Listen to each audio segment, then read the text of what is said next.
Hey guys, Ryan Sprague here from Somewhere in the Skies, and I want to tell you about something that feels like it was specifically made for us.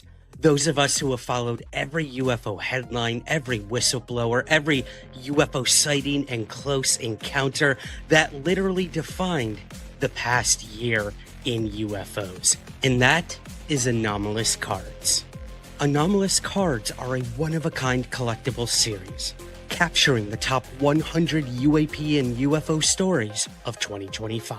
Preserved, documented, and brought to life in a format you can actually hold in your hands. We're talking about 100 uniquely designed trading cards, each one representing a pivotal moment in the unfolding UAP conversation.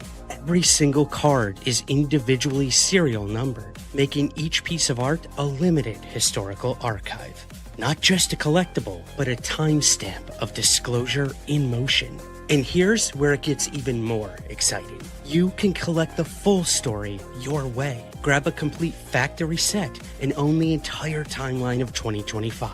Or dive into the thrill of discovery with cello packs and boxes, each containing the chance to uncover exclusive Heroes of Truth insert cards, spotlighting the individuals pushing this mystery into the light. This isn't just memorabilia, it's a curated record of one of the most important years in UAP history. Head over to letsgetanomalous.com right now to grab your set or packs. And for Somewhere in the Skies listeners, you get an exclusive promo code right now for 15% off your order. That promo code is Somewhere15. Again, go to letsgetanomalous.com and use the promo code Somewhere15 for 15% off your order. Because the UFO story is still unfolding, and now you can collect it all with anomalous cards.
In the beginning, the more they fly around, the less of that they will see. So those are targets we will hear them describe early on in the flyby.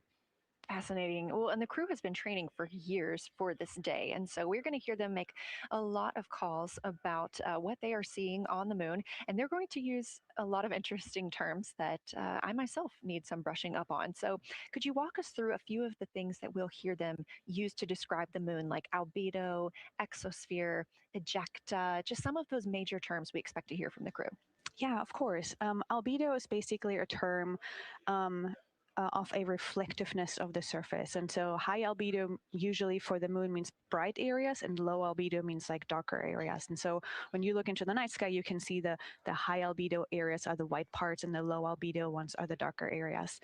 Ejecta is when you have an impact and it ejects or throws out material that then ends up on the surface, and you can see that as sort of rays or ray systems. So you might hear them describe, oh, I can see for example, with its rays, it has an isometric rays coming out, and so we're excited to hear them describe that.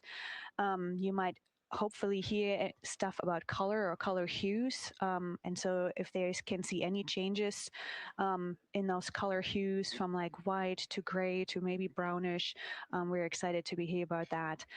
Exosphere is the almost no existing atmosphere of the moon. It's barely there. But there is dust on the lunar surface that can get lofted up through electrostatic forces. And when the sun goes behind the moon, it can scatter forward on those dust particles and sort of like create a little glow on the horizon. And so we're really excited to see if the crew can actually see that. This is so exciting. Thank you so much for walking through all of that with us. Julian Gross, Artemis Curation Lead, we really appreciate you joining us here today, and good luck to your team. Thank you. I'm really excited to be here. We are now MET 4 days, 18 hours, and 49 minutes into the flight of Orion. This view of the moon from the Orion spacecraft as we get closer and closer.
We're live here in Artemis Mission Control at Johnson Space Center in Houston, Texas, just about 32 minutes away until the crew surpasses the record set by Apollo 13 as the farthest astronauts to ever leave Earth. This view coming from a camera mounted on the tip of one of Orion's 4 solar arrays. Each array has a camera on its tip, and so we anticipate getting views throughout the lunar flyby. Of course, except during the point of loss of signal when the spacecraft flies behind the moon.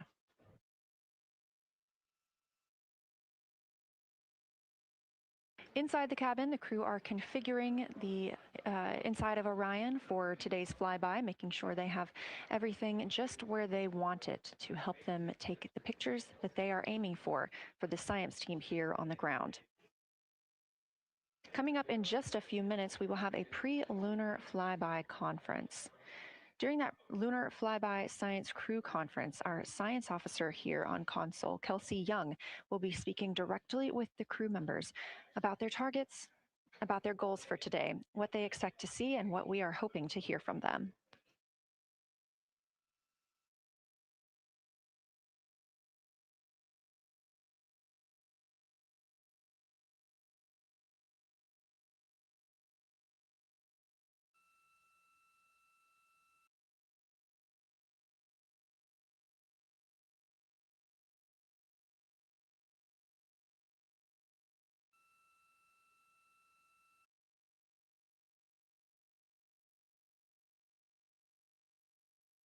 We have a lot of milestones coming up today, so make sure you don't miss them. The first coming up again at 1:56 p.m. Eastern Time, the crew will pass the distance from Earth record set by Apollo 13 in 1970.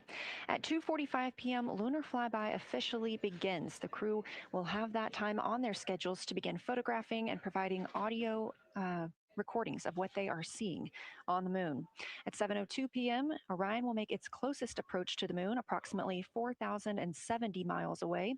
Of course, all of these numbers are going to have to be confirmed following the flyby. These are estimates, and we are working with orbital mechanics. At 7:07 p.m., Orion reaches its maximum distance from Earth, approximately 252,760 miles away from us all. At 8:35 p.m., the spacecraft will enter a solar eclipse. The crew will become the first to see a solar eclipse from the moon.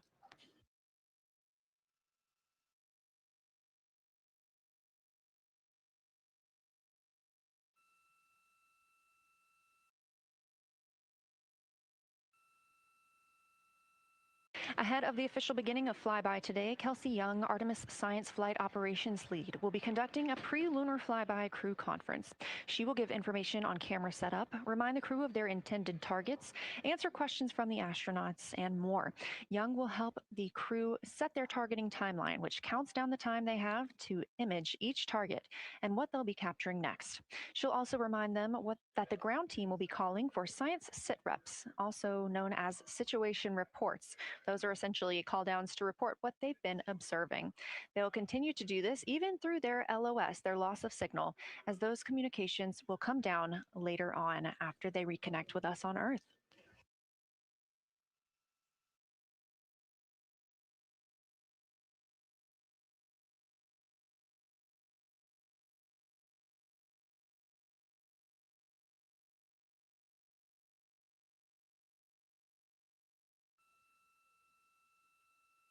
This view in the cabin, you can see the crew members are already using their cameras, getting set up, and they have dimmed the cabin lights to allow them better visibility outside of the windows and fewer reflections.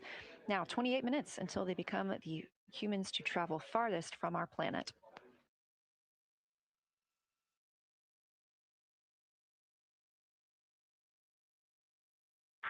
Houston Integrity, we are ready for the conference on your call.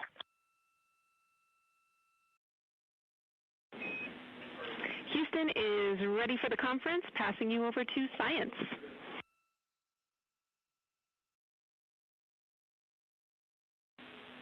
Good morning, crew. This is Science. We couldn't be more excited for a full day of lunar and planetary observations today, the first one in over 54 years. How do you hear me?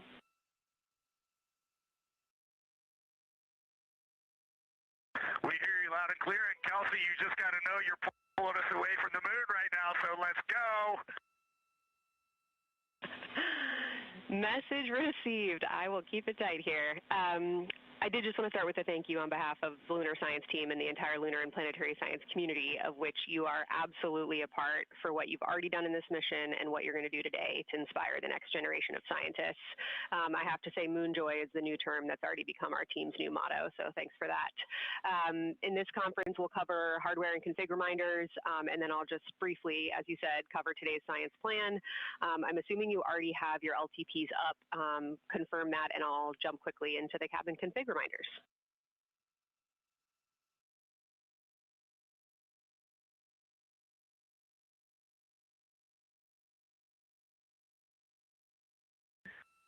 Okay, we have the LTP up just to give you a sit rep on board. You've got Reed and Christina on one PCD, and Ike has his own, and Jeremy has his own. Copy that. That was going to be one of my questions for you, and I'll ask a question back. Is that the config that you and Christina plan to carry throughout the day for PCD use?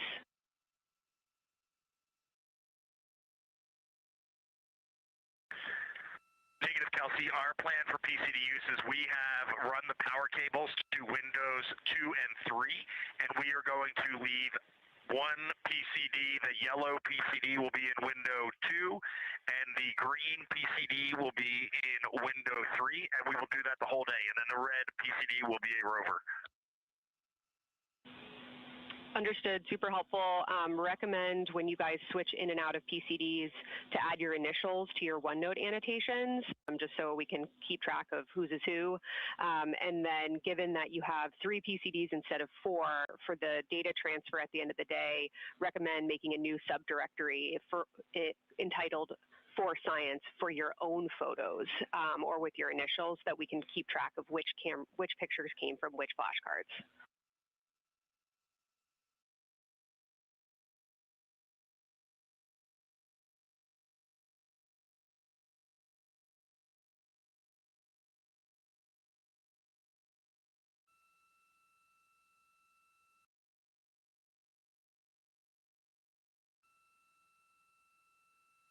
This view.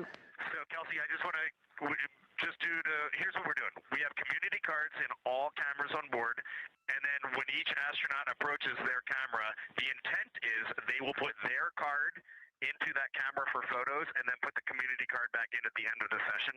But just know it is harder to manage cards than we thought, and we don't want to miss science, so it might end up a bit more disorganized. Understood. Thanks for that, SA. Just read the flashcard numbers down when you get a chance, and we'll follow your lead on the best thing to do operationally during the flyby. With that, I'll move on to Windows. So the window characterization DFTO you guys did a few days ago confirmed that window 2 is ideal for imaging, so no change to config of photographer in window 2, observer in window 3, and science at reps in window 1.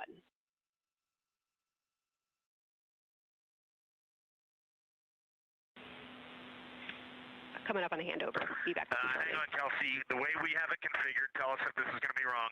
Window 2 is the long lens with a shroud. Window.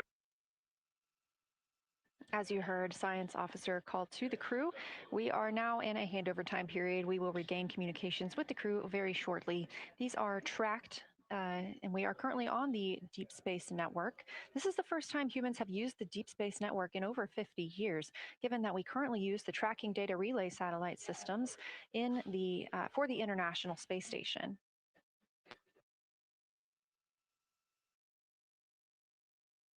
This view from Artemis Mission Control on the right is Kelsey Young. That's who you hear speaking with the crew. Young is the Artemis Science Flight Operations Lead, and we also look forward to speaking with her here today.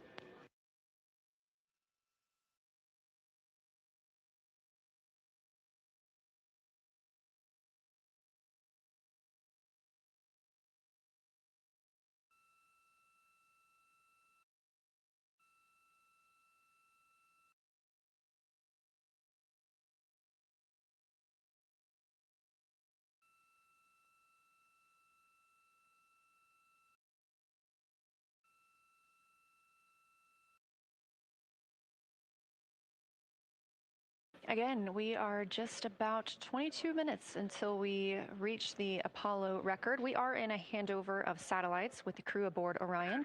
The T-shirt shroud for the Z9 and solar, and then window 3 will be for visual observations, and window 4 is for floater. And thanks, Integrity, for that. Reed, we had a handover during that time, so I'm going to have to ask you to give that read back on window orientation for the crew again.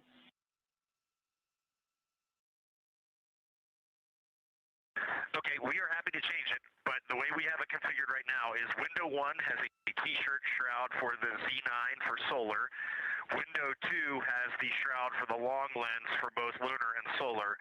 Window 3 is for visual observations. Window 4 is for floater. And then the docking hatch window has had a great view, so we've done a lot of mapping through that as well.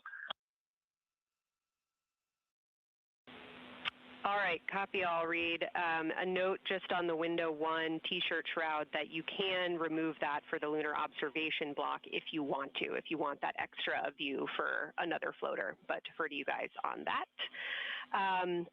You are go to use the full 400 millimeter zoom on the long lens, but where possible, try to keep the end of the lens flush with the window to prevent imaging through the multiple window panes at an angle. And if you have to take an image at an angle, recommend you limit the max focal length to 200 millimeters or simply acquire the images at multiple focal lengths.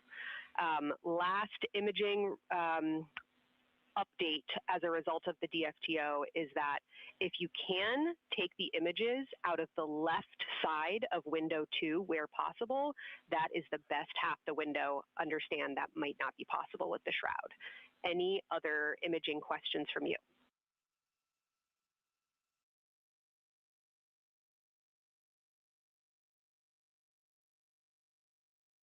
Okay, copy that. Okay, last couple reminders. Don't forget the ability to take the wave files to tag imagery that you are wanting to follow up on using the FN3 button on your camera.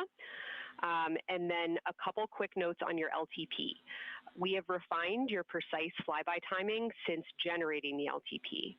Artemis has the correct timing for the LOS and AOS, but the LTP identifiers for LOS and AOS are roughly 2 minutes later than they will be in reality. Final LTP timing update is that the green line on your LTP should start automatically 45 minutes before the flyby. If it doesn't appear, let me know and I'll have troubleshooting steps for you. Last updates are on the eclipse, so only for that last hour today. Of course, remember if the sun is in view to use your eclipse glasses.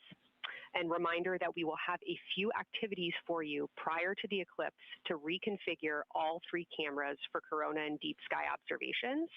These activities, some of which will occur during the forward link LOS, so we wanted to flag it for you now.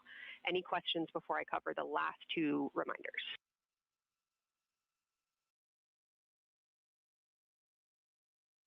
No, we have no questions on that. Last couple eclipse reminders, the sunset period and the first roughly 23 minutes of the eclipse will fall during that forward link LOS, but we'll still have a return link and we're still looking forward to your science sit reps and observations during that time. And I do have a reminder for you on your preferred starting config for the eclipse in terms of role responsibility. Let me know if you want me to read that up or if you guys have that in your minds already. And if no other questions on config, I'll give you a few science-focused reminders.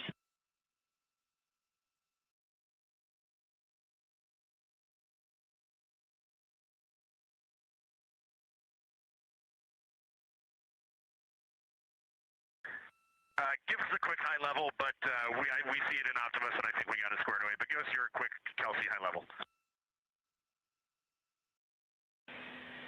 Okay.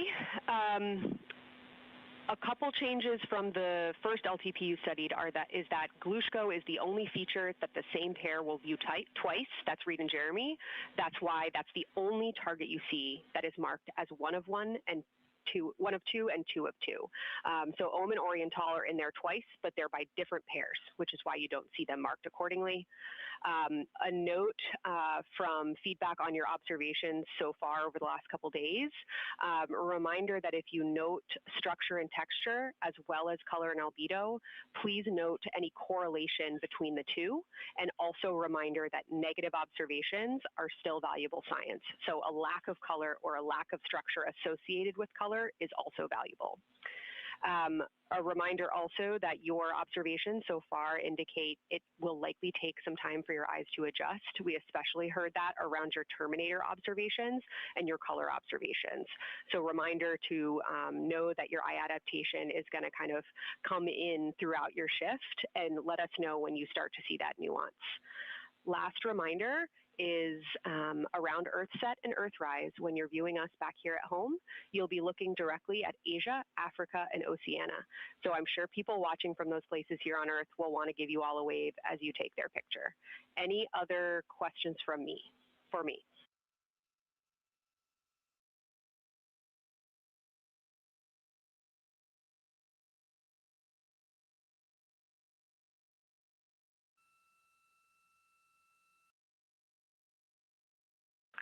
And Kelsey, hey, when you're talking window 2 left and right side, just can you say towards window 1 or towards window 3, and then we'll know that we are talking the same language?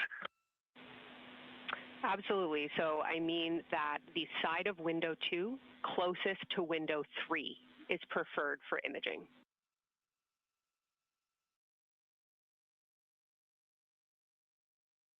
Okay, the side of window 2 closest to window 3 is preferred for recording. Stand by, we'll talk to the crew.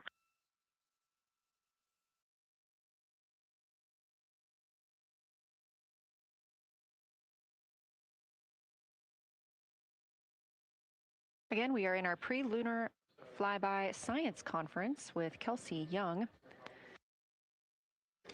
Kelsey Young is the Artemis Science Flight Operations Lead, speaking with the crew aboard Orion. They've been training for this moment for years, and this is their last opportunity to get some further pointers and information. Kelsey, for the T-shirt shroud, what window does the science team think will have the best view? Is it window 1 or window 4? The only time we're strongly recommending use of the window shroud. The T-shirt window shroud for the eclipse viewing, which window is primary for Z9? Window 1.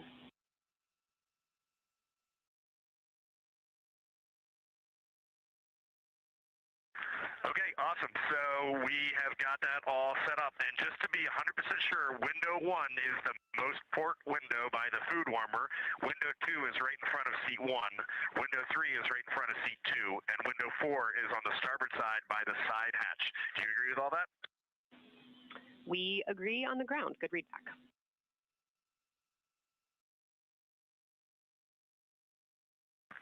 Okay, that's awesome. Kelsey, we're going to close with happy words. It's just incredible. I wish you were up here to see all the smiling faces, to hear all these terminologies being thrown around, and we are just fired up to get started on this day. Let me pass the mic around if anybody has anything to add. Kelsey, it's so great to hear your voice on the loops. I just want to channel everything that you guys are probably feeling right through my eyes and heart. It is awesome to see the side of the moon. You guys made us excited for this day, and we couldn't appreciate it anymore. And we are ready to hopefully deliver on all the awesome training you guys have provided. I'll just add, Kelsey, it is blowing my mind what you can see with the naked eye on the moon right now. It's just unbelievable. Kelsey, and to the whole Lunar Science team, all of you, all the work you put into this, we're just grateful. Can't wait to get going. And thank you for the tipper, for Carol Crater, and for Integrity. We can see them, and we've imaged them, and can even see with the naked eye. Quite impressive. Thank you so much. Beautiful words, you guys. Thanks so much. And I got video of the science team right now, and they are all absolutely buzzing. Looking forward to today.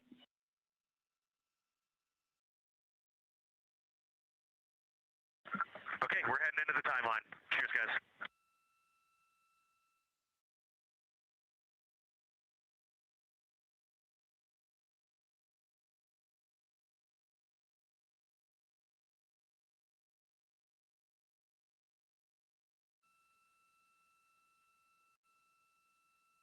Of the pre-lunar FlyBy science conference with Dr. Kelsey Young.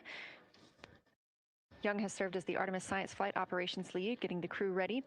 And we're live in Artemis Mission Control in Houston, but we are not the only room monitoring today's flyby. As you heard Young mention, in this same building and just down the hall, a multidisciplinary lunar science team supports the Artemis II crew in real time, including experts in lunar geology, impact cratering, volcanism, polar science, imaging, and visualization.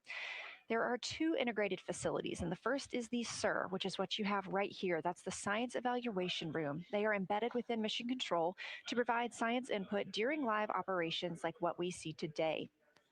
Additionally, and not pictured, we have the Science Mission Operations Room, a back room that processes data, evaluates imagery, and supports rapid analysis.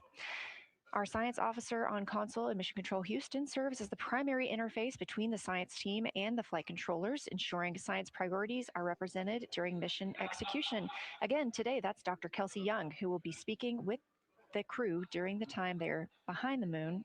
We will be speaking with her once the crew is behind the moon and out of communication with Earth.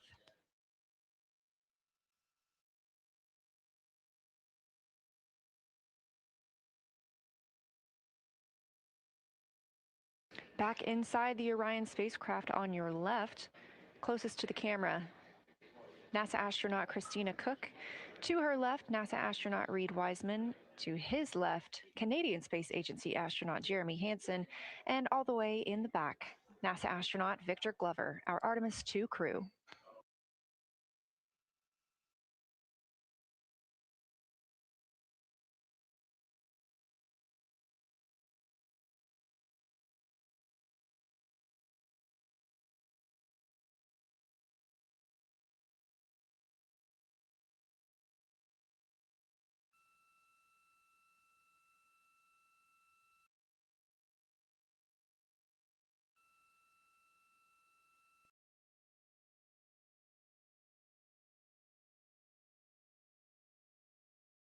We are now approaching 8 minutes until the crew surpasses the Apollo 13 record.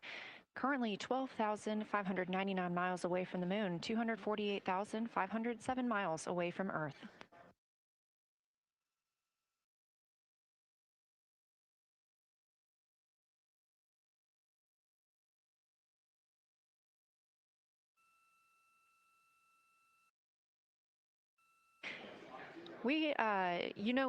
You may also hear the Orion spacecraft referred to today as Integrity. This was named by the Artemis II crew. It is Integrity crew, we have Reid's family in the viewing gallery. You're welcome to say hello.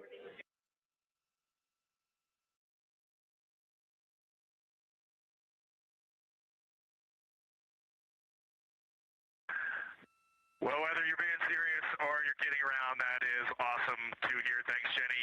And hello to Ellie and Katie. I don't know who else is there, but it's great to know that you're in mission control right now, following along.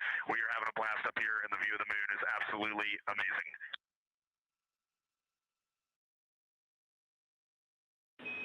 I'm seeing a lot of hearts come out of the viewing gallery and even more smiles. Thanks, Reid.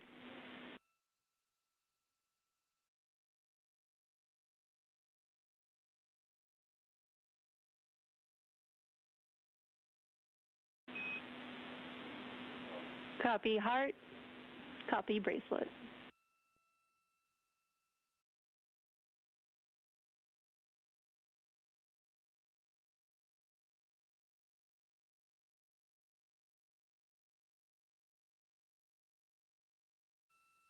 that call from Capcom Jenny Gibbons, Canadian Space Agency astronaut and Artemis II backup crew member, letting Reid Wiseman know that he has family here to support him today in the Artemis Mission Control viewing room.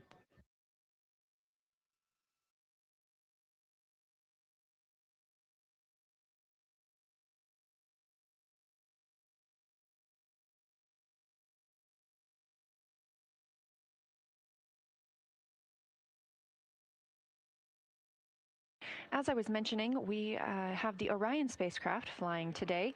However, the Artemis crew members named their Orion spacecraft Integrity, so you will hear calls to this entire crew with the name Integrity. They say that the name Integrity embodies the foundation of trust, respect, candor, and humility across the crew and the many engineers, technicians, scientists, planners, and dreamers required for mission success.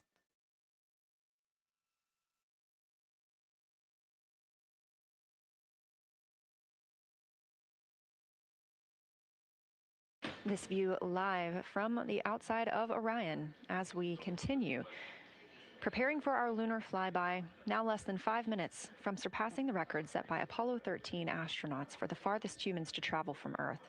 This will not be the farthest that Integrity travels today.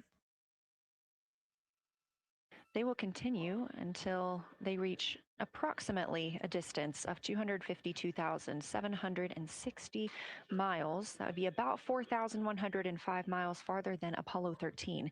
However, these numbers are our targets, and we will get confirmation on those numbers as soon as we possibly can and share them with you all.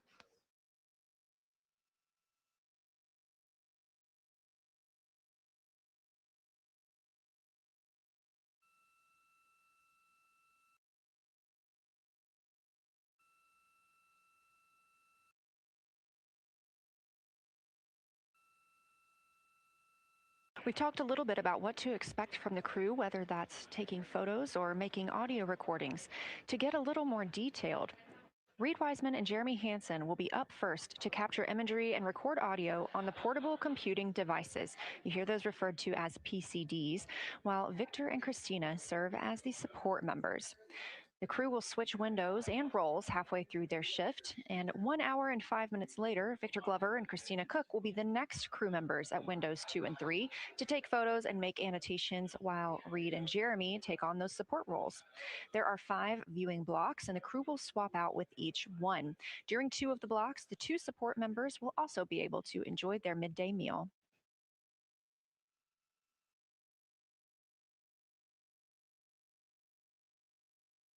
At least 3 times per block is a science sit rep. Again, situational report. This is partially an operational status, reporting back if they missed any targets or gotten any specific ones. If they have issues with their camera or any other operational items. The other part is an actual description of the moon. This task is done by one of the support team astronauts, so that's not the crew currently taking photos or making annotations, but they do have windows 1 and 4 that they can float up and provide that information from. If you watch the entirety of the flyby, you'll also notice the crew will be photographing some targets multiple times to get observations in different lighting conditions. This is due to Orion changing their location throughout the flyby.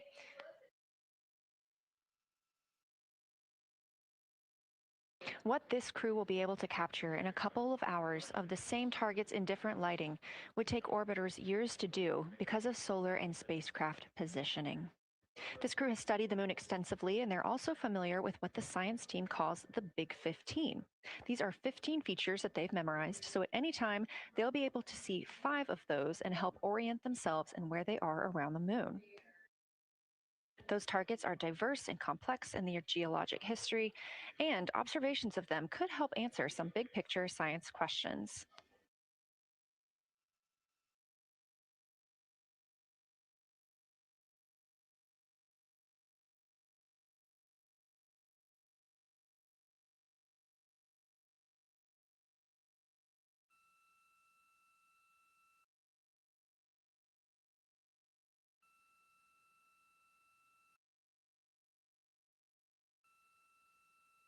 If you've been following the mission, you can see that the configuration of the cabin is a little bit different than what it looked like on launch day. After ascent, the crew were allowed to reconfigure their spacecraft, and you can see that they've taken down seats. They have also taken away footrests. This gives them more opportunity to move about the spacecraft.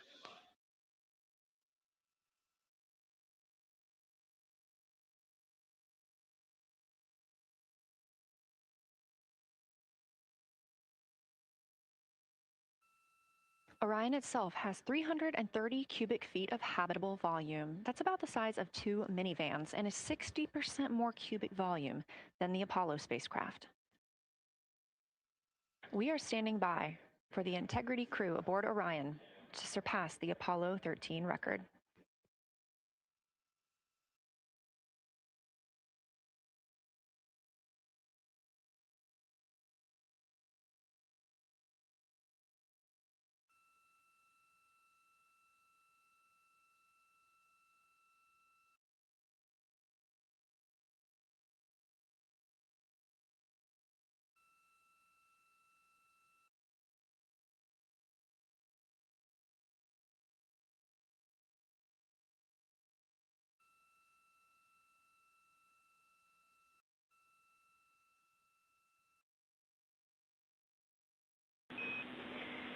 Integrity crew.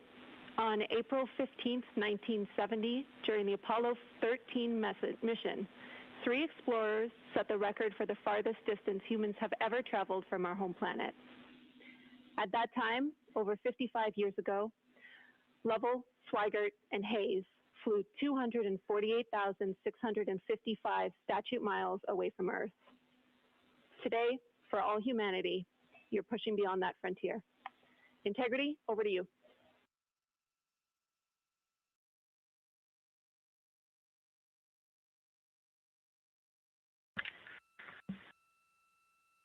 Yeah, from the cabin of Integrity here as we surpass the furthest distance humans have ever traveled from planet Earth.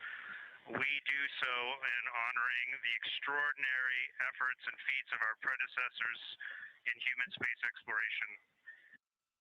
We will continue our journey even further into space before Mother Earth succeeds in pulling us back to everything that we hold dear. But we most importantly choose this moment to challenge this generation and the next to make sure this record is not long-lived.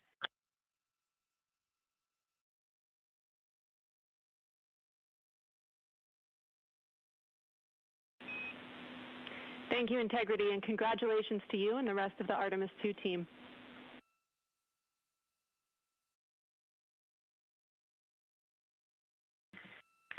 Thank you, Houston. We have a couple more things we'd like to take this moment for.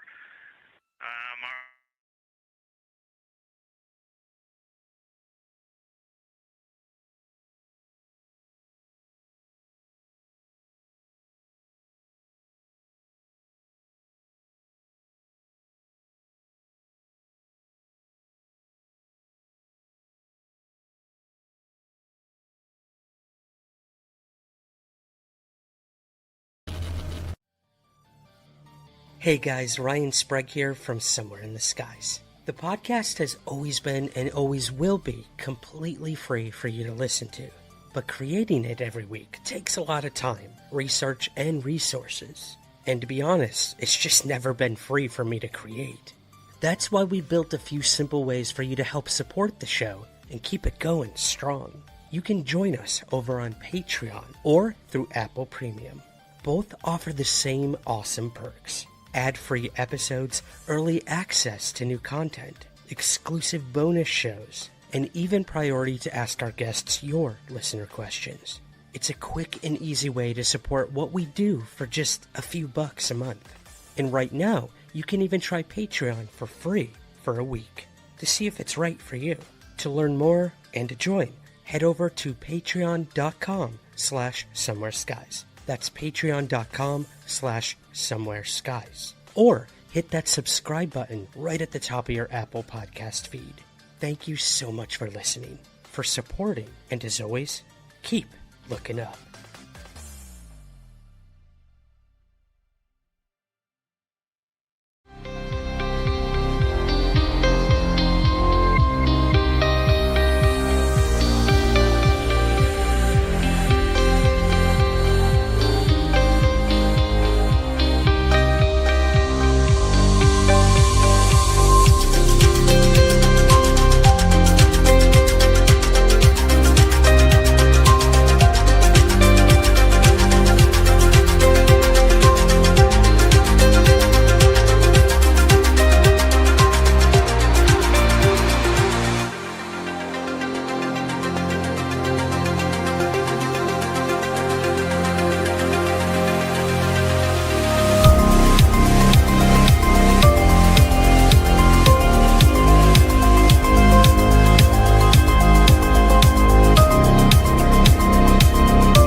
As the Artemis II crew passed the record set by Apollo 13 for the farthest humans to ever fly from Earth at 12:57 p.m. Central Time, 1:57 p.m. Eastern Time, Canadian Space Agency astronaut Jeremy Hansen shared. We're getting ourselves all put back together now, and we are going to dim the cabin lights and prepare for our science objectives ahead.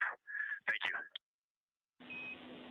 Sounds good. We're doing the same down here, and you are maneuvering to your observation attitude.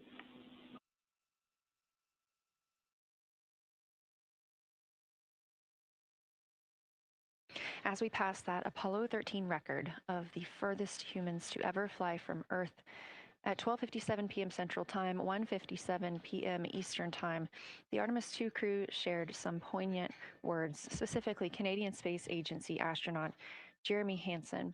The crew also called down 2 craters not yet named that they would like to name. One, Integrity, in honor of their spacecraft, which they have named. That's near the Ohm crater. Another near Glushko, which is a bright spot, named Carol, in memory of Reed Wiseman's wife.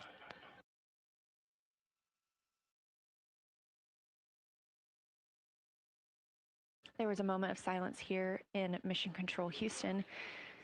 And now the team and the Artemis II crew are ready to begin their lunar flyby.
We are 4 days, 19 hours, 31 minutes mission elapsed time of the flight of Artemis II, our 4 astronauts aboard Orion. Today is our lunar flyby day.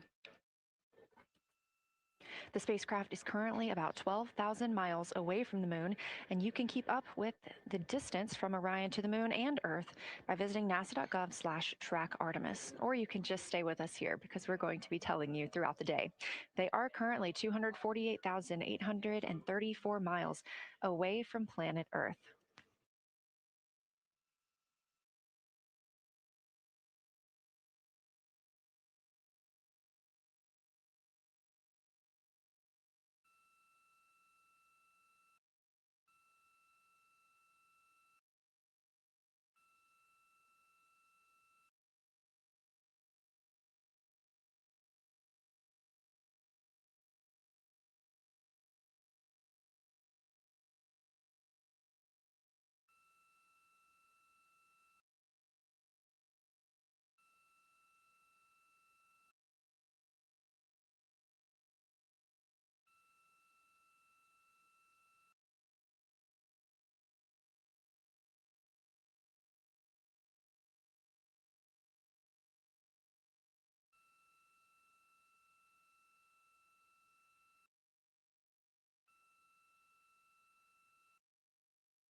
Coming up next on the crew's timeline today will be their cabin configuration portion.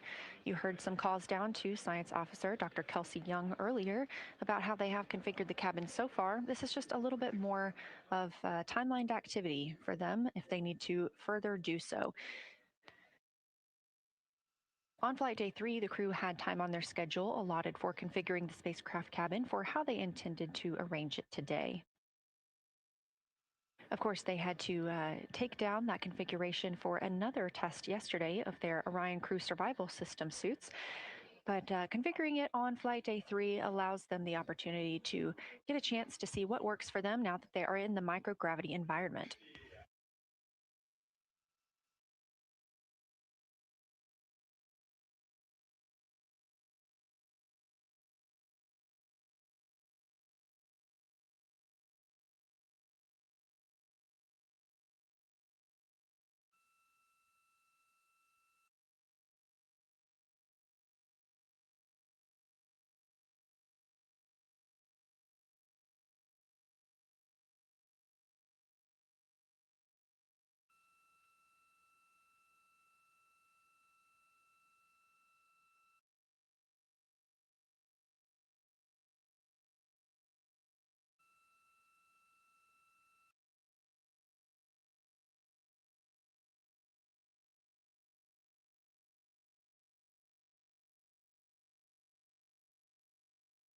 Again, the crew is about to begin their cabin configuration portion of their timeline, though they have been working that already, as well as potentially during their post-sleep period this morning. The official lunar flyby observations are slated to begin in just about 40 minutes. That's when we'll have the crew at the windows photographing the moon, as well as making calls down about what they are seeing.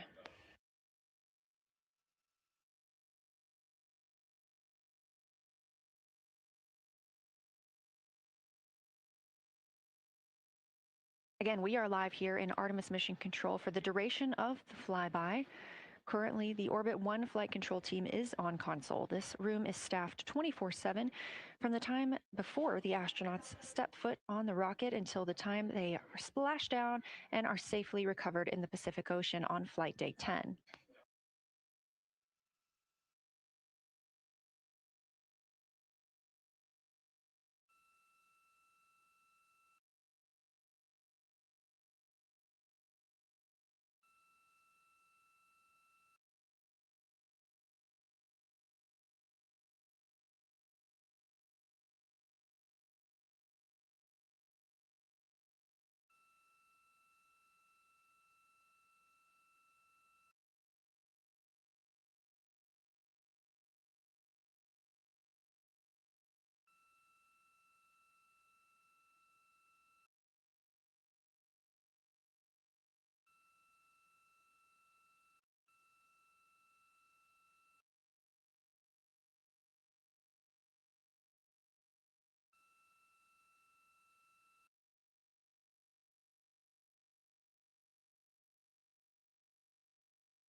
Again, this is Artemis Mission Control here in Houston. We are now 11,777 miles away from the moon. We did pass the Apollo 13 record of farthest humans away from Earth at 12:57 p.m. Central Time, 1:57 p.m. Eastern Time. That distance, 248,655 statute miles from the Earth, continuing to be exceeded by the crew. They will reach their farthest distance from the Earth around 6:07 p.m. Central Time. At that time, they will be in an LOS, or a loss of signal, with us on Earth, as they'll be flying behind the moon.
As the crew gets into their cabin configuration preparations, we are joined by Dr. Sarah Noble, the Artemis Lunar Science Lead. Thanks for joining us here today. Yeah, it's quite a day. Yeah, we are very excited. I can only imagine how you guys are doing over there. So tell me a little bit about yourself and what your role is for Artemis II. Sure. So I'm the Artemis Lunar Science Lead, so over the entire campaign, and my job is basically to make sure that as we have this big adventure back to the moon, we actually learn new things about the moon. Fascinating. So why is the moon such an important destination today? Yeah, so the moon is a pretty amazing place. It is a great place to learn about basic fundamental processes that happen on like all the planets, like cratering and volcanology.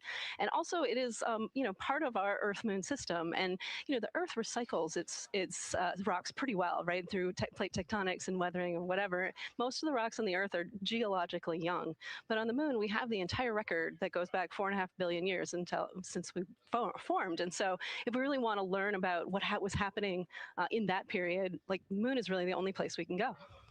We're also thinking about going back to the moon, and we want to go to the lunar South Pole. So what makes that such an interesting destination? Yeah, the South Pole is cool, right? It's far away from the places we went during Apollo. It's different kinds of rocks there, some of the oldest rocks on the moon. It's also a place where we think there might be resources like water. There are craters that really never can see the sun because of the low sun angles there, and they get very cold. And we think that water and other things can build up in those craters, and so we're very interested to see what that might do for us. I'm very interested as well. So for some of our viewers who might be new to this, what does lunar science look like during an Artemis mission? Yeah, it's pretty exciting for us as we have sort of built this from scratch to try to understand how we can best use the crew to support our science. And so, we've developed a system. We've got a team in place. We've got a back room here in this building called the SIR, the Science Evaluation Room. And there's in fact a back room to that back room over in another building here at Johnson Space Center where we've got our teams of scientists working really hard. They're actually speaking to this room through our science officer. This is now the first time we've ever had a science officer in flight control room. So we're pretty excited about that. So we have a really voice out and up to the crew. I know, it's been so exciting to hear Dr. Kelsey Young speaking directly with the crew today, now so close to the moon. And we have a live view here of the science operation or the science evaluation room. So this is where the majority of your team is today. Is that right? Yeah, that's right. This is a big chunk of our scientists. You can see them in there now working hard, trying to get ready for the day. And then again, there's a second room where we have a lot of our data folks where the data will first come down and they'll sort of sift through the data and get it ready for this team to take. What's the mood like right now in the SIR? It is, I would say, giddy. I think we've worked very hard for this. They have done simulation after simulation. They have worked really hard over the last couple of years to get ready for this moment. And I think everybody's just really excited to see, even already we've had some descriptions from the crew coming down, and it's so great to see their joy and our joy, our love for the moon come through. Yes, we are in for a real treat today if it's been anything like their observations the past couple of days. So how are the lunar science teams using this test flight to prepare for future missions to the moon? Yeah, absolutely. This is the way that we are building our foundation for the future, from everything from, how do you train a crew to be a geologist, right? And so, working through that, getting them classroom training, field training, building the science team, building these physical rooms that we are in, designing the software that the teams are using, and then, figuring out what happens to that data. They're going to take this data and it's going to come down, and how do we get it out to not only our team, but out to the world and the rest of the science community? Yeah, that's a great point, because when you hear these crew members talk, you would never know that they're not geologists. Your team has trained them so well. They have been very good students. Who can blame them? It's a pretty great topic. One more question for you. How does the science that we're doing on Artemis help support long-term exploration and including our sustained presence on the moon?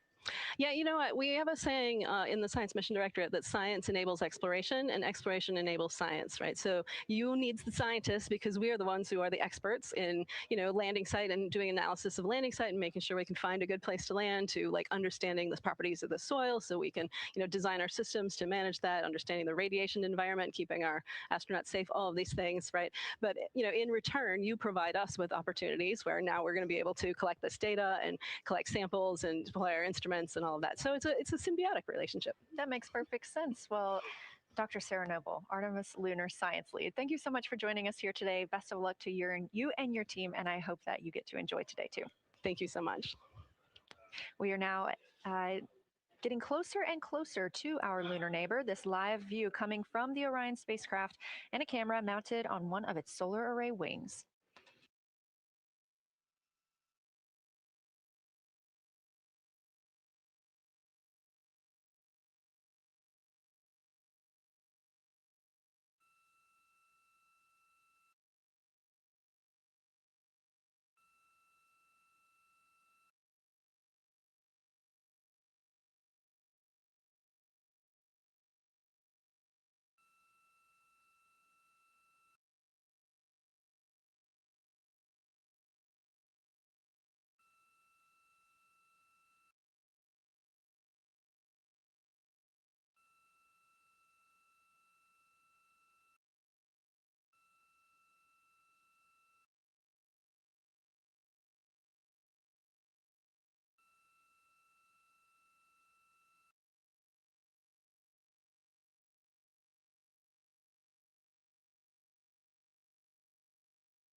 Houston, integrity for camera serial numbers. Ready to copy.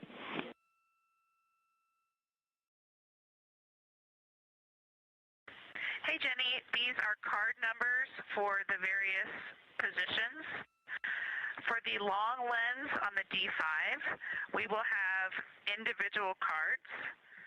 Victor's 1008, Jeremy 1019, Reed 1012, myself 1015. For the Z9, we will have one card that is dedicated for today, serial number 1007. For the cabin camera D5, we will have one dedicated card for today, serial number 1022.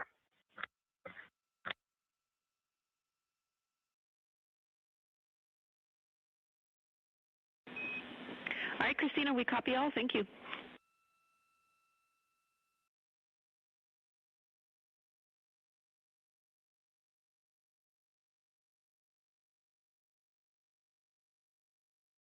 We just realized that we have Earth out window 1 and Moon out window 2, and we were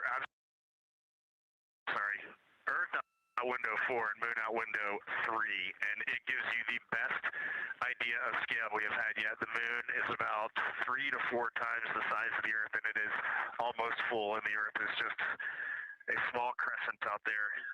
It's magnificent. I got a picture of it with the wide lens. Such a majestic view out here. Amaze, amaze, amaze. Thank you, Reed.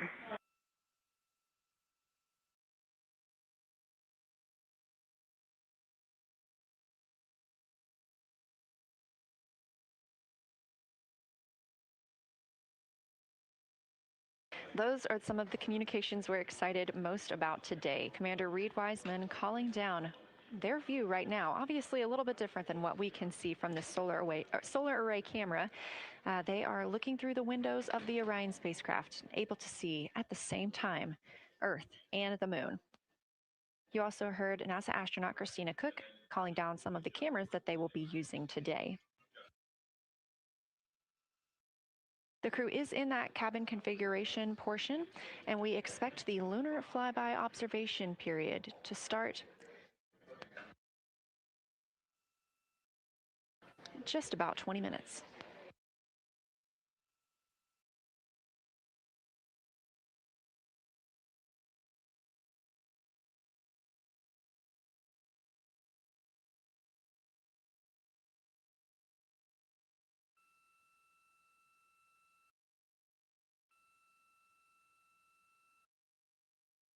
Checking in on Orion's distance and speed, they are currently traveling 1,071 miles per hour, 249,159 miles away from Earth, 11,293 miles away from the moon, and continuing to grow closer.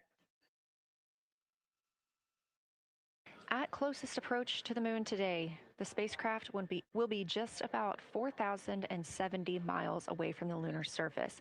This will be during our loss of signal with the crew as they travel behind the moon, and we will await their return to get the official number for you for how close they come to our lunar neighbor.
Inside the cabin today, the lunar targeting package is the primary tool guiding the crew observations and consists of two key components.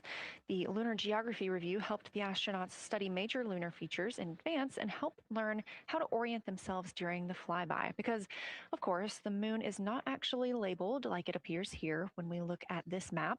The lunar targeting plan provides a detailed timeline of observation targets, background science context, and specific instructions for the pictures the crew should take, as well as the verbal descriptions that will be helpful to the science team reviewing them later. This is a screenshot from their lunar targeting package and a screenshot specifically of that lunar. Integrity for attitude. Go ahead.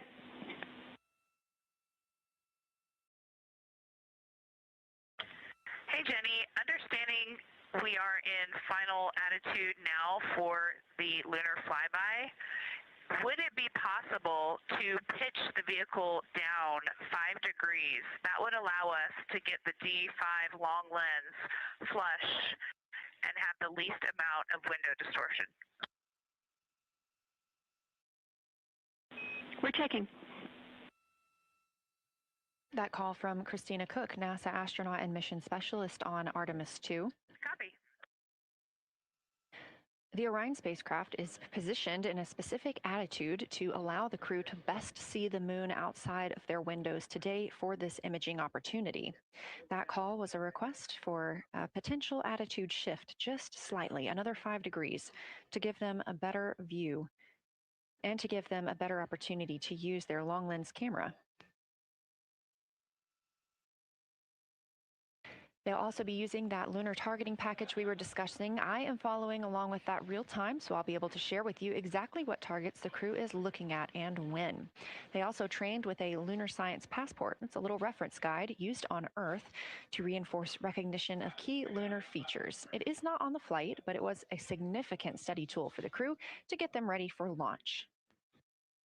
The apparent size of the moon will change throughout the flyby, and it'll appear roughly like a basketball held at arm's length at the crew's closest approach. That reinforces the need for careful planning and practiced observation techniques.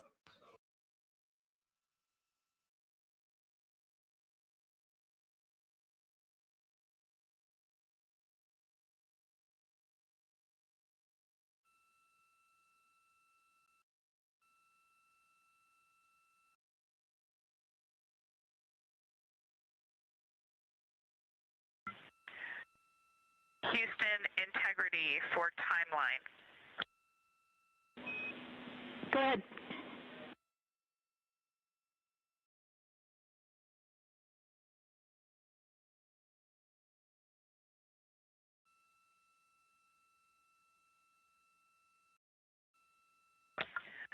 Hey, Jenny, just to make absolutely sure that we start observations when expected, we are showing in Optimus that observation time starts in about 15 minutes, and in LTP that our first target, discussion 1, starts in about 29 minutes. Can you confirm you'd like us to start discussion 1 in 29 minutes at 1900 GMT?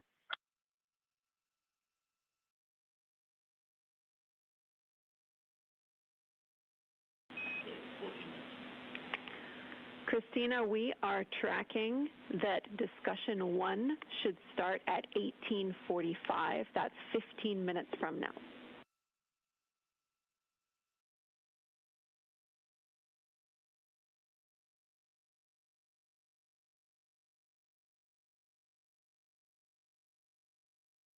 Okay, copy all. It may be a granularity issue with LTP, but understand that we start that observation in 15 minutes, and I bet when we get there, the green line in LTP will match the start of the white band for discussion 1.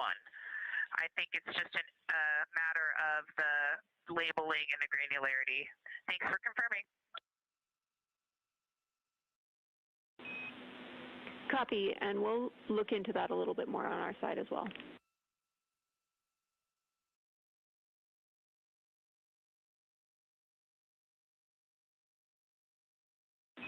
Christina, can you verify for us that your green line is moving on the timeline page of your LTP?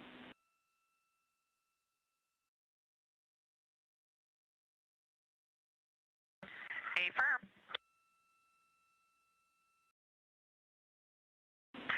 Jenny, I do think we're good. Looking closer, I see the labels are just not aligned with start or end times of the white visible bands. It fully makes sense now, so I think we are all set. We'll look forward to starting some observations in about 13 minutes. Copy. Thanks, Christina.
As you heard discussed, we are expecting the crew's observation time period to start in about 10 minutes. First, they'll be conducting a warm-up, warming up to their science observations of the moon. They'll be discussing with each other, helping each other orient using the major landmarks that they've studied, asking what is familiar. If we roll left, port 5 degrees, that would get the moon closer to the left side of window 2.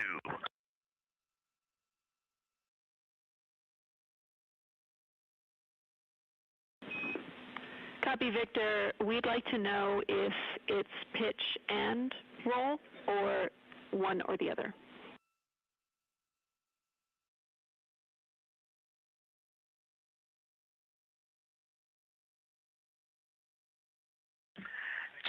We actually thought you already put the pitch in.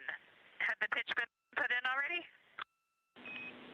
No, we need a little while longer to talk about it.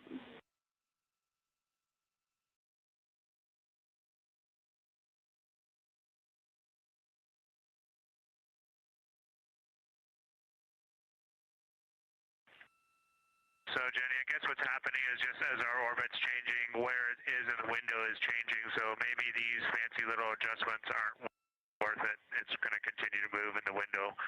Or is the spacecraft going to keep the moon at the same point of the window if we adjust the attitude? I assume the previous.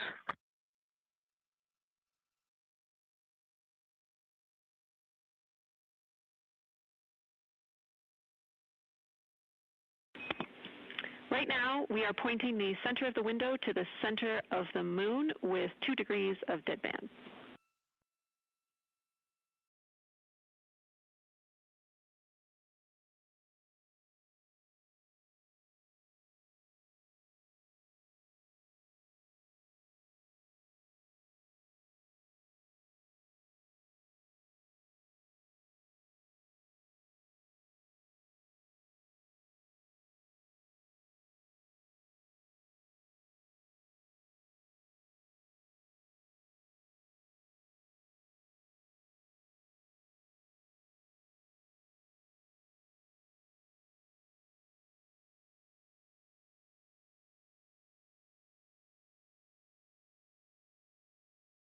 The conversation you hear happening now between the astronauts aboard Orion and Artemis Mission Control here at Johnson Space Center in Houston, Texas. They're in the center of your screen, seated at the CAPCOM, or Capsule Communicator Console.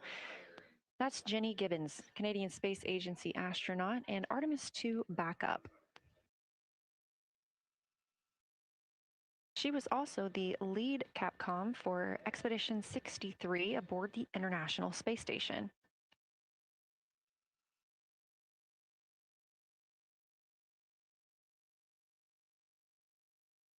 The crew is requesting some attitude changes to the spacecraft to allow them to better image the moon, our priority for today.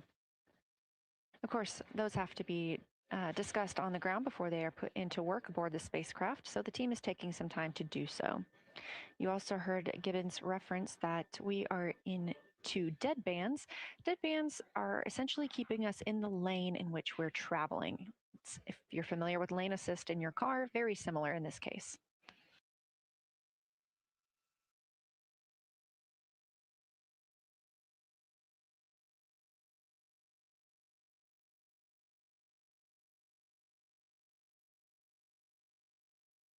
We are now 10,870 miles away from the moon, traveling 1,066 miles per hour and 249,390 miles away from Earth. Again, we recently surpassed the Apollo 13 distance record of farthest humans have ever traveled. And upon calling down some words during that milestone, Canadian Space Agency astronaut Jeremy Hansen noting that he hopes that this record that they are setting today is soon broken by future explorers.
This is Artemis Mission Control. We are standing by for the beginning of Lunar Flyby.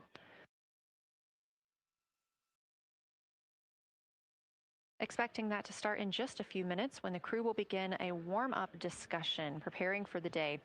They will be capturing images along while discussing what they find familiar about the moon and what looks unexpected to them.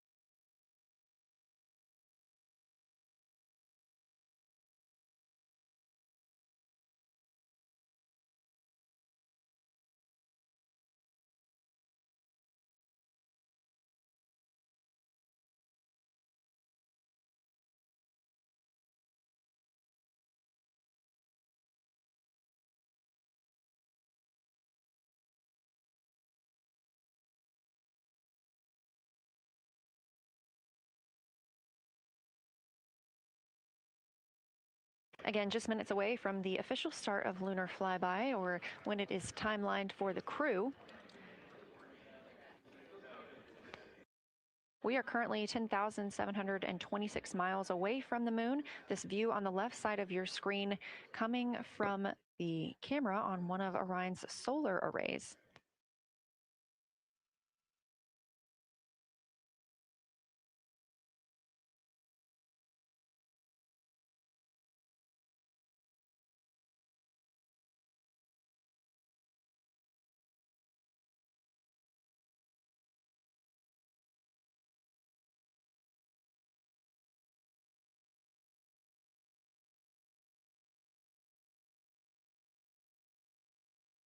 Other conversation points while the crew are getting ready for their flyby today. They'll be looking to orient themselves using major landmarks and annotating their observations along with their discussion. They'll have 10 minutes for that warm-up discussion.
Houston integrity. We have two folks at the window deep in discussion talking about all of the awesome features that they're seeing. We just had a huge moment realizing that Hertzsprung is about the same size as our incredible Oriental. We're really excited about this target that's kind of new to us. We're orienting on things like how we talk about albedo, finding some of the prevalent things that we're used to from all of our training, and just overall taking in this view. We also are noticing that the moon is still getting noticeably bigger as we go, even when you're watching it continuously. It's great to see these two guys get warmed up.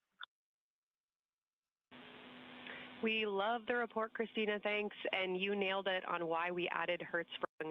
As you'll see in the prompts, we're looking for comparisons to the comparatively much older Hertzsprung compared to the younger Oriental. Great words.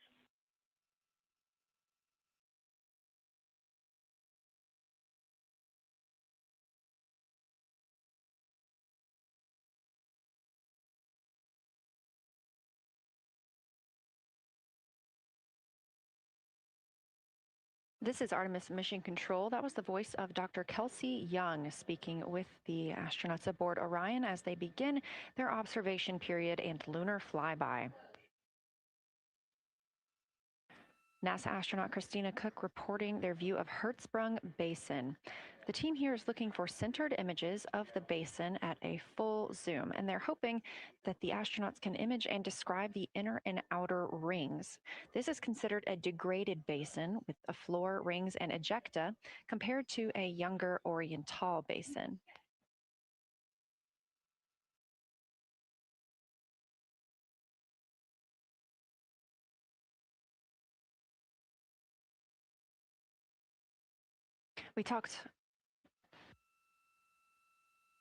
We spoke earlier with Julian Gross, the Artemis curation lead, about some of the terms we will hear the crew use today. One of those just called out, that's albedo, looking at surface brightness, or the amount of light a surface reflects.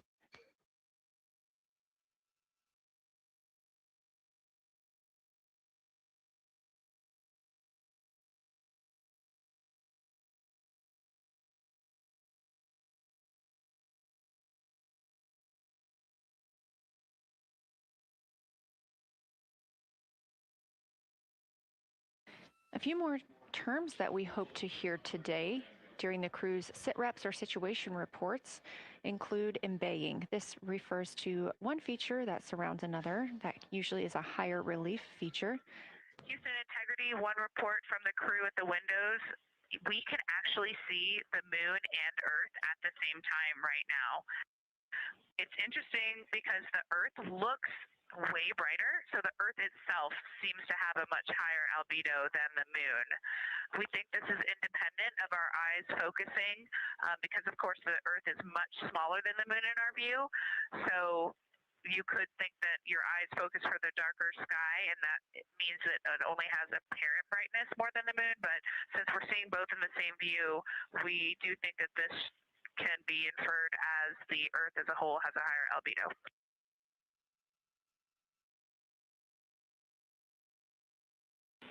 Great observation, Christina, and reminder that as you're starting to look for those subtle color and albedo variations on the moon, the relatively bright albedo Earth might make those a little bit difficult, but as your eyes continue to adjust, we expect you to start to see more nuance on the moon. Thanks.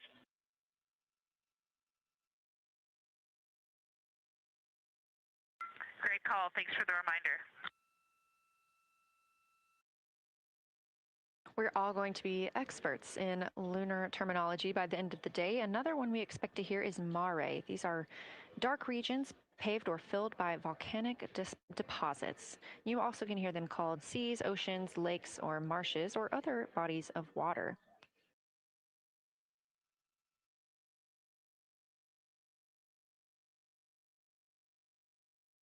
Again, we are live in Artemis Mission Control, but on the right side of your screen, that is the Science Evaluation Room, team members who have been preparing for this day for years. The crew has significantly darkened the cabin of Orion. This allows them better views outside the windows and fewer reflections from inside. They reported being able to see the moon and the Earth out the same window at this time.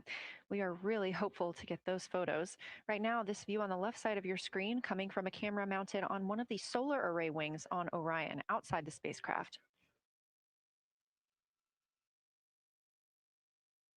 Crew is equipped with 80 to 400 millimeter zoom lenses.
The team continues their warm-up discussion. I should say the crew members aboard Orion continue their warm-up discussion.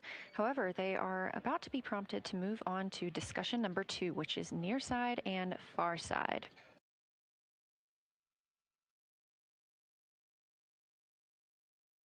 Some of the things that they are looking to capture, the ground has prompted them to photograph anything that stands out to them and to compare the near side versus the far side mare in color, albedo, topography, and texture.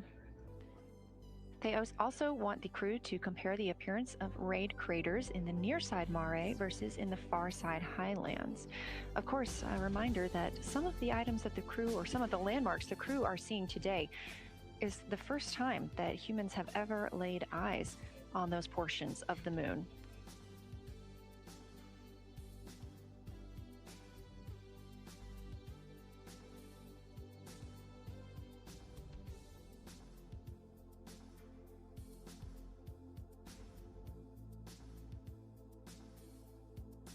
In the targeting package, there are a few reminders of the crew. For the crew, there are time-sensitive observation reminders and science sit-rep reminders. Integrity. We have a sit-rep. The targets that are being discussed right now, it's the far side, near side comparison, and hearing some great discussion of browns and greens in the Aristarchus Plateau and how those disappear as you go toward the North Pole, and then over to the far side, you lose the color. You've got Jeremy in window 2, Reed in window 1, having a great discussion. Christina's under window, I'm sorry, Reed is in window 3.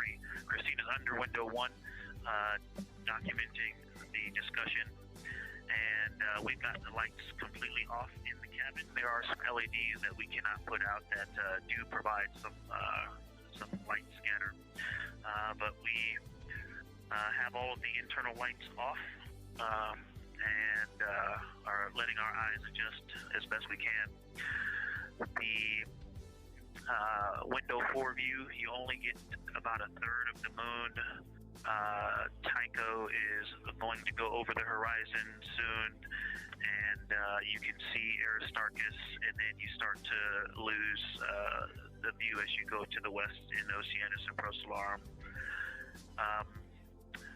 So far, the team is on the plan, and the long lens is being put to good use, and recordings are being made, and internal documentation of the configuration and the observations is ongoing.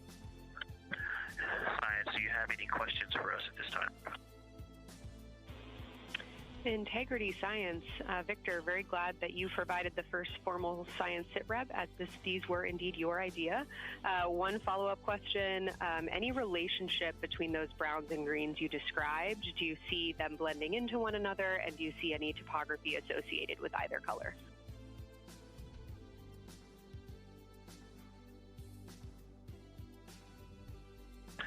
I don't want to bother the window team. I just heard that, overheard that, and so I'm sorry I don't have that detail yet. I will eavesdrop and see if I can pick that up. I will try to answer that at some point. I also heard a comparison of the albedo in Aristarchus, that crater, the very high albedo spot. You can see it on the near side. There is a feature called, I believe,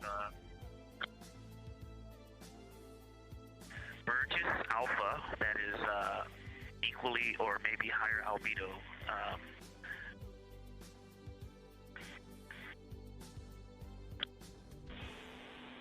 I apologize for the gaps. I'm trying to listen and talk at the same time, but I will try to get some more information to correlate those colors from Aristarchus for you. Understood, Victor, and good call to not bug the window team. Really like the brightness comparisons to Burgess A. Really helpful for the science team. Keep them coming. Thanks.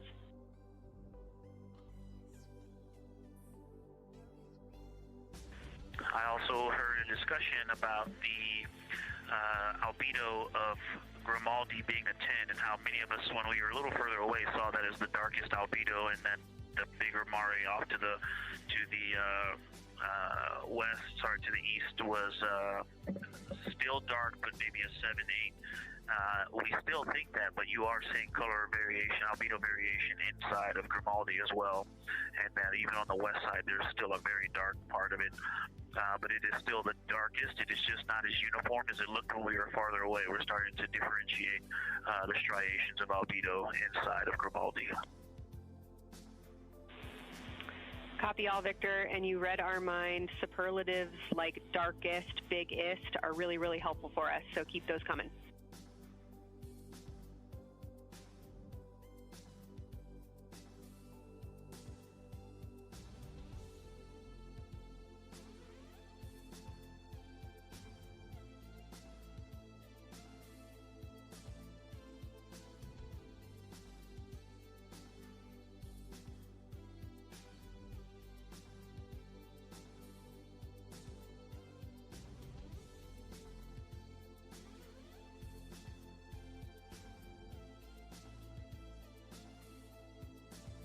As we were just mentioning, the crew is slated to perform these science sit reps. They are prompted to do so by an icon in their lunar targeting plan. That one coming down from NASA astronaut and pilot of Artemis II, Victor Glover.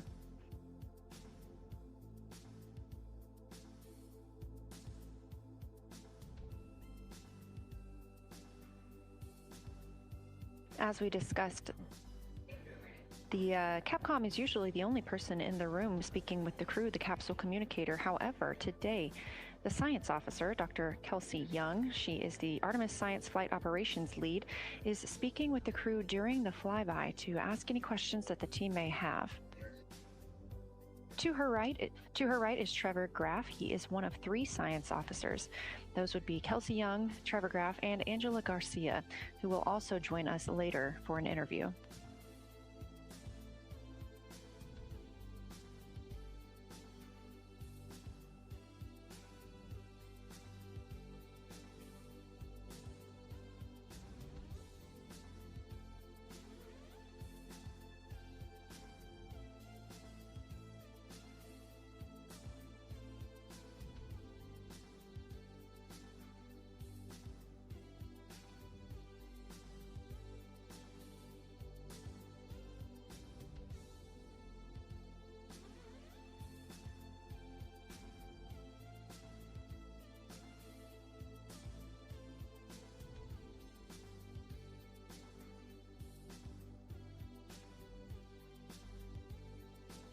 Houston Integrity was able to, Science Integrity was able to get a view out of window 1, which is a beautiful view. I can see the entire moon that they're looking at. We left the t-shirt up there, so I was kind of peeking through the opening in the makeshift shroud there. And once I was able to get 2 eyes on it, what jumped out at me was Vavilov. It's just peeking out of the Terminator. It's clear of the Terminator now, but it just really jumps out because it's still got the low light the low sun angle. And so where the, Vavilov has that impact over the top of another crater, where the two craters intersect on the eastern edge. So on the side closest to Oriental, where the two crater rings intersect, the shadow there is the highest peak in the interior of Vavilov, and so you can see that terrain is, there's some real variation in the terrain there, that there's a nice peak where those peaks intersect, where those rings intersect, and we'll get a picture of that. Love the description, Victor, especially the comparison and relationships you just described about topography. And if it's easier for your observations, do feel free to remove the T-shirt shroud from window 1.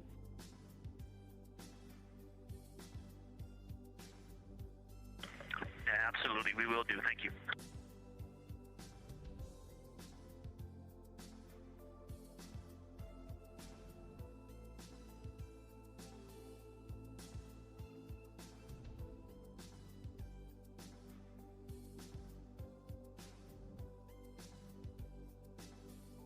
Those calls coming from NASA astronaut Victor Glover. As we discussed, the crew is working in pairs at the windows. Right now, taking photos are Commander Reed Wiseman and Mission Specialist Jeremy Hansen. Serving as their support team are pilot Victor Glover and Mission Specialist Christina Cook. You're hearing those calls from Victor Glover as he is on that support team, and he is tasked with providing the science sit reps, while the two crew photographing and making annotations of the moon are in Windows 2 and 3. Windows 1 and 4 are available for the support crew to fly up to, obviously look at the moon themselves, and provide these science situational reports. The view on your screen is part of the lunar targeting package, and it's something that the crew can reference as they are flying by, but this is an animation.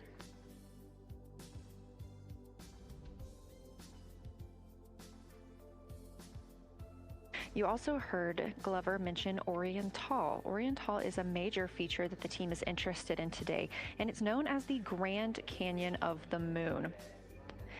Until this mission, the Oriental Basin had never been seen in sunlight by human eyes. Oriental Basin and its surrounding ejecta could fit within a straight line distance from NASA's Johnson Space Center, where we are at today, to Kennedy Space Center.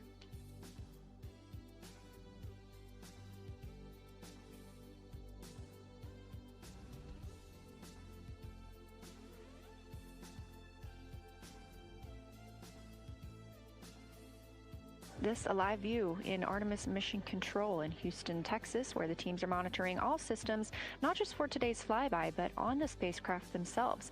Again, this is a test flight, our very first flight of humans on the Orion spacecraft.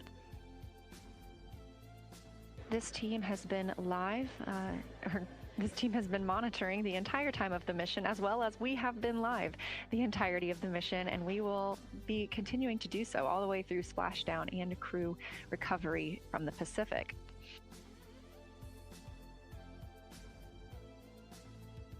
This is a visualization from ARROW, the Artemis Real-Time Orbit website that you can also access at any time by visiting nasa.gov/trackartemis, showing us that we are now under 10,000 miles from the moon, 9,948 to be specific, and continuing to count down.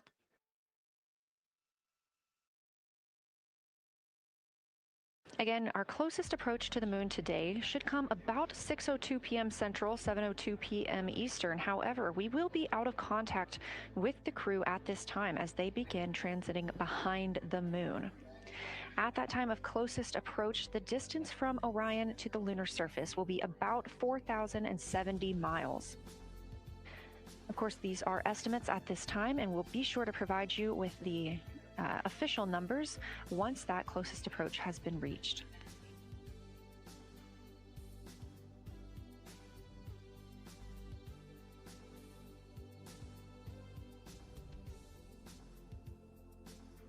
This shot live inside the Orion spacecraft, where our 4 crew members are continuing with their lunar flyby activities. They have just begun those activities really about 20 minutes ago, so we've got several hours of moon view opportunities. This is still a live view inside that capsule. However, you can see just how dark they have turned down the lights. Actually, they've turned them all the way off. There are a few LEDs that they cannot power off, but turning down these lights gives them better views outside of the spacecraft's windows while they photograph the moon. This also prevents any reflections from inside the spacecraft bouncing up on the windows and interfering with their photography.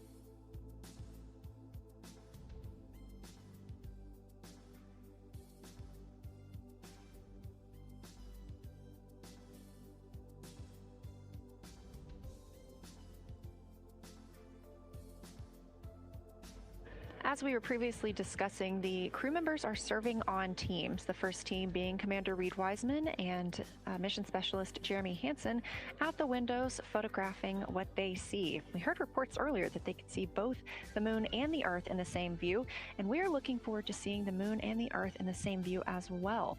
That Earth set coming up in just a few hours. While Wiseman and Hansen are at the windows photographing, Glover and Cook are serving as support crew. They are able to assist with cameras. They are also providing those situation reports, letting us know how the team is working inside the spacecraft, what they're seeing, and how they're feeling about it.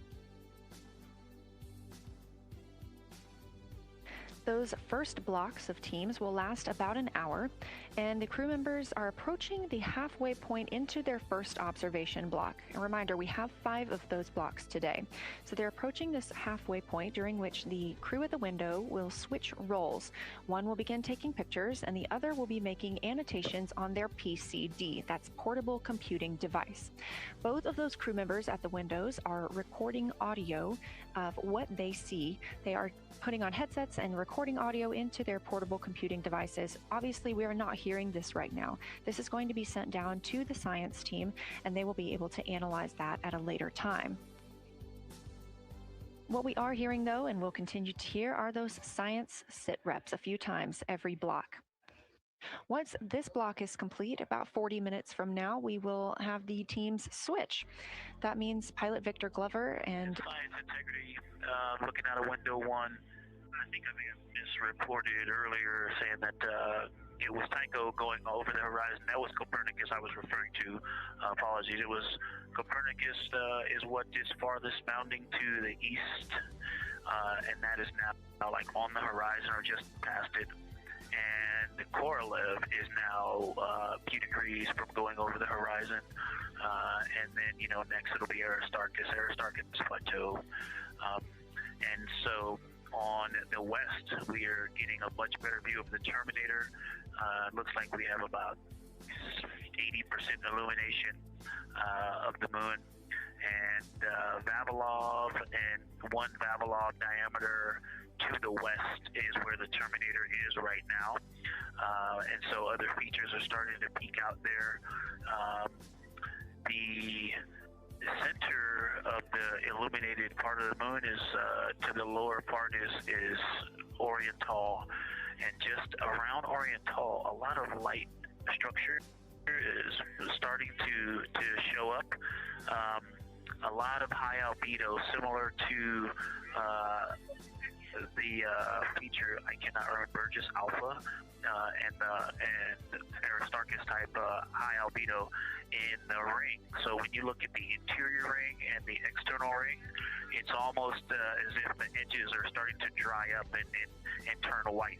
If it was something that was wet and got dry, the edges would be the part to dry first. You just kind of outline all the topography in the interior of that wall is like it was dusted with chalk or started to dry, or maybe dusted with snow. If this was the Earth, I would say there was snow dumped on some of the ridges on the interior of the rings of Oriental. Also, an interesting part of the discussion that I heard between Reed and Jeremy is that from Glishko to Grimaldi, there are two dark features there that look like commas, but in the wrong direction. But there's also a lot of interestingness, just a lot of geometry and squiggles and dots and lines that are starting to stand out as more small features come into view. And there also is a lot of variation in albedo. In some of those, the two dark features, for example, have on the southern edge of the larger one, the one that's further to the south, there's a very dark, the one albedo, like the southern and western part of Grimaldi, and the one to the north, closer to Glishko, is also that same dark albedo. And then around them, there are some very high albedo spots just to the north of the southern one, and just to the west, the smaller one to the north. Very high albedo, almost approaching the 10, a 9 or a 10, like Aristarchus. And lots of little bright spots are just starting to pop up in this view. To the north, as you look up at the North Pole, there is a very distinct crater with a lot of a very defined central peak that is also 3 in albedo, and all of that area past it, going to the horizon, gets lighter and lighter, and is very, very high albedo. And I will go look and find the name of that feature if I can look that up. And then to the south, really getting some interesting geography and topography in the South Pole Aitken Basin. And the view of the South Pole is quite amazing. We've got some Terminator there, as well as the limb view, and there is a very distinct crater right at the South Pole. And I'm going to go look up, I don't believe that is Aiken, but I'm going to go look up the name of that one because it's also giving a lot of good topography due to the shadows that I'm seeing. But that's, I was trying to bound the view that I'm seeing for you, and I got distracted by all of these interesting albedo variations that are popping up in the interior. But that's the view that we see just a Babylon diameter to the west. Beyond is where the Terminator is. Just beyond, I think Copernicus is the easternmost feature that we can see. A very nice ringed, very nice structure crater to the north with a great high albedo central uplift to the north, and the south is dotted by a very characteristic crater with a lot of terrain, shadow features, and I will go try to find some landmarks to put names with those. Any questions for the observation team?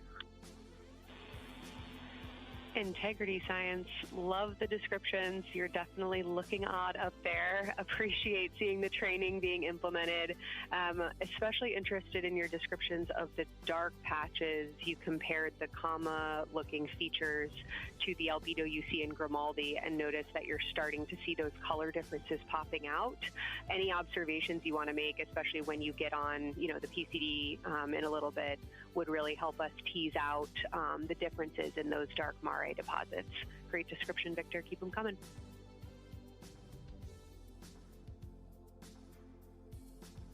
Absolutely will do, and I know you've got descriptions on both of the window observers right now as well. Keep them coming.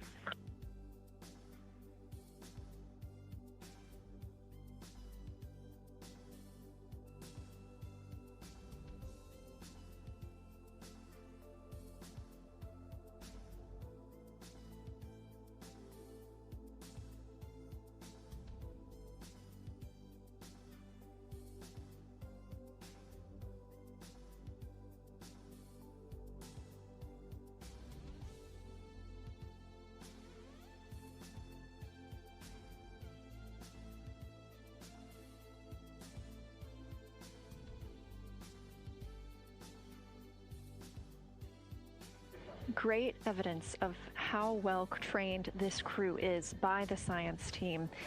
NASA astronaut and pilot of the Artemis II mission, Victor Glover, calling down a situation report, noting several different features on the moon and such descriptions, even saying that it looks like snow on some of the peaks. Obviously, we do not expect that to be snow, but referencing that as some of the lighting on how it looks to the Artemis II crew from their current position.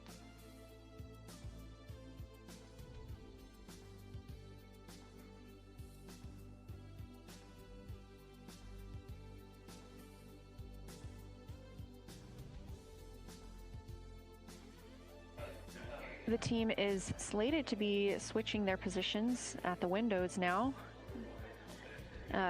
Both Reed Wiseman and Jeremy Hansen have been at windows 2 and 3, one taking photos, one making observations and annotations on their portable computing device. At this time, we also anticipate that they are looking at a crater duo. One of those is Glushko, and the other is Ohm. The team is looking to know the extent of Glushko's ray system and how its rays differ in the Mare versus the Highlands. They also want the team to compare the ray systems of Glushko to Ohm.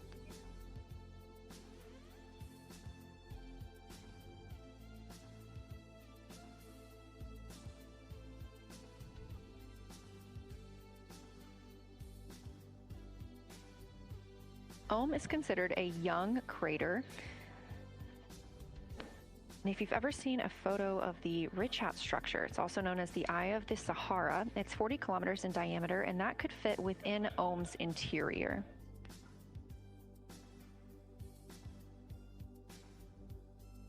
The team is specifically interested in descriptions of that ray visibility, including the color, albedo. Remember, albedo is the brightness or the surface reflection, and the reach.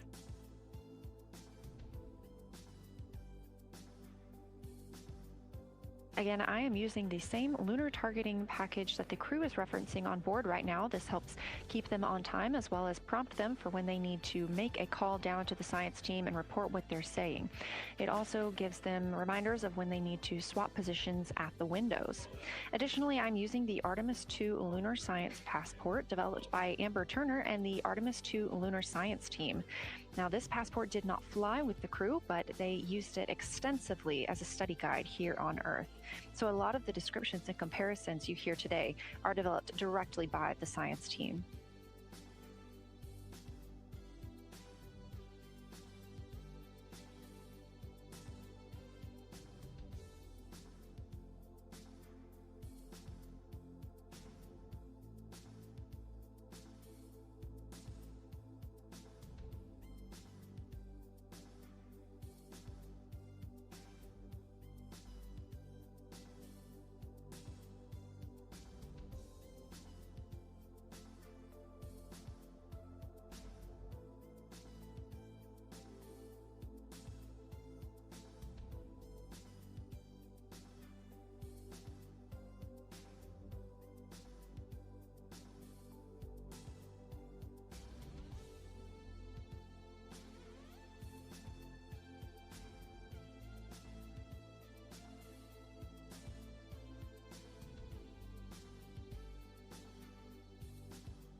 Hey guys, Ryan Sprague here from Somewhere in the Skies, and I want to tell you about something that feels like it was specifically made for us.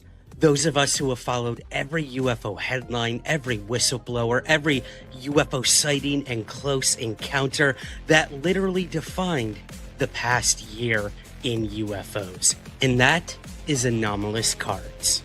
Anomalous Cards are a one-of-a-kind collectible series capturing the top 100 UAP and UFO stories of 2025. Preserved, documented, and brought to life in a format you can actually hold in your hands. We're talking about 100 uniquely designed trading cards, each one representing a pivotal moment in the unfolding UAP conversation. Every single card is individually serial numbered, making each piece of art a limited historical archive. Not just a collectible, but a timestamp of disclosure in motion. And here's where it gets even more exciting. You can collect the full story your way. Grab a complete factory set and own the entire timeline of 2025. Or dive into the thrill of discovery with cello packs and boxes, each containing the chance to uncover exclusive Heroes of Truth insert cards, spotlighting the individuals pushing this mystery into the light. This isn't just memorabilia, it's a curated record of one of the most important years in UAP history. Head over to letsgetanomalous.com right now to grab your set or packs. And for Somewhere in the Skies listeners, you get an exclusive promo code right now for 15% off your order. That promo code is Somewhere15. Again, go to letsgetanomalous.com and use the promo code Somewhere15 for 15% off your order. Because the UFO story is still unfolding, and now you can collect it all with Anomalous cards.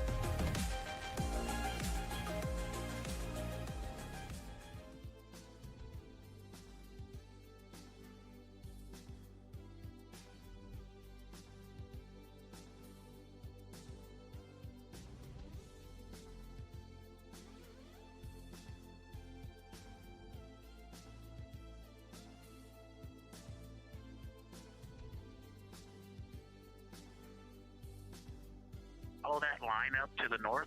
That line is also where the change in topography happens at the North Pole.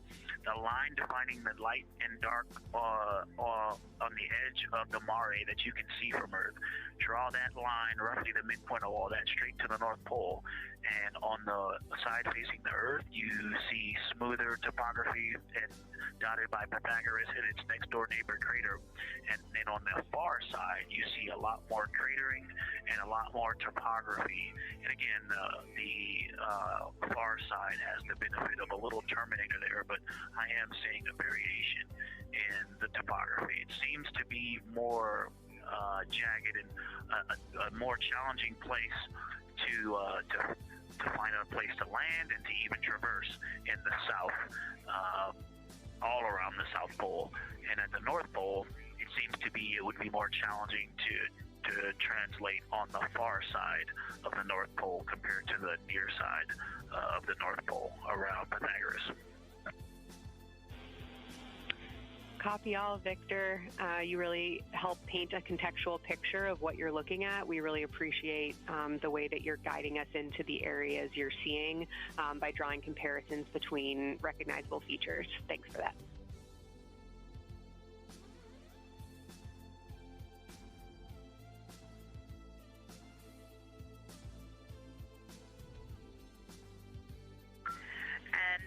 Kelsey, another little science sit rep moment, something I just heard from the window team is the more I look at the moon, the browner and browner it looks. I thought that was an interesting observation. The two observers have been on timeline, no hardware issues. They did start to talk a little bit about another feature that you'll hear more about on the recordings that they call the handprint. That was at the end of their Glushko and before they moved into their current target. They thought that was worth chatting a little bit more about. And they're preparing to switch after this. Houston copies and concurs.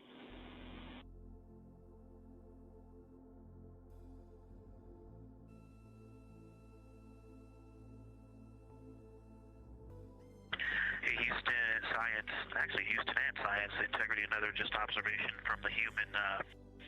My eyes have shifted a little bit since I've been up here. I've been wearing my reading glasses to look at the PCD.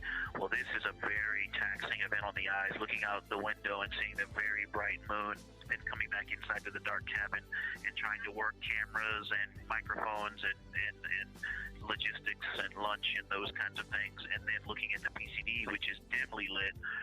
It's just been an exercise. It is a difficult thing to manage it. I'm up and down on the glasses, and then having to wait as my eyes adjust when I come back in. As soon as I look back into the cabin from looking out the window, I can feel my eyes adjusting, and I just have to work through it as they adjust. Appreciate that report, Victor, and know that we are prepared to read you up targets from the ground if that would give you the ability to keep your eyes focused on the moon and not having to swap between that and the PCD. Just let us know.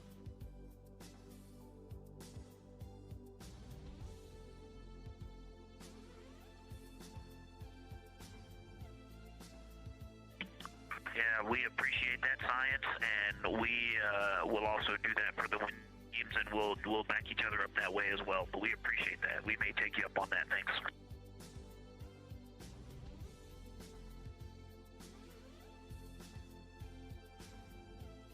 Continued detailed descriptions from the Artemis II crew aboard Orion.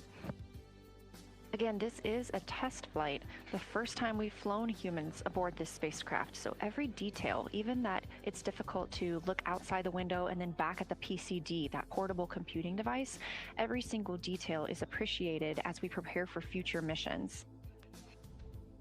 Glover also mentioned that he is now wearing his glasses now that he's in space and that his eyes have shifted a bit. This is something that happens when our astronauts go to space. There is a fluid shift from the lower half of your body up into your head, and that can cause changes in your eyes. It's something that we have seen over time for some crew members, especially now that we have been living and working on the International Space Station for over 25 years.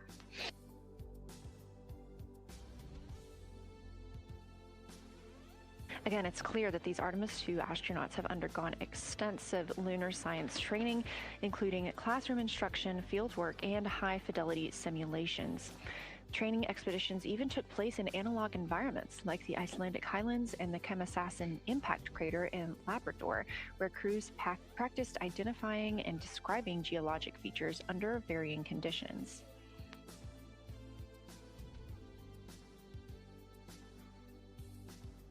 Additionally, here at Johnson Space Center, Orion mock-ups were used to rehearse crew choreography, including three-dimensional space management with an inflatable moon globe to simulate the flyby. And while on Earth, the crew also used that small lunar passport that I mentioned with descriptions, photos, and prompts to help them study the features we hope they'll see. Now, this is a view from their lunar targeting package at this time, helping them determine what they're seeing on the moon, as well as on the left, keep up with what their next target will be. As you can see, we have got a long list and an exciting day ahead of us.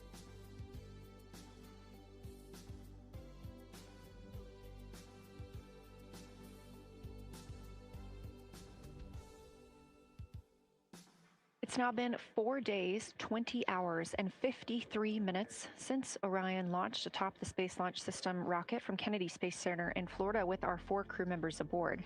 NASA astronauts Reed Wiseman, Victor Glover, and Christina Cook, and Canadian Space Agency astronaut Jeremy Hansen.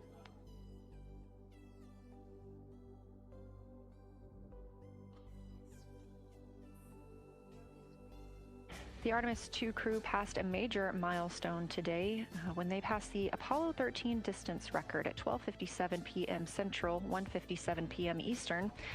That Apollo 13 distance record was 248,655 statute miles from Earth. And Houston, another observation, whole moon. When you look at the moon, something I've never seen in photographs before, but is very apparent, all the really bright new craters. Some of them are super tiny. Most of them are pretty small. There's a couple that really stand out, obviously. And what it really looks like is like a lampshade with tiny pinprick holes and the light shining through. They are so bright compared to the rest of the moon. We copy, Christina. Thank you. Looks like you guys might be doing it, but remind you to swap positions at the window and take your SD cards with you. We're loving everything that you're calling down, so keep it up.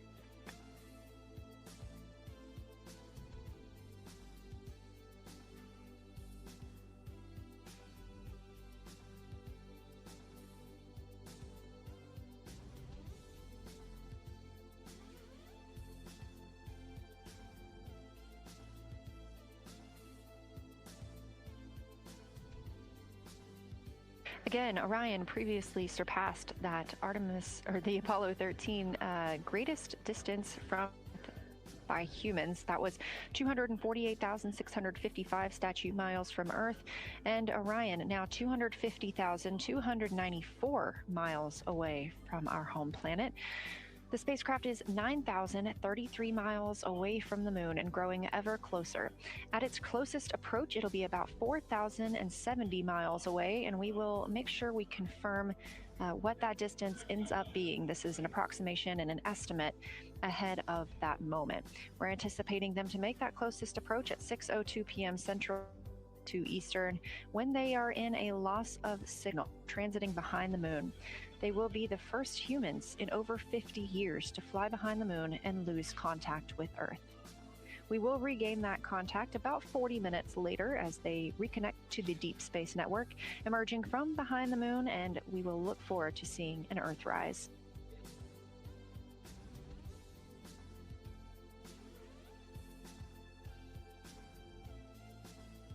Again, the crew is currently in their position swap portion on their timeline.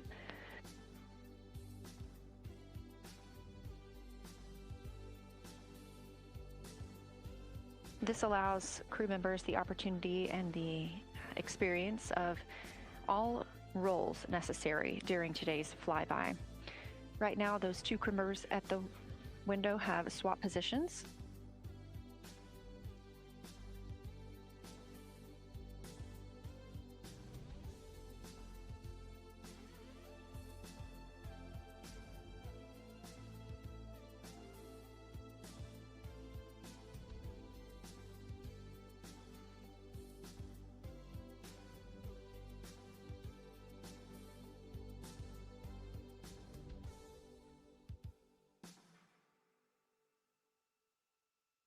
Again, the crew at the windows swapping positions.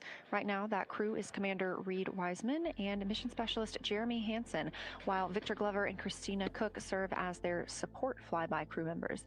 That's why you are hearing Victor and Christina during those science situation reports. Those voices will change in about 30 minutes when they take a turn, taking photos and making annotations while at the window.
Houston integrity.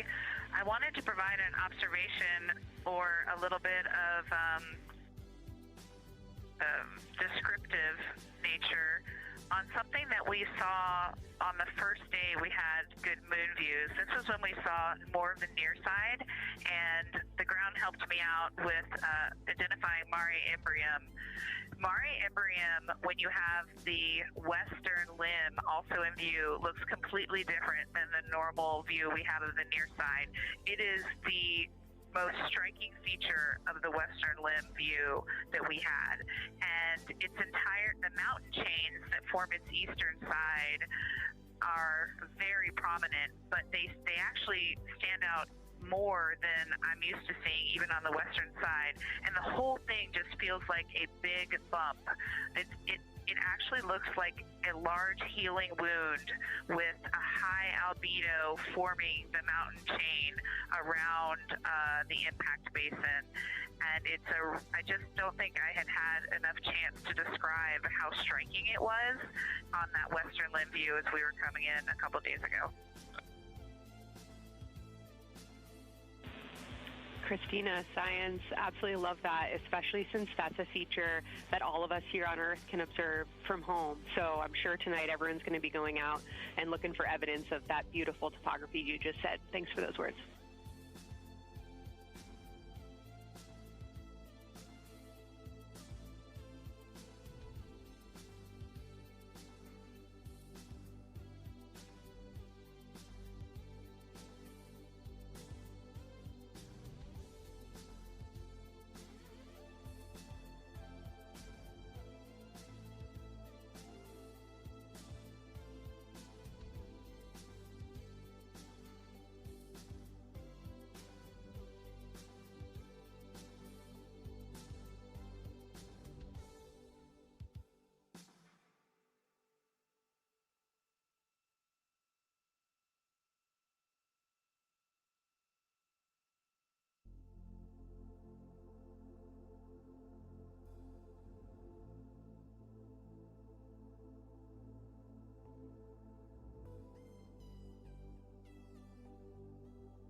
The view on your screen coming from Orion, a camera mounted on the spacecraft's solar array wing.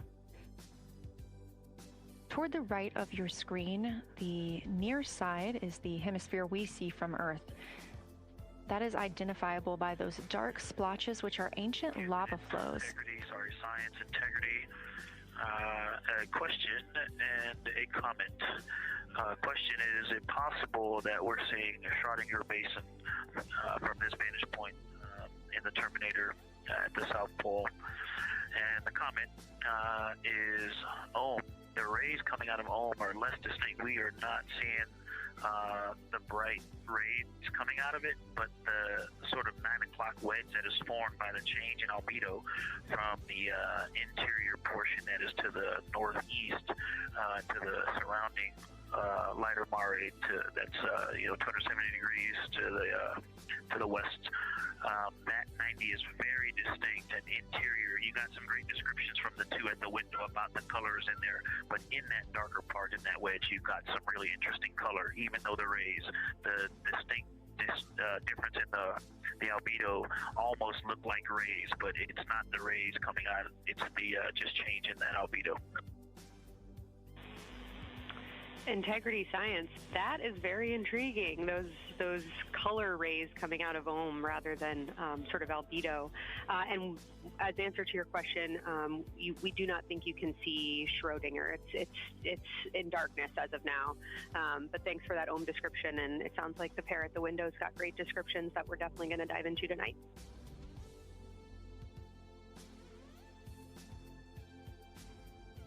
Okay. If you could help me, I would still love to know what it is. There's a very nice crater. You're going to likely have a lot of pictures of it.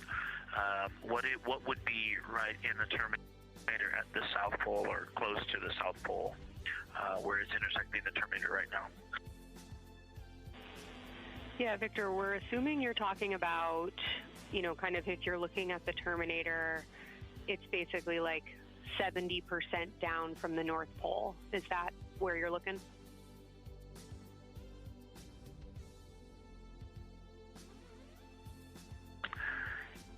Contact, yes, that is where I'm looking.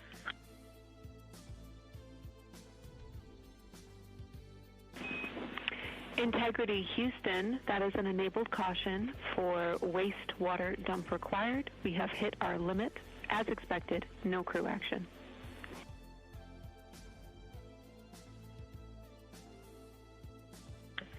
Copy, no crew action.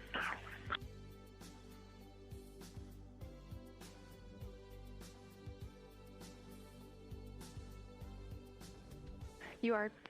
And integrity science, we're trying to figure out what you're looking at there. Is it like right on the terminator, or is it in the eliminated portion next to the terminator?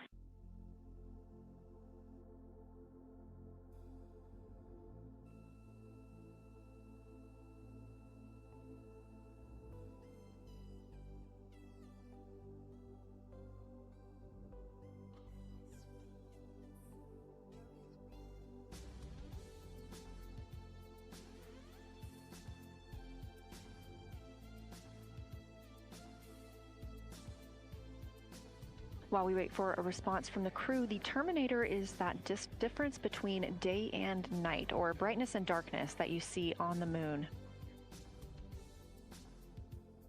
We see this from the International Space Station as well, looking down at Earth. And science from integrity, excuse my space orientation adaptation. If you draw a line between Glushko through the center of Oriental, and then another line from Glushko through the southern tangent of Oriental, that line would almost perfectly intersect tangentially the crater that I'm talking about, and it is on the terminator. So yeah, I think I'm not looking at the South Pole. I was a little twisted. That line description was really helpful. I have eyes on the SIR right now, and they are actively discussing lunar geography. We will be back with you shortly.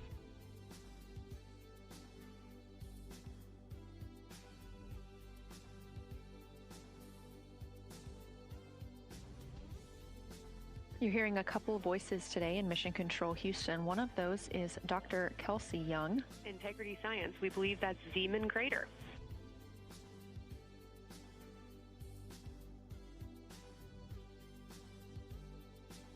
Oh, I floated away from the speaker. Say it again, please.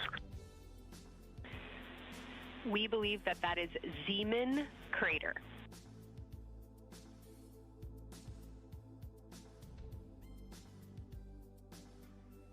Zeeman. Okay, and can you say the first letter? I may be pronouncing that wrong. What's the first letter of that word? Zulu. It's Z-E-E-M-A-N.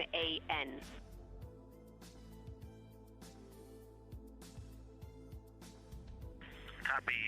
Thank you for that. Yes, we've got a great view of that. And when I went back to the window just now, the view has completely changed. Our trajectory is taking us to a new view, and I'm looking more into Babalov. I've got a nice, great view into Babalov.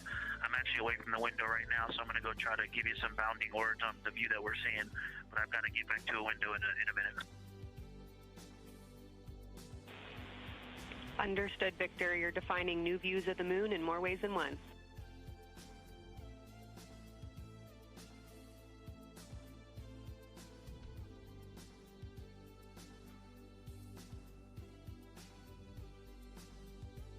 Again, when you hear calls down to science or from science, that's Dr. Kelsey Young, the Artemis Science Flight Operations Lead here at a console in Mission Control. You also hear communications with the crew from Canadian Space Agency astronaut Jenny Gibbons. She is the Capcom for today. She is a backup Artemis II crew member. Those calls from pilot Victor Glover asking about a feature he was seeing, specifically a crater on the moon. Meanwhile, the team here in the science evaluation room was actively working together to determine which feature he was describing.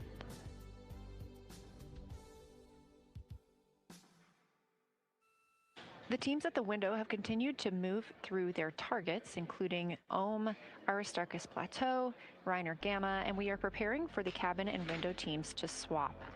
That's when we'll hear more from Reed Wiseman and Jeremy Hansen when they take on these support roles, while Christina Cook and Victor Glover are at the windows photographing and annotating.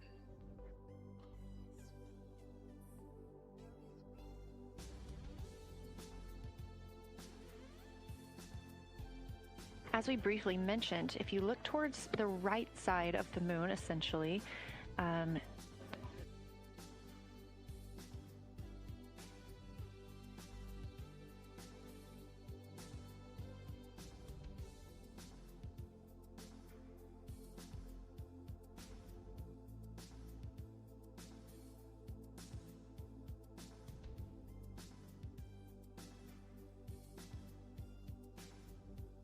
This live view coming from a camera outside the Orion spacecraft, and if you look on the right side of the moon where you see those dark patches. Wow, yeah, I wish I had some more time to just sit here and describe what I'm seeing, but the Terminator right now is just fantastic. It is the most rugged that I've seen it. From a lighting perspective, there are little islands. There are islands of terrain out there that are completely surrounded by darkness, which indicates some real variation in terrain. Up to the north, there is a very nice double crater. It looks like a snowman sitting there, in the 5-10 degrees below the pole in the Terminator. And then on the southern edge, there's almost like a hole. Looks like a hole, and it's the diameter of Vavilov size, just blackness, and then a wall of bright, and then it goes back to the black beyond the Terminator. So there's it looks like there's just a gigantic hole right there. 1 Vavilov diameter east of Terminator. And as you go south, the Terminator is not a nice smooth arc. It's just jagged. There's almost a 110-degree turn in the shadow as opposed to the nice smooth arc, again indicating some really interesting variations. And I'm sure we'll get some photos of that.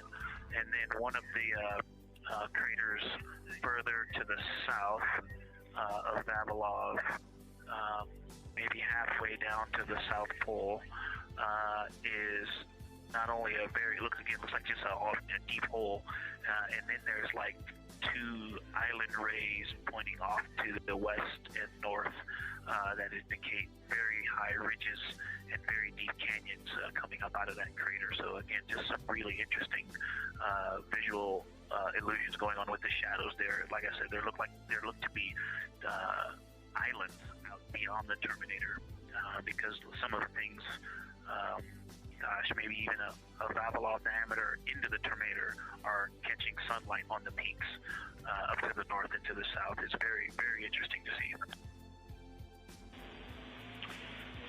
Integrity Science, oh my gosh, that was an amazing picture you just painted. I glanced over at the SIR video and I literally saw fist pumps in the air. Those types of observations are things that humans are uniquely able to contribute, and you just really brought us along with you, so thanks for that.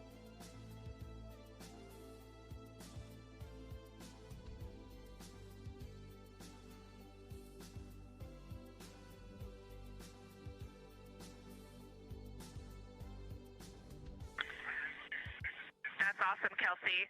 Did you get a sit rep updating you on a slight change in logistics for PCD use? Christina, this is Houston. We did not, but we will take it now.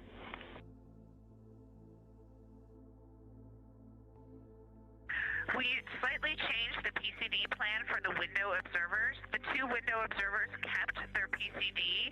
So in other words, the one that window 2 went to window 3 and the one at window 3 went to window 2 when they swapped rather than staying at the window. We'll plan on all observers keeping the same PCD for all observations.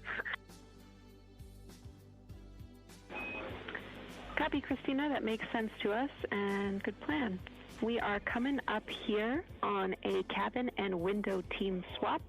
Let me know when you're ready for a quick vehicle status.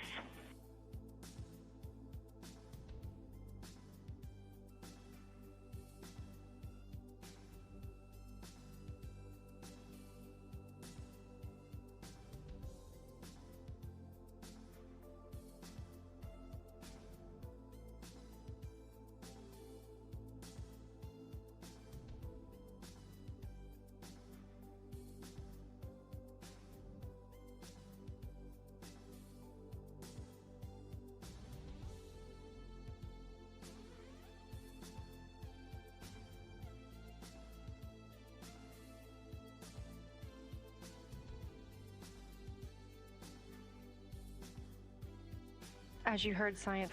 Go for the vehicle system update. Howdy, Reed. We don't have much for you. We just wanted to let you know that toilet right now is no-go for use as we stick with the predetermined limit for now. All crew members, please use CCUs. Otherwise, Orion is looking very good. And you have 15 minutes in this handover time where we expect Victor and Christina to switch to the windows and you and Jeremy to be in the cabin assisting. Let us know if you have any questions.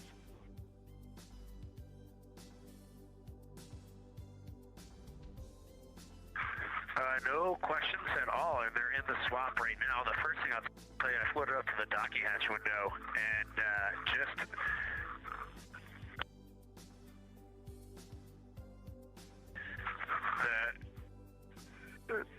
what I'm going to call the Mari around Oriental just looks so different out the docking hatch right now. It's quite a bit darker. It's the same darkness, if not a little darker than Grimaldi.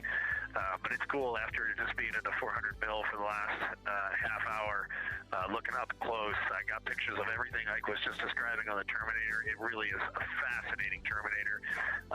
And then Oriental just looks so dynamic right now. It's very three-dimensional out the docking hatch compared to what I was just looking at through the 400 mil. We love it. We are getting a sneak preview from one of our SAW cameras at what you're looking at, and we see some of what you're describing. We cannot wait to see your photos. Thanks.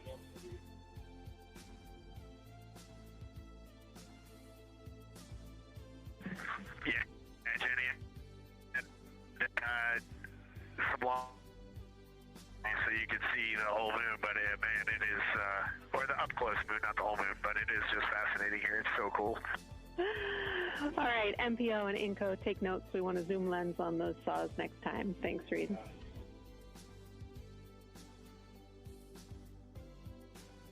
Affirmative.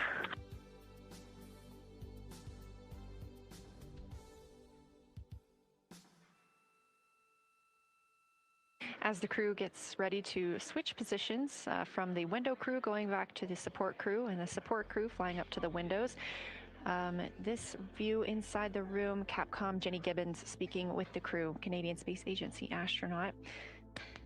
The crew has continued to provide excellent descriptions of what they are seeing on the lunar surface. In this picture, or in this live view actually, from Orion and a camera mounted on its solar array wing, if you look at the dark portion on the right side of the screen, those are visible from Earth. That's considered the near side. Those are ancient lava flows from a time early in the moon's history when it was volcanically active.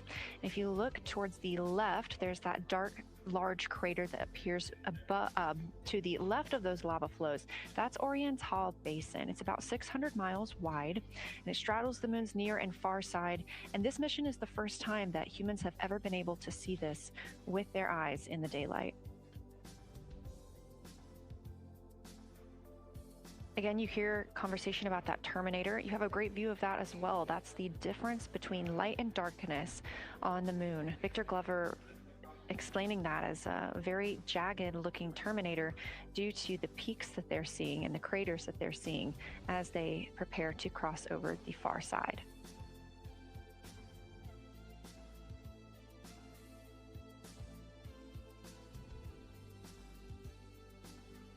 You also heard science officer, the Dr. Kelsey Young, Artemis Science Flight Operations lead, sharing with Victor Glover that his responses are truly something that only human eyes can discern or provide.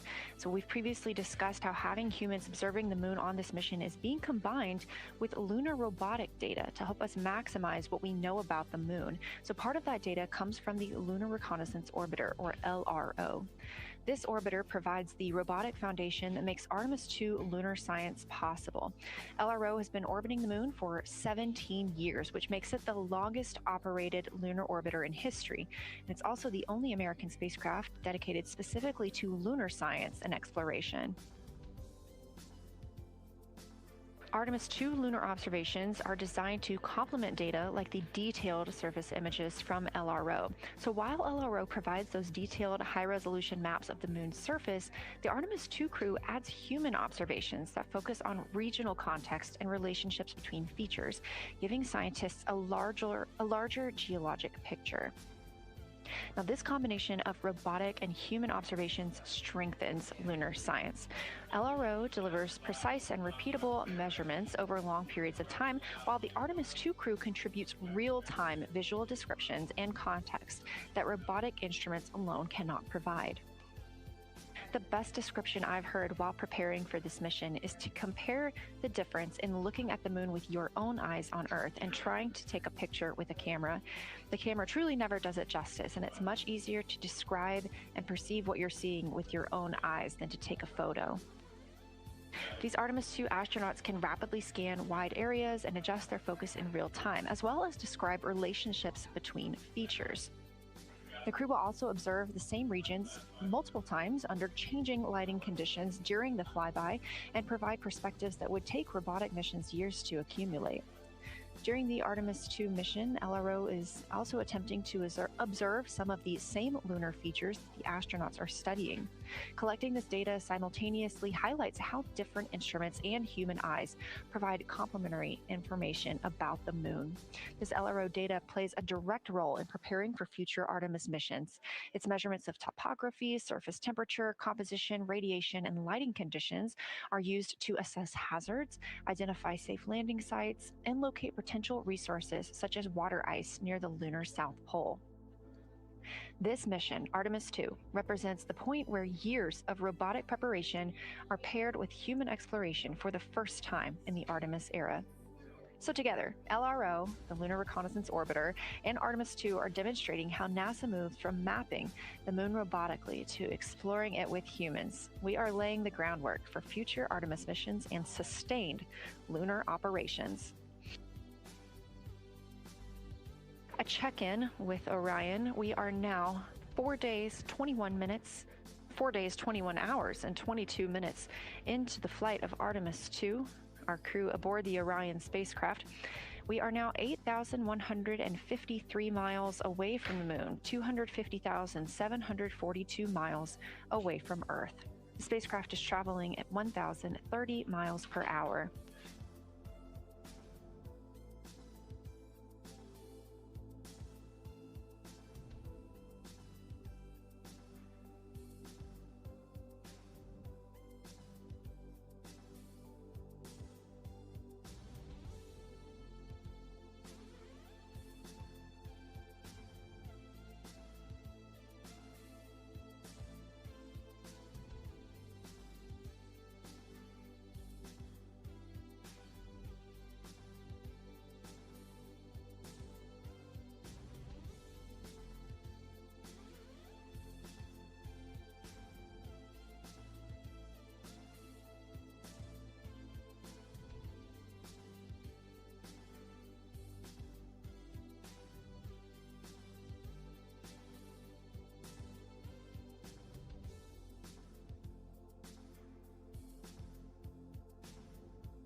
The professional science update giver is now in seat 2. That is where Victor is, and Christina is nestling into seat 1 with the long lens, and we're just getting ourselves oriented here.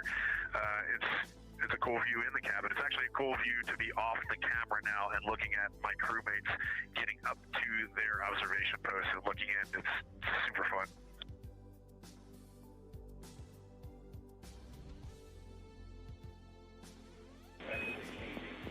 Copy all, read, we like it.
As we heard confirmation from NASA astronaut and commander of Artemis II, Reed Wiseman, they are now switching positions of the support teams and the observation teams.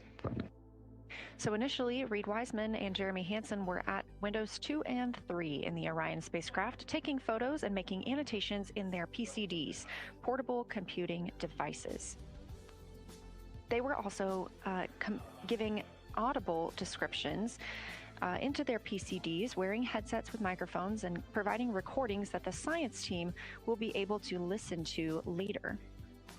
We were hearing from NASA astronauts Christina Cook and Victor Glover as they made observations as part of the support team. Now, as these teams are swapping, we anticipate hearing more from Reed and Jeremy as they'll be on the support team, while Victor and Christina will be at the windows taking photos and making annotations.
And Jenny, for the science team, if they can mark this time, I just covered up window 4 to block out the ambient light from a very bright planet Earth. And it'll be interesting to see if in the data, Victor and Christina see any differences from me and Jeremy with that window blocked. It's a lot darker in the cabin now.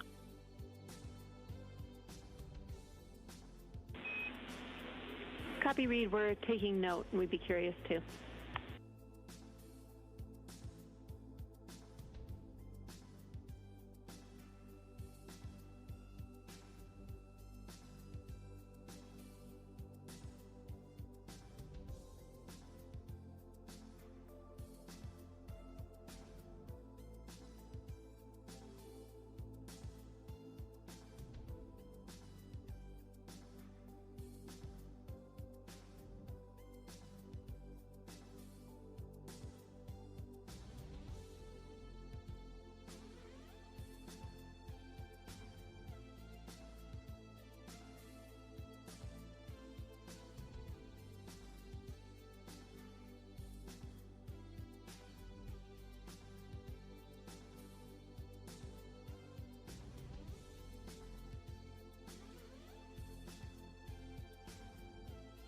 We are live in the Artemis mission control room during the lunar flyby of the Artemis II crew, the first humans to fly by the moon in over 50 years.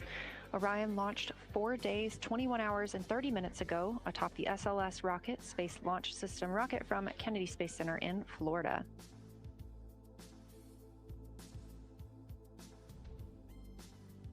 Our 4 crew members inside the spacecraft are transitioning their positions.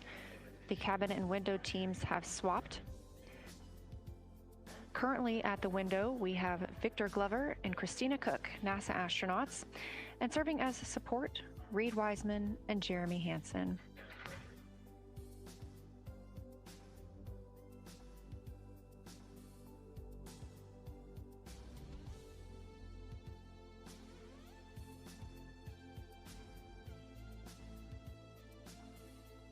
For our crews at the window, they are using handheld Nikons with an 80 to 400 millimeter zoom lens.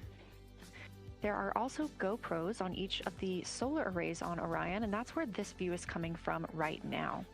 We have an interior camera of the crew as well, but they have dimmed the cabin lights. They've actually turned off the cabin lights to allow them to better see outside of the spacecraft. This also helps prevent any reflections from lights inside the spacecraft reflecting onto the windows while they are photographing the moon.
We talked a little bit about the views and the cameras being used on the Orion spacecraft. And again, we do have GoPros on the tip of each solar array wing. Now, the bandwidth is a little bit limited because having a crew on board, we do have to downlink a lot more data. That includes their environmental control and life support system. We are not the only data, this view that you see, coming down from the spacecraft, and so we do rely on sharing some of that with the other flight controllers in mission control. This helps the team monitor all systems aboard the spacecraft and ensure the safety of our astronauts.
We are standing by for a situation report from the crew aboard the spacecraft. They've been imaging the whole moon.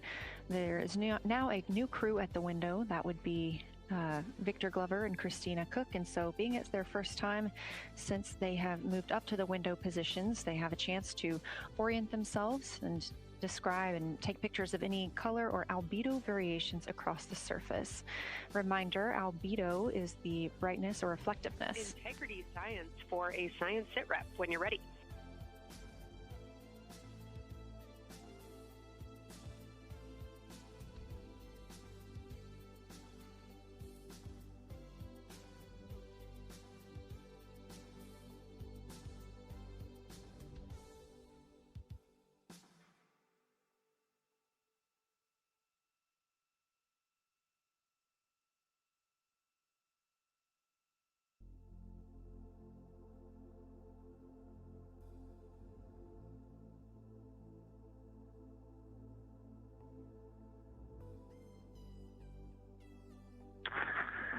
Houston Integrity, we have no external view of the moon right now for the floating crew members, so my only science sit rep is that we have Victor in window 3 doing observations and Christina in window 2 with the long lens.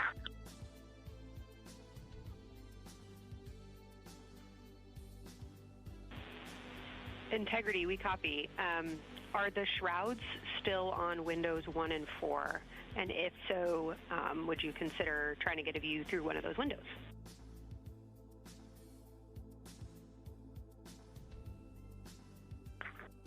We cannot take the shroud off of 4 because the Earth is too bright and it's impacting Ike's peripheral vision. And then I can get a grazing glimpse out the docking hatch window. I can see Oriental south down to the South Pole. And the primary thing that I see from Oriental right now is just the long trenches that come out. And, you know, when you come out the north side of Oriental, the ejecta kind of boulders across the northern half of the far side. But coming out the southern half of Oriental, I just see those large, here they look like gorges. They're almost like rain when it comes down the Grand Canyon and fingers off into the desert, kind of what it looks like. Also, Burgess Alpha is extremely bright. It's the brightest thing that I can see.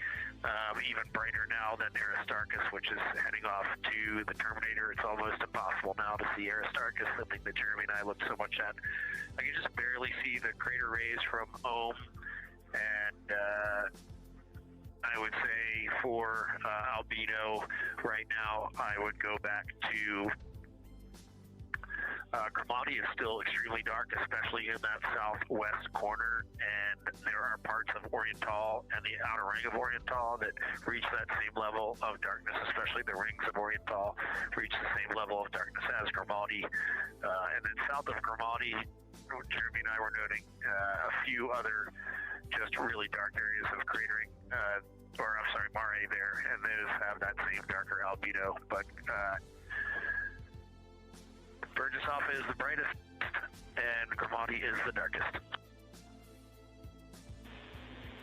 Integrity Science, that was a great description. Thank you, and thanks for the docking window geometry to give us that description. Any comments before you go on the annular ring in Oriental?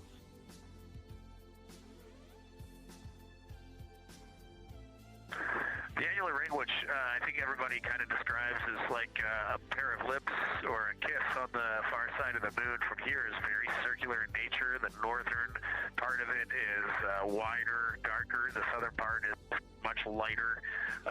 It is very neat looking, and but it is far more circular than I remember it looking in our training. The darkness of the northern side of the annular ring is the same darkness from here out this docking hatch window as the center mare in Oriental.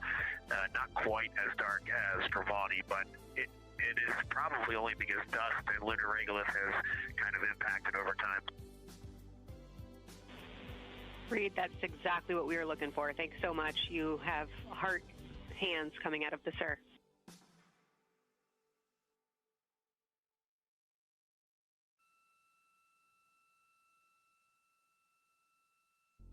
Say that again, Kelsey. Just saying that the sir was really excited about that. That annular ring was something we were really eager to hear about, so thanks.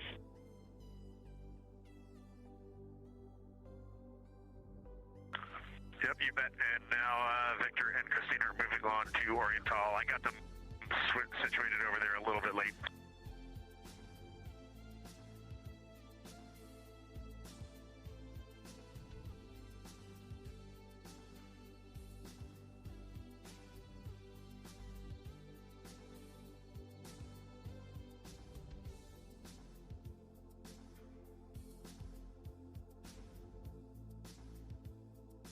That was NASA astronaut Reed Wiseman, now providing a science sit rep as he is away from the windows most of the time. He is working as the support person along with Jeremy Hansen in the spacecraft, as Victor Glover and Christina Cook are now at windows 2 and 3, able to photograph the moon.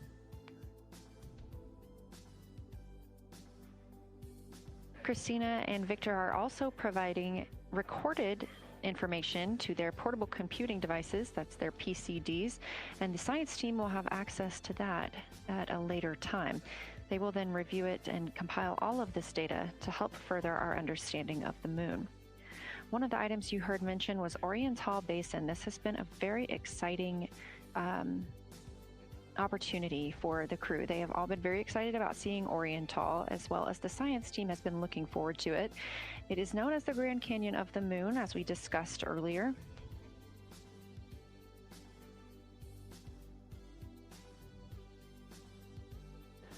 From the pictures, the science team is hoping that the crew will take centered images of the entire basin and surrounding craters in a single frame, but also use those 80 to 400 millimeter zoom lenses to create a mosaic entire basin.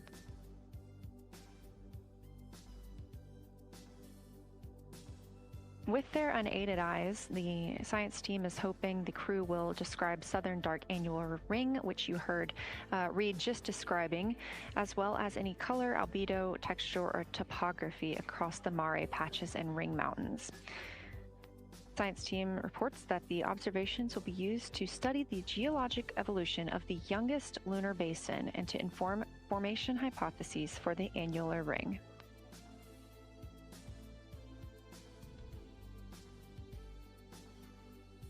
And again, another fun fact about Oriental is the diameter is the same distance between Johnson Space Center, where we are today, and Kennedy Space Center, where the crew launched on April 1st.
This live view from the Orion spacecraft on the Artemis II mission, now 7,373 miles away from the moon, 251,000.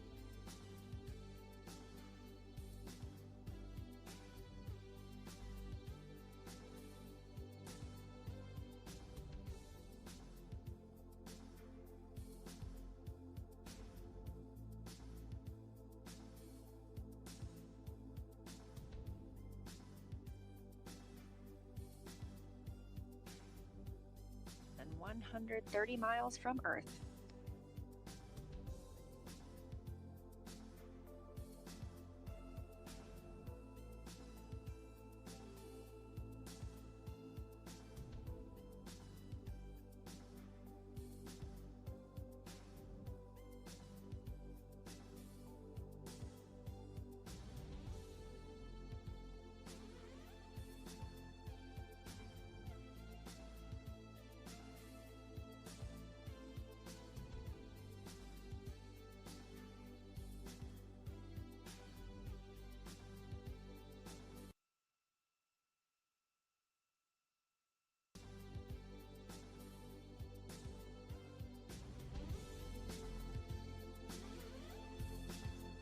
Again, the Artemis II crew passed the Apollo 13 record of the humans farthest from the Earth today at 12:57 p.m. Central Time, 1:57 p.m. Eastern Time.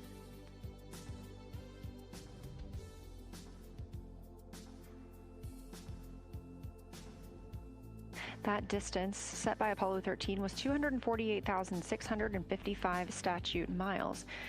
We have clearly passed that, and we expect to pass that by about 4,105 miles. That will be when the spacecraft reaches its farthest distance from the Earth. It could be around 252,760 miles, but again, these are approximations and our targets, and we will make sure to report back the final numbers once we have them.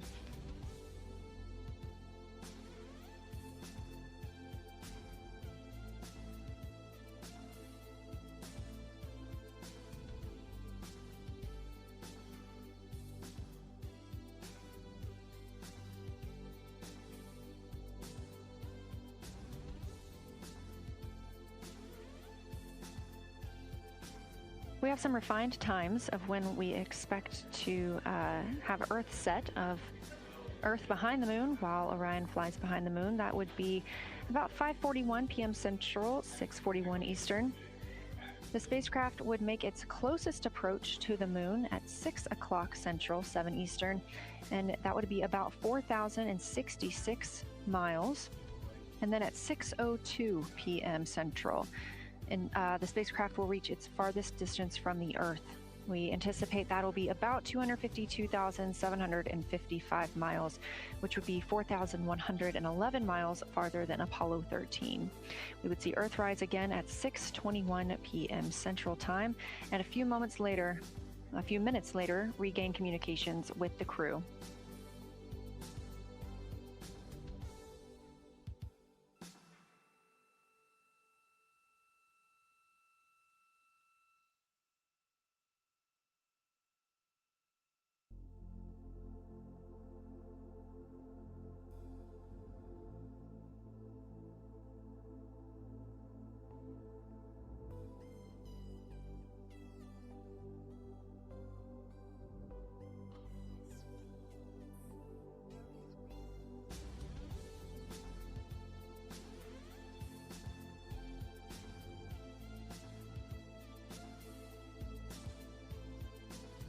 Currently aboard Orion, Victor Glover and Christina Cook are the two team members conducting lunar flyby observations, meaning they are using the Nikon cameras to photograph the moon, and their PCD, or the portable computing device, to conduct annotations.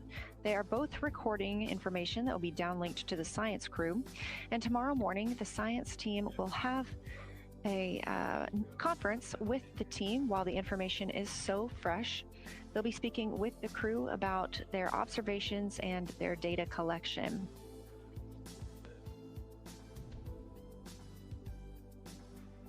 Otherwise, most of tomorrow, Flight Day 7, is considered an off day.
We are on flight day 6 of the Artemis II mission, the first time in more than 50 years that humans will observe the moon directly, providing a critical opportunity to practice how lunar science will be conducted during future Artemis missions.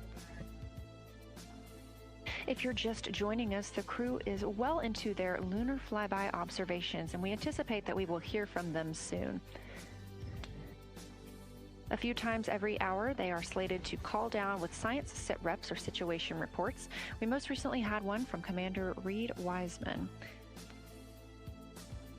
He and Jeremy Hansen, mission specialist, were first at the windows today to photograph and make annotations of what they were seeing. Therefore, we heard more from Victor Glover and Christina Cook earlier in the day during those first blocks. But now that Reed Wiseman and Jeremy Hansen are on the support side, they are the ones calling down what they are seeing from windows 1 and 4. Earlier, we heard that the Earth is so bright in window 4, they have had to temporarily cover it with a t-shirt.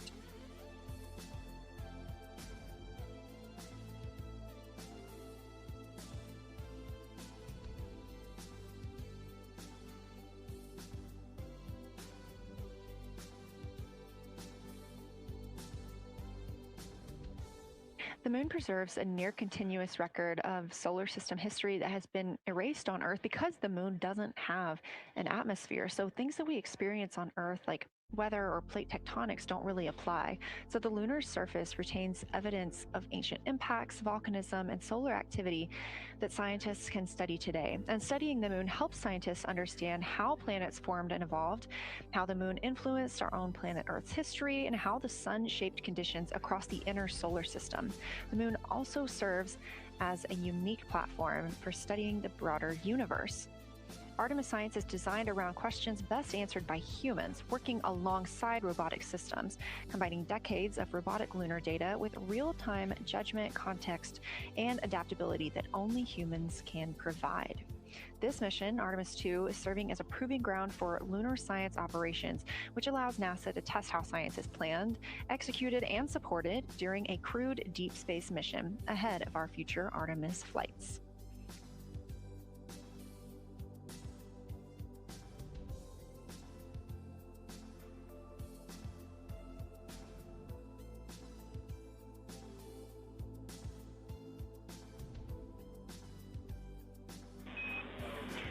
Integrity, time for a window team position swap. So Victor and Christina, please switch places if you've not done so already, and remember your SD card for the camera.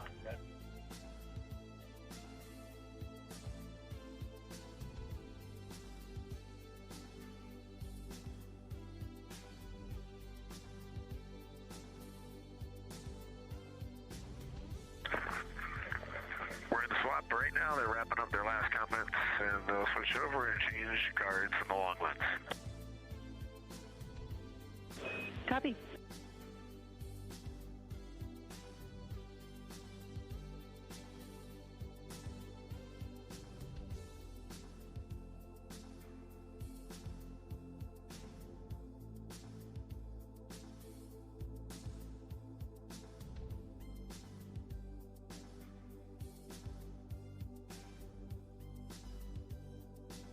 As you heard in that call, it is now time for the team members at the window to swap positions.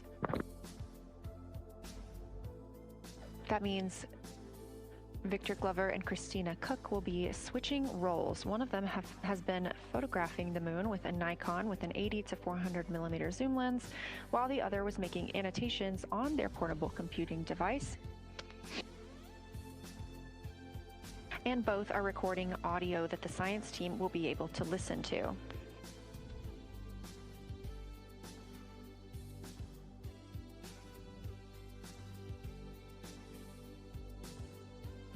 We are now 2 hours and 10 minutes until we expect to lose signal with the spacecraft as they fly behind the moon. And the next target for the crew is considered a crew choice event. They have the option to focus on any regions or patterns or features that interest them. The science team has asked the crew to capture pictures that illustrate their choice, as well as at different zoom levels, and to describe why those certain features or regions caught their eye.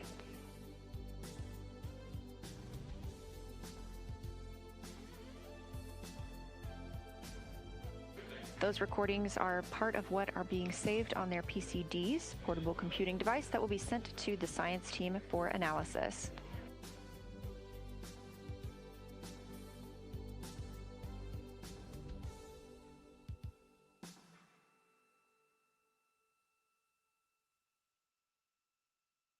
The crew has been allotted 8 minutes for this crew choice event, and it's also a time for a scheduled sit rep or situation report.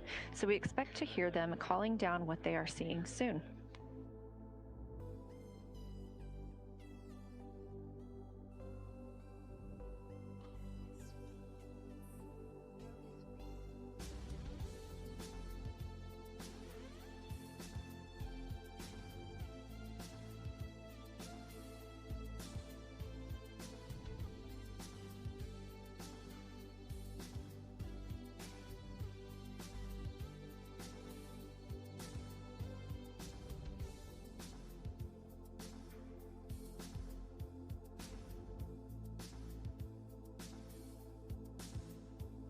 Something that the crew or that the science team has used to help prepare the crew is a cue card. These ask for a feature ID if they happen to know the type or name, and if it is a target. Of course, in this situation, when they have a crew choice, they do not need to, it may or may not be a target. They want to know the location and the observation style. They've also asked for the geometry of what's being captured, the size, shape, boundary, and preservation, as well as the color and shadow. So the color tone, the albedo, that reflection or brightness, and any shadows or illumination. Next, they're interested in structure and texture. That includes slopes, structures, and textures, of course, and geologic relations, like association to other features, any contact to those features, and of course, their thoughts, impressions, or interpretations. They are interested even in emotions and excitement that the crew may be having.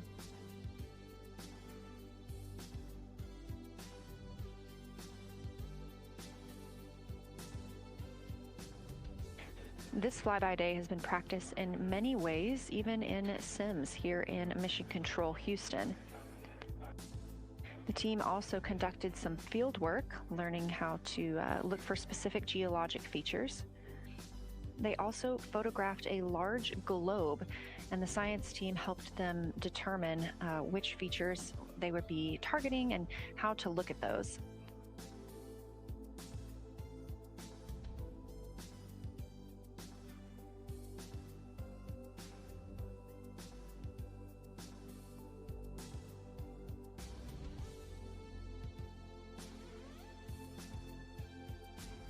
We have a few more minutes that the crew would be photographing their crew choice. Again, this is NASA astronauts Victor Glover and Christina Cook at the windows. They will then move on to another discussion portion. This is for the far side albedo, that reflectiveness, and color that they are seeing. We heard earlier about some browns seen on the moon, which is very interesting, especially here from Earth, where we are just seeing whites, grays, and maybe even black at some points. When they get into that discussion for far side albedo in a few minutes, the theme is looking to know how that color and albedo is, what those variations look like across the far side.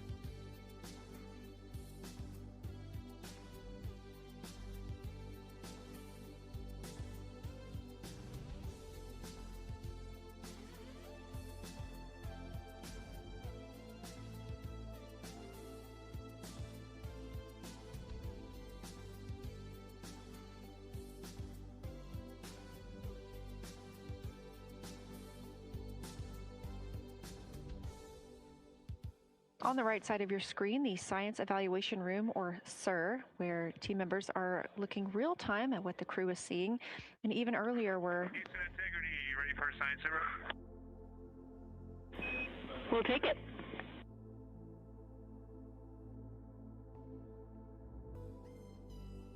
Okay, the crew has swapped positions. They're in their crew choice. element. I've been listening to both of them for a little bit, and they're really enjoying. They both decided to pick the Terminator, and they're spending a lot of time looking at the Terminator, just talking about the resolution that they can see, the depth of the craters, and the various interesting and unique excavations that they can see. So Victor is on the long lens, and Christina is just looking out the window, and I'm sneaking a peek in T-shirt window.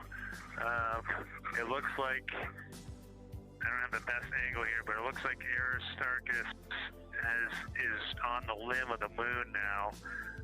It's amazing how quickly it changes as we speed around the far side of the moon, stuff that's leaving our field of view, and now we have a lot of the dark side of the moon that, it's missing for us right now, but it would be in view if it was lit at all. Jeremy, Science, thanks for that sit rep. Do have a question. A few times we've heard you and the other crew describe change during the course of your flyby. Would be interested in future descriptions of more verbosity about how it's changing. Thanks for the great sit rep.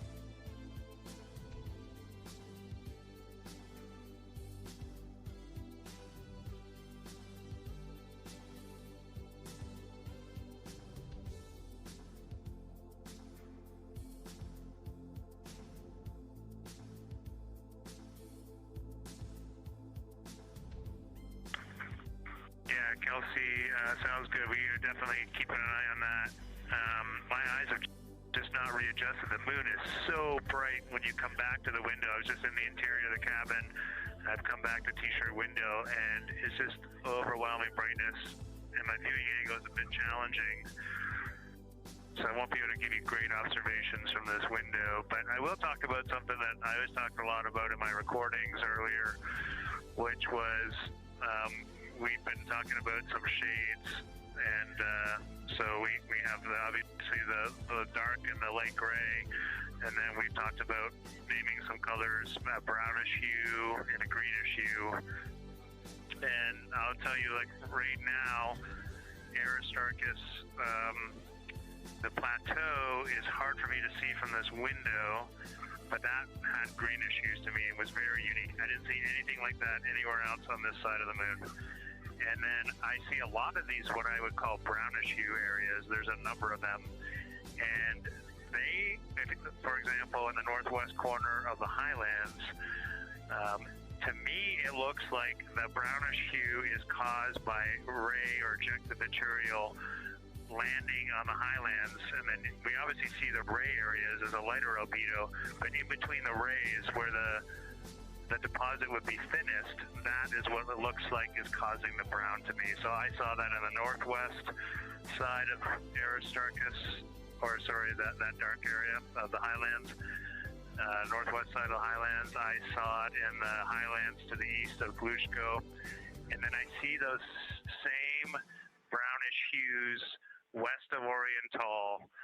And I drew a contact there on OneNote, but that's a huge region, kind of like a piece of pie with the point of the pie pointing at Oriental and then going up towards the northern side of Hertzsprung.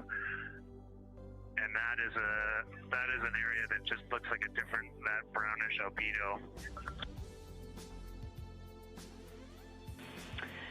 That was fantastic, Jeremy. We had heard rumors of the green and brown hues, and so you really read my mind on asking about those.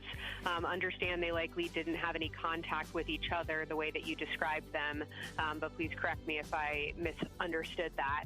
And then last thing, I'll make the same offer we made to Victor earlier. If it would be helpful for us to verbalize any targets so you can stay at the windows and keep your eyes adjusted to the moon, please let us know.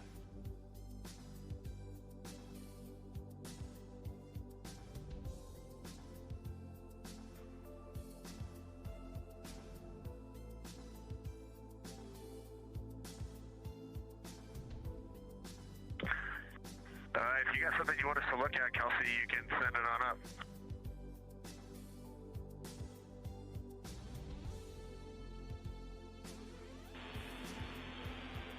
definitely not looking to interrupt your flow, Reed and Jeremy, only offering assistance if you guys want to keep your eyes off of the PCDs.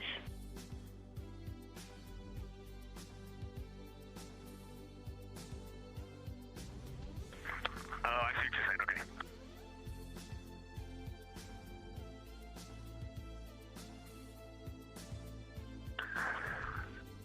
Not really science related, and we definitely learned this at Apollo, but the thing that is just most fascinating, I think, to me and Victor right now is even as rugged as the far side looks, when you look at Oriental and home, it's rugged.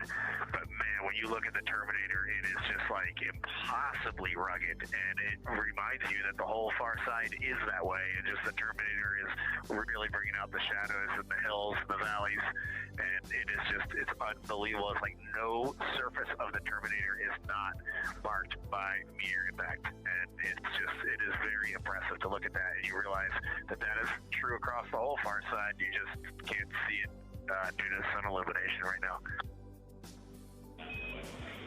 Reed, Houston copies, and we were commenting on the same thing. Even from our view, the Terminator looks absolutely alien because there's just so much texture in there that we're just not used to seeing. So thanks for sharing that with us.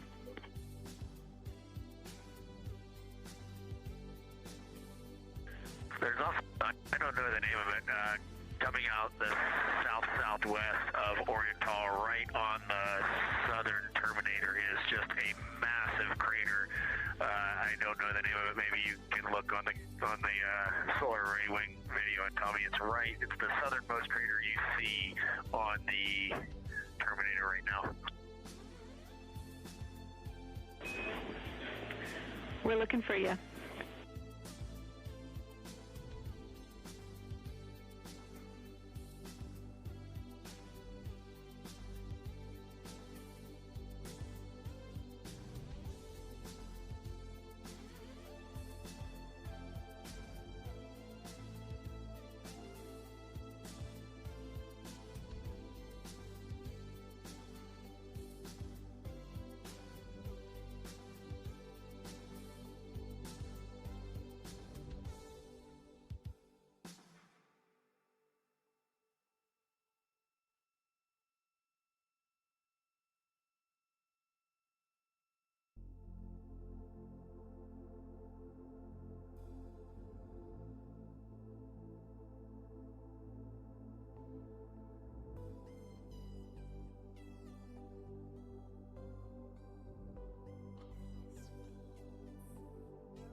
We're loving that picture. Thanks for showing us.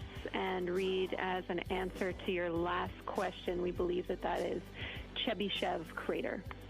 And the sir agrees with that.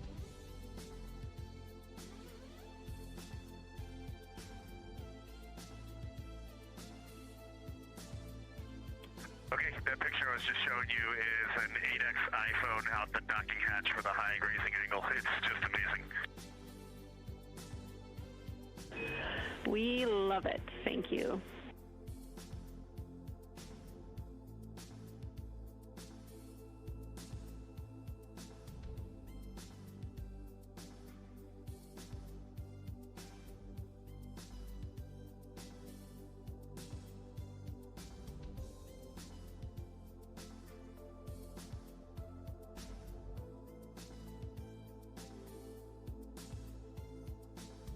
This is Artemis Mission Control in Houston, Texas. Mission elapsed time, 4 days, 22 hours, 12 minutes into the flight of Orion.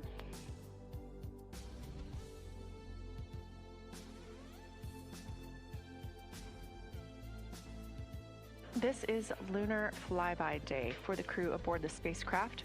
Reed Wiseman, Victor Glover, Christina Cook, and Jeremy Hansen are now the farthest people to have ever traveled from Earth.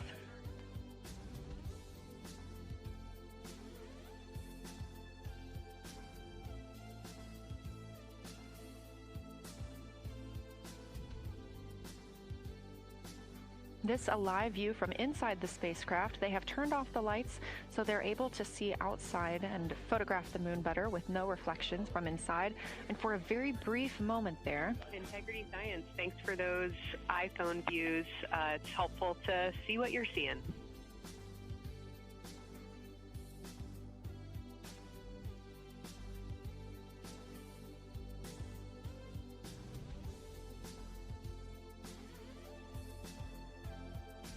We very briefly saw NASA astronaut Reed Wiseman showing a picture he took on his phone of the moon.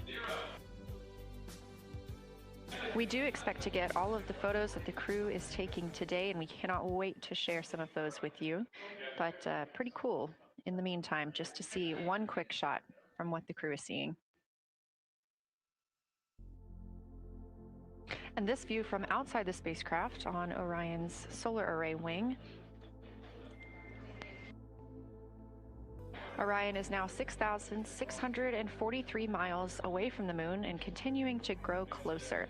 Again, their closest approach will be about 4,066 miles.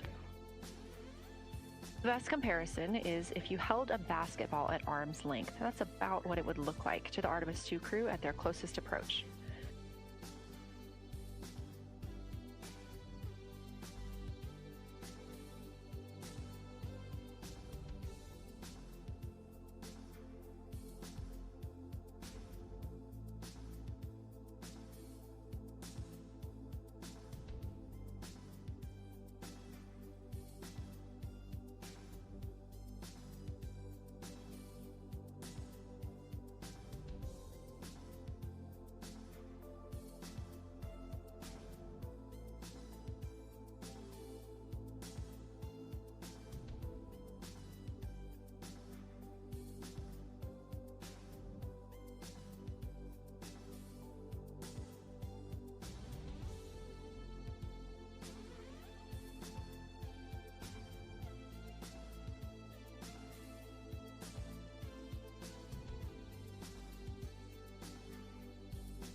This view showing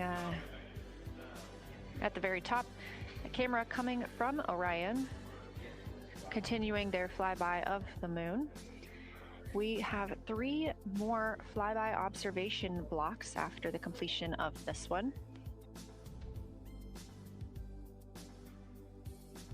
Down on the bottom left of your screen, that's the SIR, the Science Evaluation Room, where team members are continuing to work through all of the targets that the crew is photographing today, and they've helped identify some of the craters and some of the other items that the crew has seen on the moon's surface. Down on the right is Artemis Mission Control here in Houston. Those 2 rooms down at the bottom are just down the hall from each other.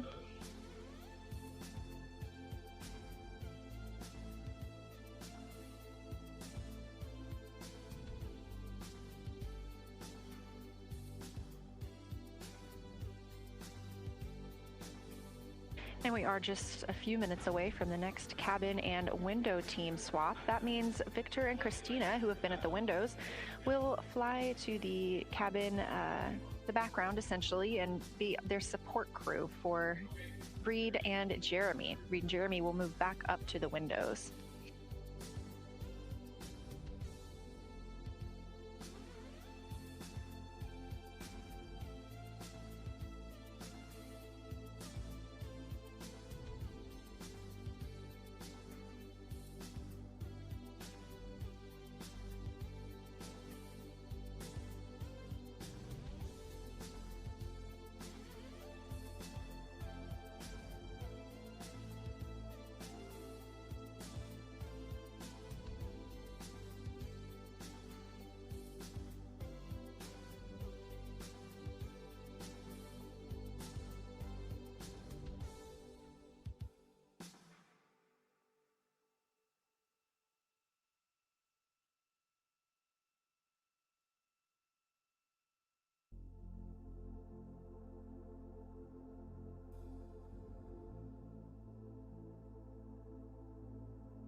crew is continuing their discussion portion of the flyby in the lunar targeting package, where it says far side albedo / color. They are looking, the science team is looking to get a good understanding of what the crew can see on the far side at this point, and its brightness as well as any colors.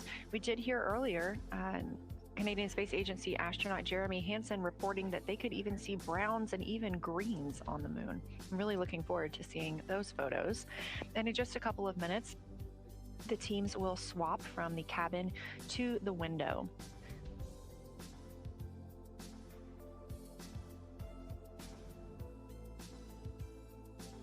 Another rundown of just how this flyby is choreographed inside the spacecraft today. So these activities have been timelined, and there are these 5 blocks of time during which the crew is going to be observing the moon from Orion's windows. Now we are just coming up on the end of the 2nd block, and we'll start the 3rd soon. So at any time during those blocks, 2 members are at the windows working in a pair. One is taking photos from window 2 and has a blue shroud over the window to help prevent any reflections from inside the spacecraft. They are also using an 80 to 400 millimeter zoom lens. And the other astronaut on the window team will be in window 3 using their portable computing device to make annotations.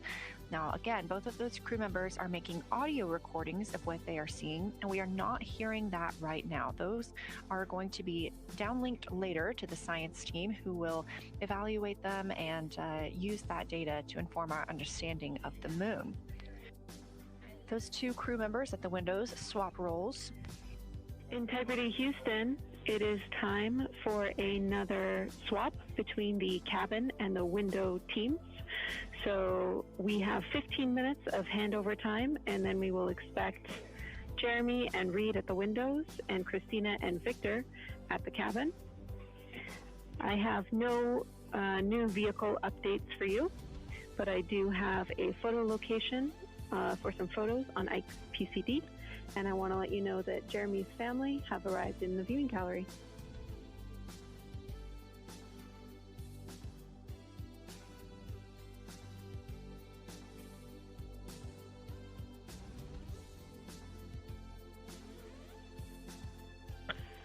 Okay, Jenny, we copied most of that.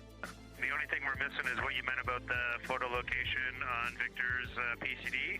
And hello to my family. I think that must be Catherine and Devin that are there.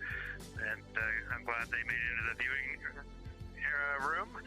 And we copy at Cyber Crew Swap. The A team's coming out of the windows and the B team's going in.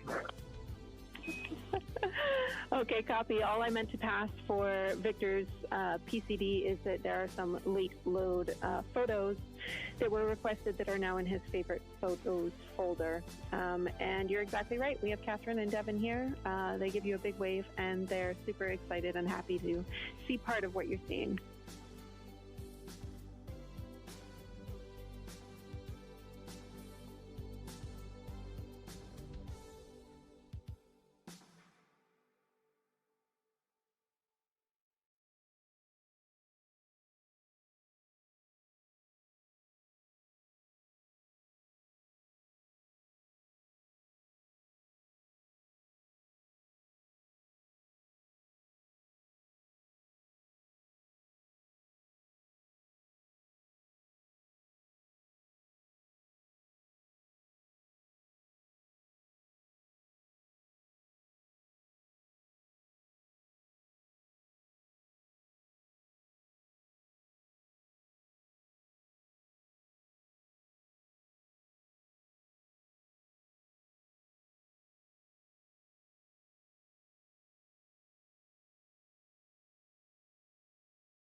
Hey guys, Ryan Sprague here from Somewhere in the Skies. The podcast has always been and always will be completely free for you to listen to. But creating it every week takes a lot of time, research, and resources. And to be honest, it's just never been free for me to create. That's why we built a few simple ways for you to help support the show and keep it going strong. You can join us over on Patreon or through Apple Premium.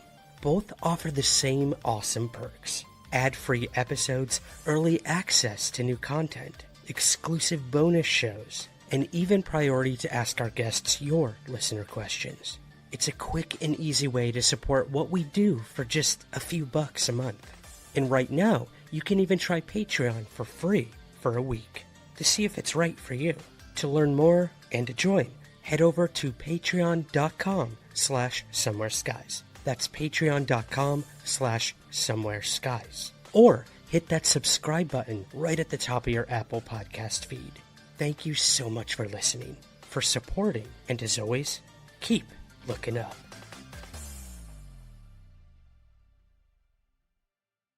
Hey guys, Ryan Sprague here from Somewhere in the Skies, and I want to tell you about something that feels like it was specifically made for us. Those of us who have followed every UFO headline, every whistleblower, every UFO sighting and close encounter that literally defined the past year in UFOs. And that is anomalous cards.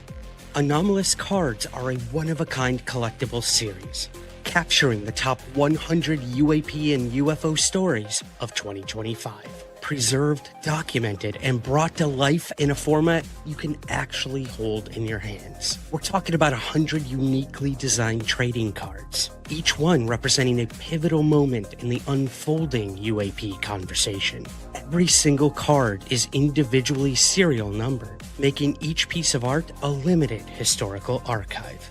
Not just a collectible, but a timestamp of disclosure in motion. And here's where it gets even more exciting. You can collect the full story your way. Grab a complete factory set and own the entire timeline of 2025.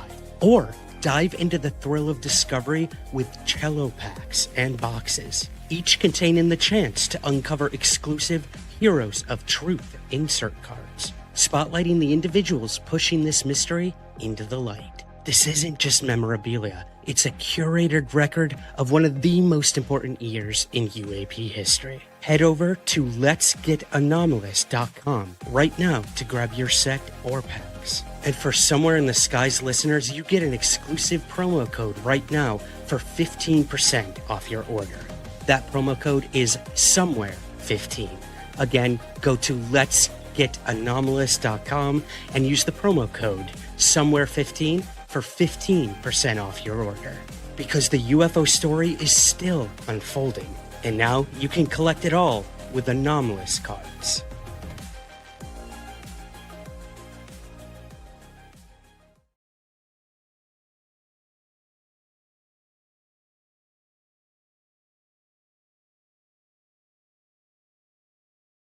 Approach to the moon at a distance of about 4,066 miles.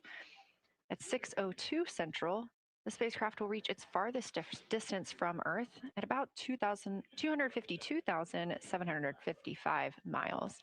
Of course, these are approximate, and we will make sure to provide you with the final distances once those are confirmed. At 6:21 p.m., we will have Earthrise from the Orion spacecraft. But we will not have communications with the spacecraft until 6:25 p.m. Central, when we expect to acquire signal with them after they've emerged from behind the moon.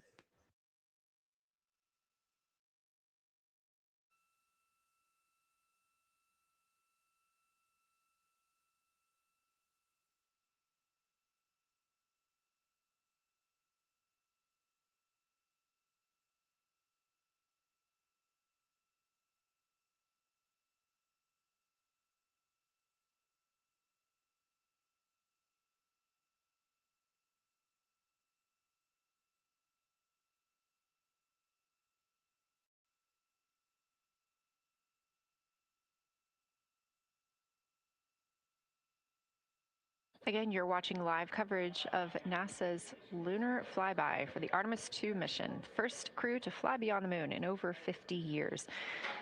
The astronauts inside the spacecraft are switching positions, 2 at the windows and 2 serving in support roles, before they start their third timelined flyby observation for today.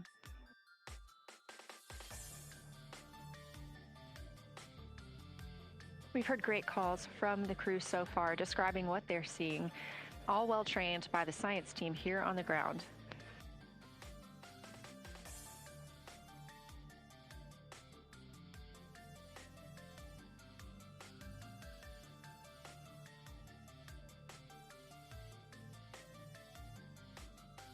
Another major milestone for the crew today will be to experience a solar eclipse from their capsule.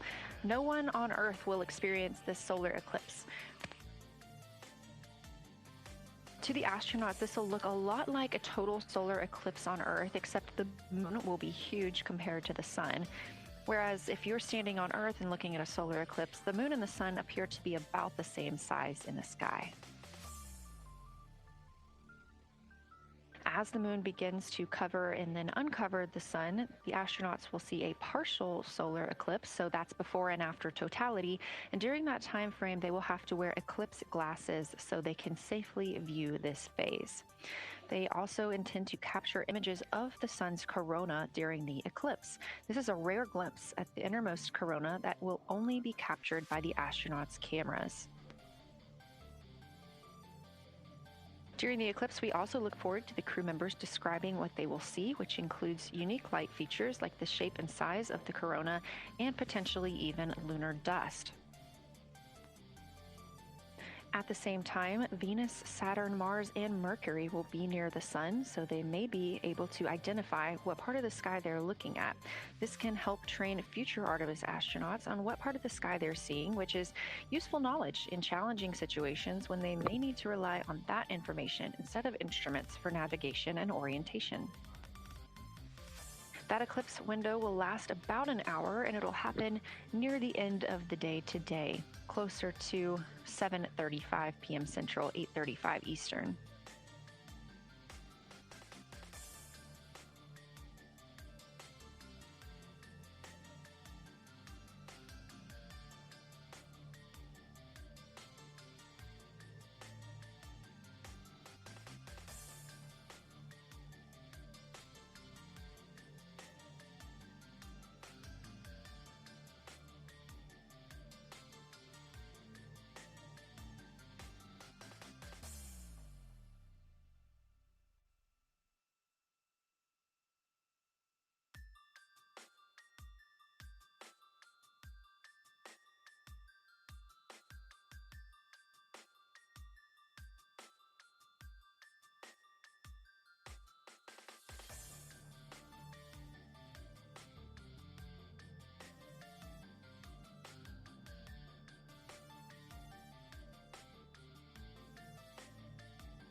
As you can see in this live view from Orion, the spacecraft is maneuvering around the moon, and the views of the moon have changed since we started our broadcast.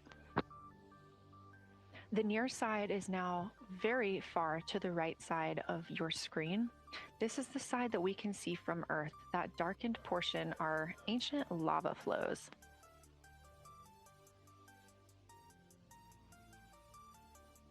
The crater down towards the bottom of the moon is Oriental, and this is a crater that was previously never seen before by human eyes until this mission.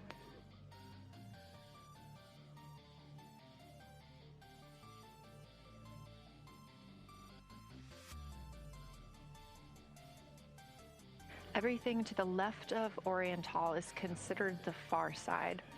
And this is what we typically do not see from Earth.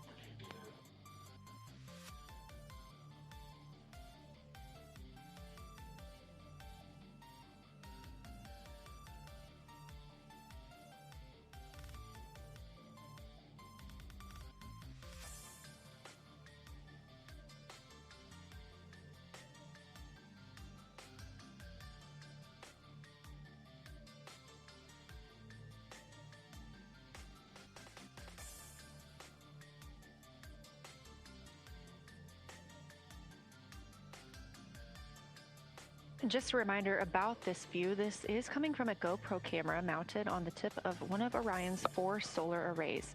Each solar array has a camera mounted on it, and the bandwidth is limited due to we have a crew on board, and this is our first flight of crew aboard the Orion spacecraft. So having a crew means we have to have an environmental control and life support system. There's a lot of data around, a lot of data to bring down for the crew members to keep us up to date on everything happening aboard the spacecraft. So we have to share our bandwidth when it comes to imagery and data.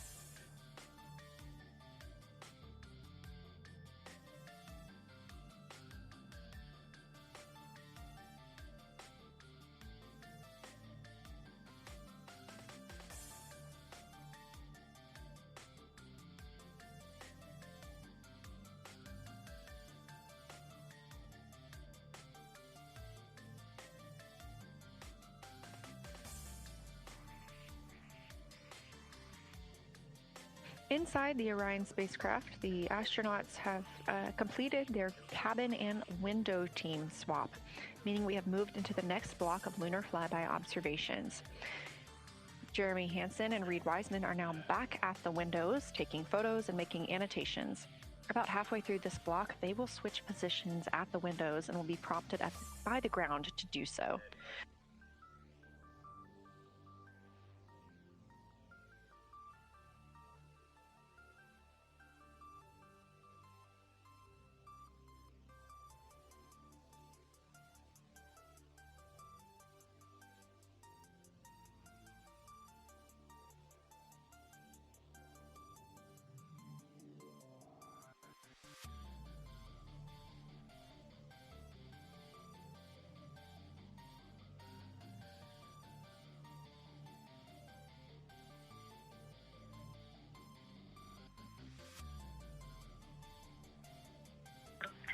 Houston Integrity for SITREP. First of all, I'll just talk about the experience that I had during Victor and my observation time. It was an incredible experience. We definitely noted how much more you can see with the zoom lens. Even though we have a great visible eye image, there's just a lot of texture that just pops right out at you when you can zoom in. So almost just using it like a telescope, the camera lens. We really enjoyed our discussion time. That was a great innovation on the lunar targeting plan. We were both able to describe a lot more kind of with flow, I would say, when we were talking to each other. And it was also, we sort of were able to bounce ideas off of each other and come to new conclusions.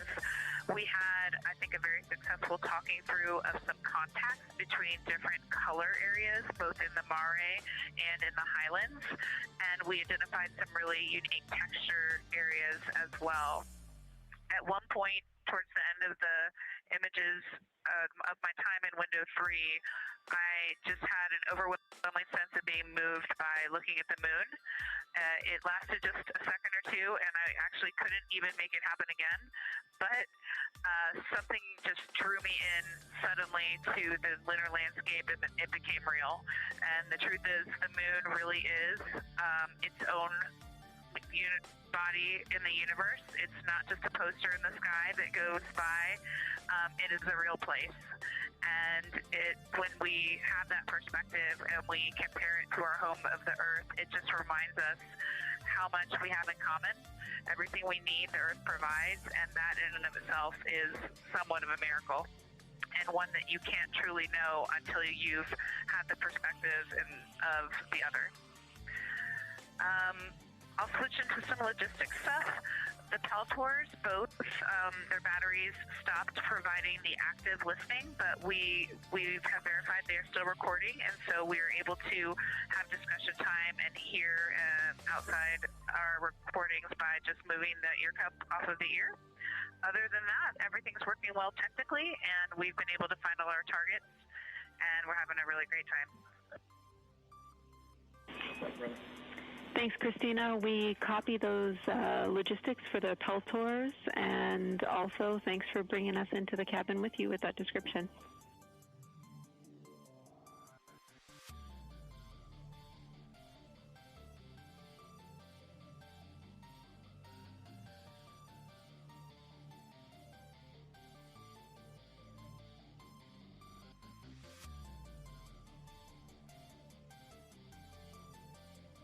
Right on time.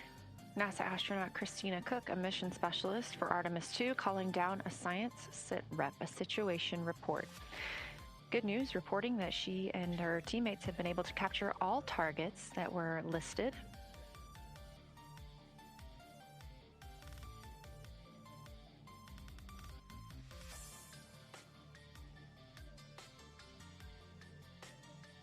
Christina also gave a vibrant description of just how it feels to be there and to see the moon up close and not just something passing in our night sky. Currently, the team members at the window are Reed Wiseman and Jeremy Hansen. Meanwhile, Integrity cabin team for window shroud.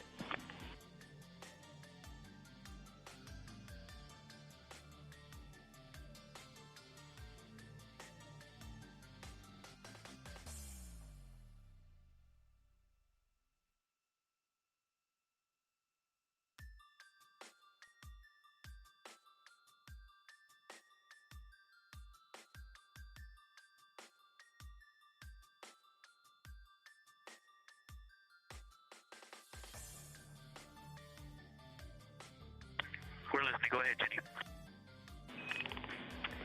Hey, Victor, we have a temperature constraint on the windows, and the shroud might be getting us close. So we just want to check on the state of window 4's shroud, whether you believe it's still necessary because maybe things have changed with our viewing. And if so, we would like to request to have the shroud removed.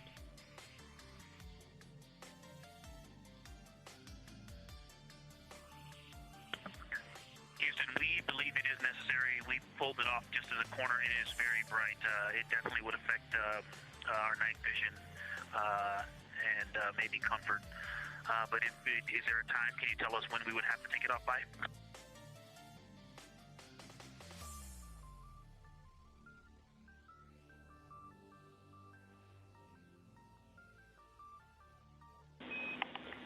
Unfortunately, since it's been on for a while, we are going to have to request that the shroud is removed, and we can recommend something that could block the light but just create a bit of distance between the window and whatever is covering it. Something like a t-shirt would do the trick and help.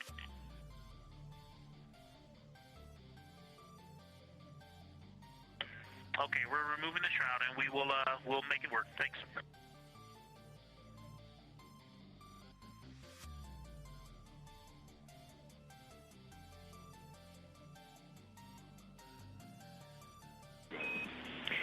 Thank you, Victor.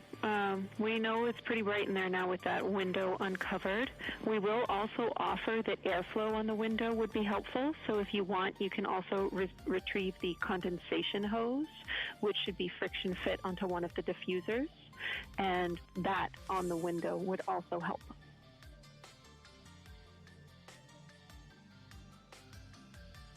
We can easily point a diffuser at the window, so we're going to start with that, and it's pointing at the window now.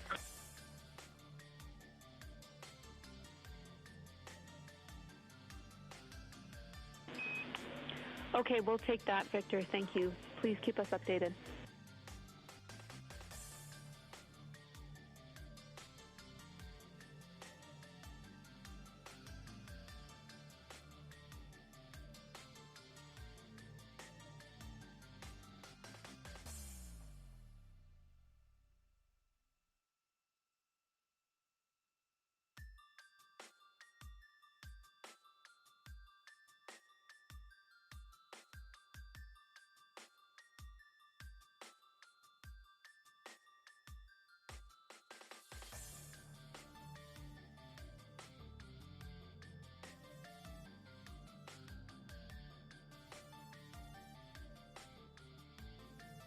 That call from Capcom, Jenny Gibbons, CSA astronaut and Artemis II crew backup to the crew aboard Orion, letting them know that they will need to remove the window shroud they had placed on window 4. They initially placed that shroud there to block out some of the light from the Earth. It was extremely bright coming in the cabin and interfering with some of their viewing opportunities out at the moon.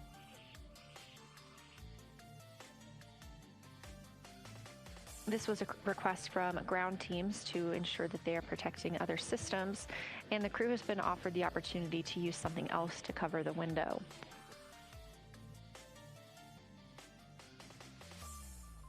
Meanwhile, Reed Wiseman and Jeremy Hansen continue with their lunar flyby observations. They have just looked at Glushko Crater. That's about when we heard that call down from Christina Cook with that description of everything she had been seeing during her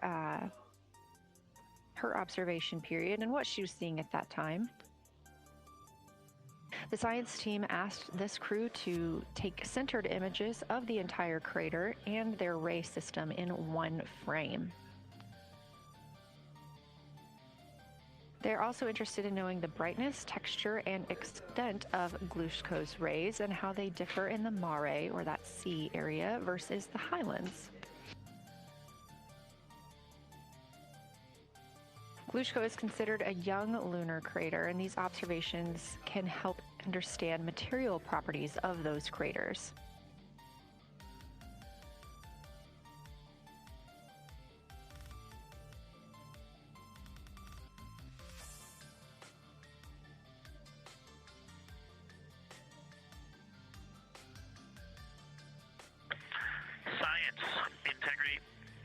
First, I wanted to start off with connecting with what Christina said, that it was very moving to look out the window.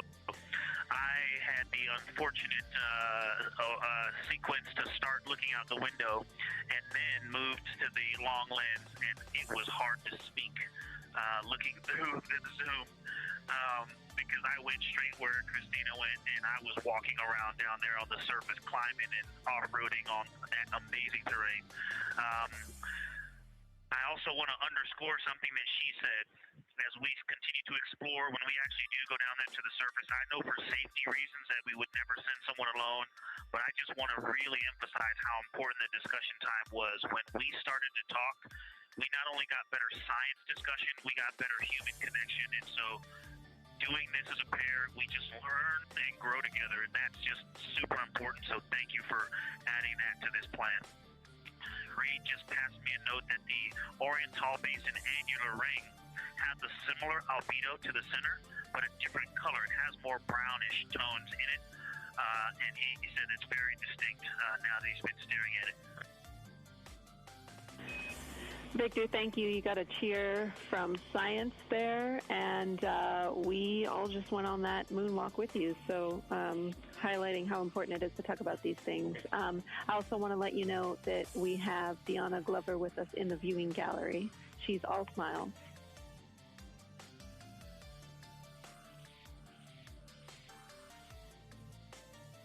Well, you just got a bunch of cheers up here. Hey, babe. I love you from the moon. We love that we got a hey babe too, and we also have one of your lovely daughters here watching you guys work.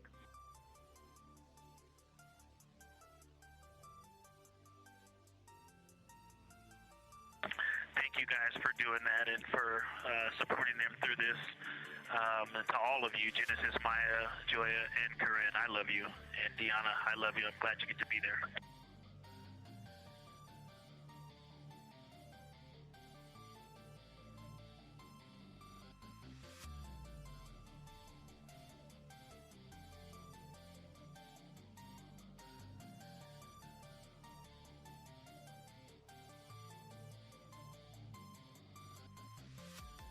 We've had some really sweet words from the crew members aboard Orion today, as their families have been able to filter in and out of the viewing room here at Artemis Mission Control at Johnson Space Center in Houston.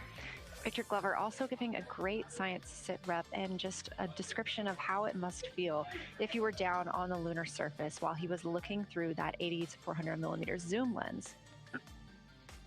He also expressed how important it was to be able to talk through that real time with Christina Cook and stress the importance of that on future missions, that it not only made their discussions better, but also more human.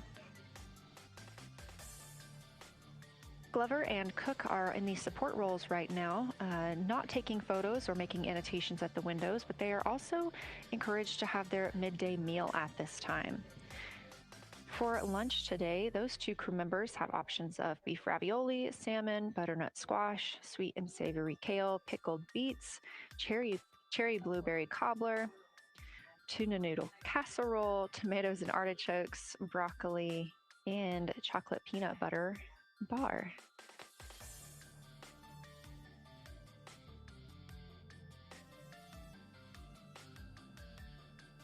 Once Glover and Cook return to the window portion of their flyby today, Reed Wiseman and Jeremy Hansen will get into their midday meal.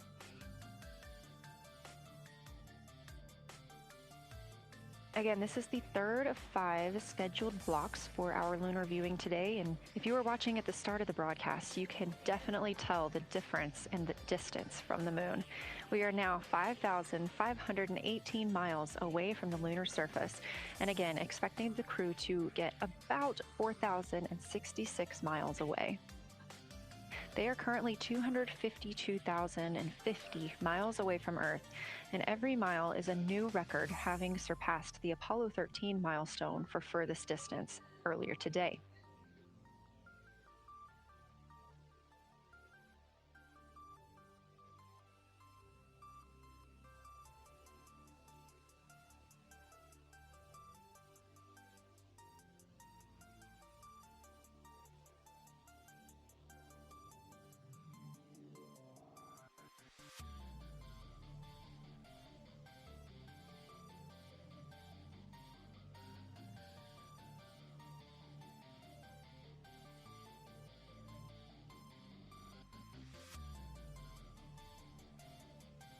If you look down to the bottom right of the moon in that darker looking area, that is Oriental Basin.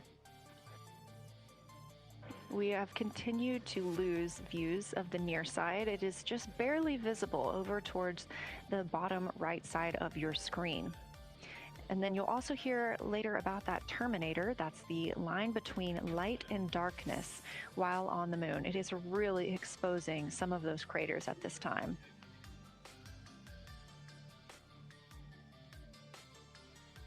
A couple of the other features in view right now are Hertzsprung Basin and Vavilov Crater.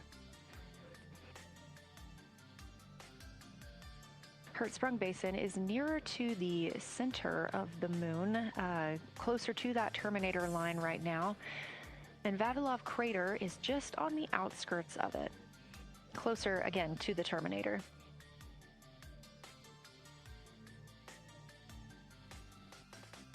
Towards the bottom of the moon and to the left of the terminator line, or currently shadowed in darkness, is Apollo Basin.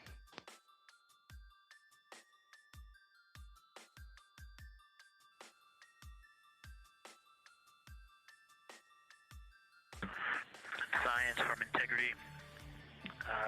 Let me find out how far we are from the moon right now. But our view is about a third of the moon is in eclipse. That beautiful terminator is out there calling to me. We're 4,691 miles from the moon. And what looked like in the terminator about a third of the way up from the southernmost part of the terminator looked like a dinosaur print if one was running to the northwest. Now is clearly a crater with a bunch of craters around it. And that terminator, I can only see about half of it. I'm looking through the docking hatch window right now because we have the Z9 in window 1. But that terminator has moved. I guess I've been using Vavilov the whole time, so it's gone 2 more Vavilov craters to the west.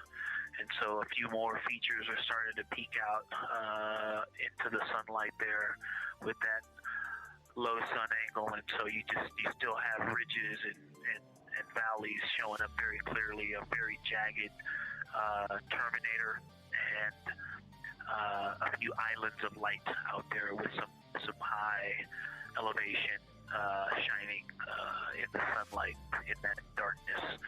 And on the eastern side of the moon,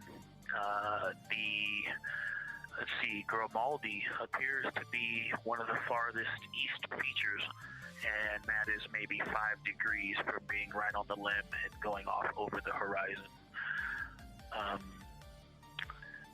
It is interesting, just looking at Oriental, that my first impression of it is all of the dark areas appear lighter, which I think makes sense because it is now facing, well, it's still relatively the same to the sun, but my angle to it is different.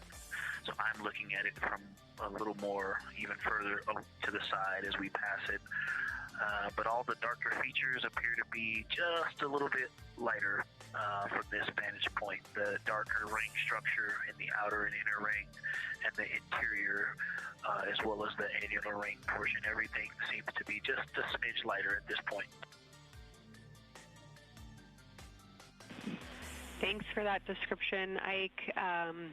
Any additional words you can provide on Oriental would be wonderful, as that is such a high priority target for us.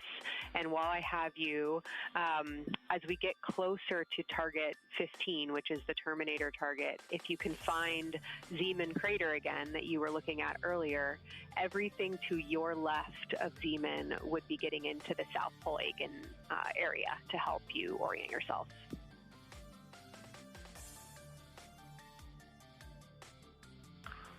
Zeeman is a great waypoint out there. I definitely see it.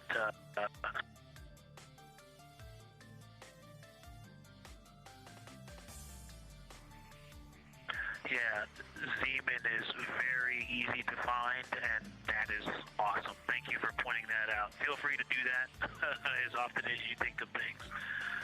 Let's see, looking back at Oriental. Okay, another thing, after looking through the zoom camera, man, you guys are smart. You probably did this on purpose, but after looking with my plain eyes and then going to the 400 millimeter zoom, now looking at it, I see the cliff face as if you were standing in the center. That inner and outer ring have definitely some real terrain to them, and now I can see that as terrain. Now that I look at it, even with my naked eye, I can tell that there's a lot of elevation and that, like I said, a cliff face on that eastern edge where all the darker deposits are. And it's just the scale now. Looking at it from far away, before it seemed like flat with color painted on it, but now that I look at it, I can definitely see that there is, different depositional characteristics. And so the darker is some other material, but there's also some shadowing going on because of the cliff face that is a part of that crater wall. Great description, Victor. Thanks. And really interesting to hear now the distinction between shadow and color. Before I let you go back to other observations, you mentioned that Reed saw a browner hue to the annular ring than the rest of Oriental. Are you seeing that from your vantage point?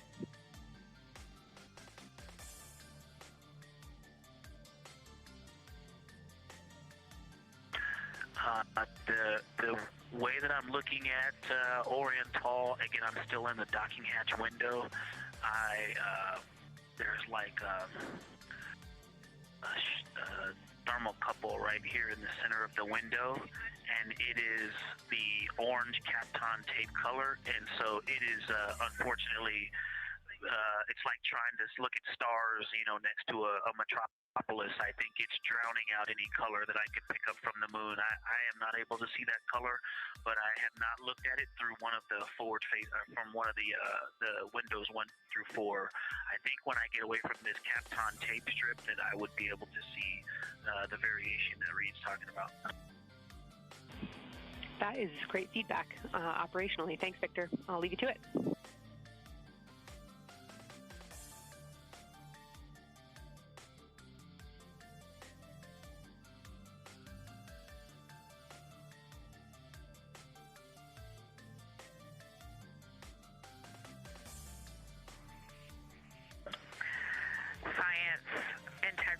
with a question from the window team.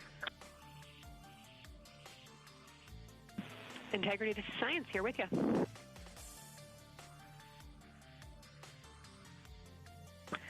Yes, they have a question to help inform a theory that they're sort of tossing back and forth. What is older, the Mare seas of the near side or Oriental?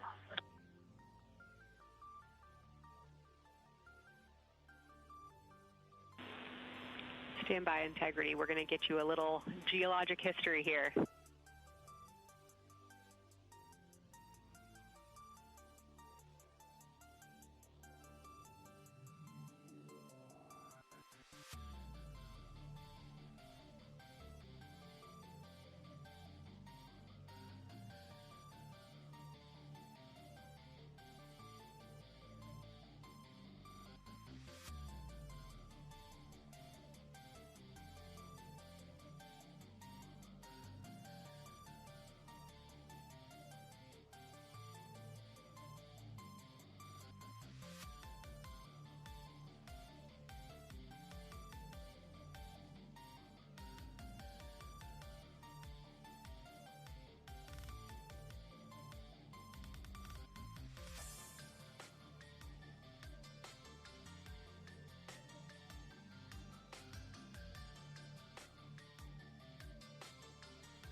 Integrity Science back with you for some lunar volcanism when you're ready.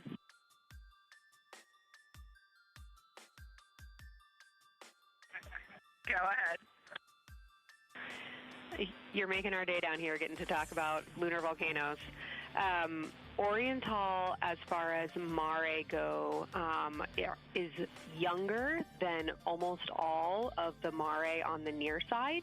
The exception are features like Aristarchus, which really pop out to you guys and really pop out to us here on Earth.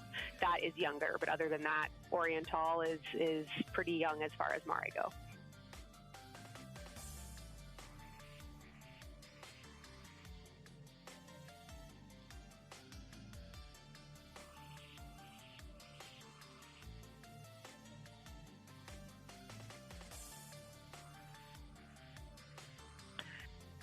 Kelsey, thanks for that. We love lunar volcanism too. How about when the actual crater was formed?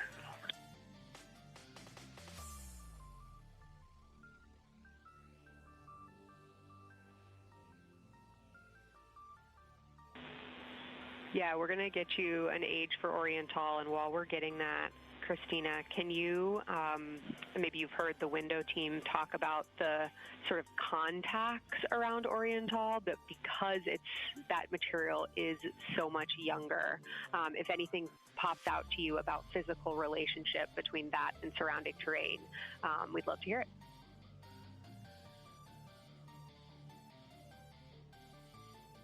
Yeah, definitely. They are discussing a contact relationship that could explain some of the color that they're seeing in certain areas. And so it was really about the ejecta of the creation of the basin and understanding the superposition of its ejecta and Mare on the near side or other features. So thank you. We'll take the insight when you have it.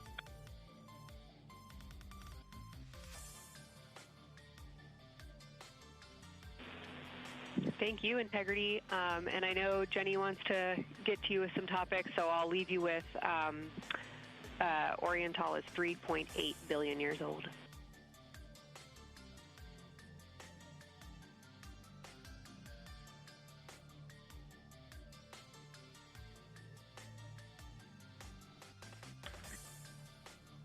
Copy that. So that's on the older side. The actual basin is very old. Correct, as is the case with a lot of mare. Typically the big basin formed and then the, volcanic eruption was able to punch through the crust where it was weakened by that basin formation.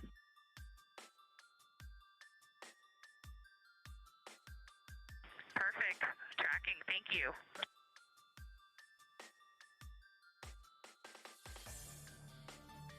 NASA astronaut Christina Cook calling down some questions to the science team on console. The voice you're hearing with those answers is Dr. Kelsey Young. She is joined by Trevor Graff on console today. Christina asking about the age of Oriental and specifically the mare regions. Those are those dark regions that you see. They are paved or filled by volcanic deposits.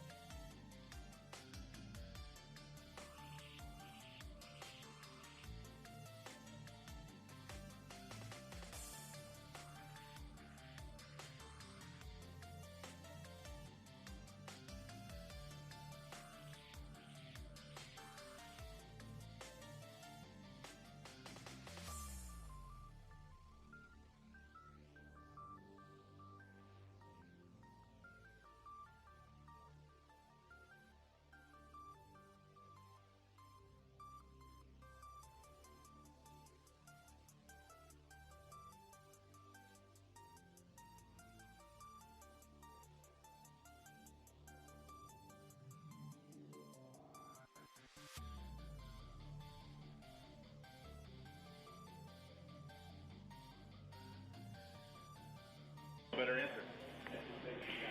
Integrity, it's about time for a position swap at the window. So we will ask Reed and Jeremy to swap positions.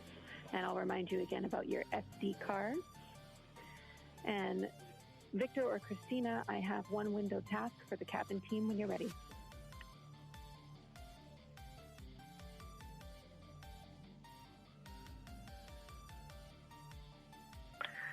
They are swapping and I'm ready. All right, Tina, we found a way that we can reinstall the shroud on the window. We understand it's pretty darn bright compared to everything that you're looking at. So in order to reinstall it, we will ask that you retrieve the condensation hose and you install it on a friction fit on the cabin air outlet port. That's right by one of your diffusers. You're going to point that little condensation hose such that the air is flowing over the window pane. Let me know when you're ready for the stowage location.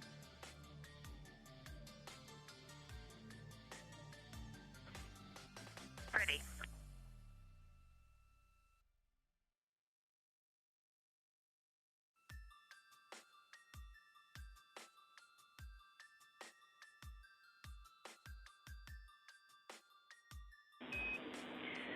Christina, the hose is in locker A1. Crew has gotten a go to reinstall that window shroud they were using to block some of the earth shine. Copy. This view coming from inside the Orion spacecraft as the crew members are swapping windows, specifically Reed Wiseman and Jeremy Hansen. They've been our crew members at the windows, taking photos, making annotations, and making recordings that'll be downlinked later to the science team for review. The science team will have a conference tomorrow morning with the crew to get any fresh perspectives or things that they learned during the flyby.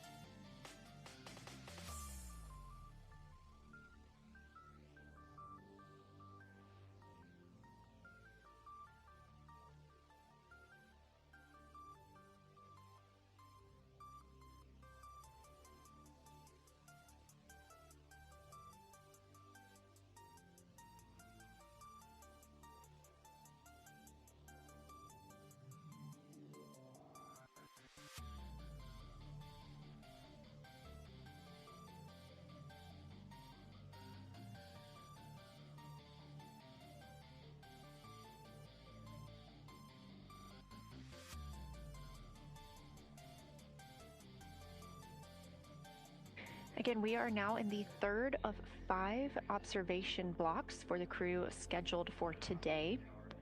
During this flyby, Orion is passing around between 4,000 and 6,000 miles from the moon and providing the crew with a full view of the lunar surface.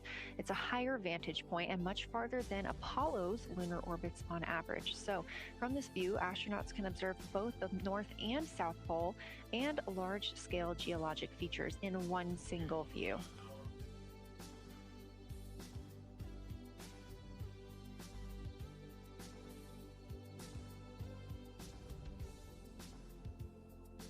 We are now just under an hour until Orion passes behind the moon, and we lose communication with the crew. They will be out of reach with any of our deep space network antennas. That loss of signal will last about 40 minutes, and we expect to regain communications with them once they fly behind the other side of the moon. While they are behind the moon, they will also reach their max Earth altitude as well as their closest approach to the lunar surface.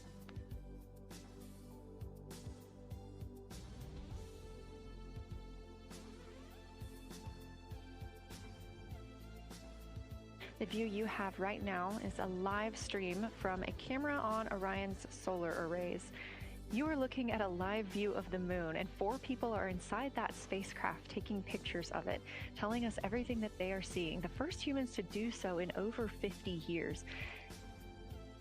They'll be sending those pictures down for all of us to enjoy, and of course, especially the science team, who are very excited for what they are learning today.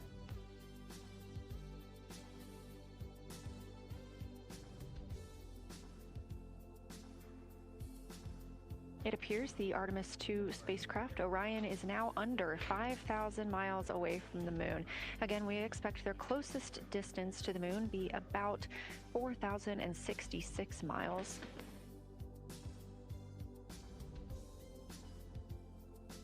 That is an estimate at this point, and we will make sure to share that closest approach distance once we receive it.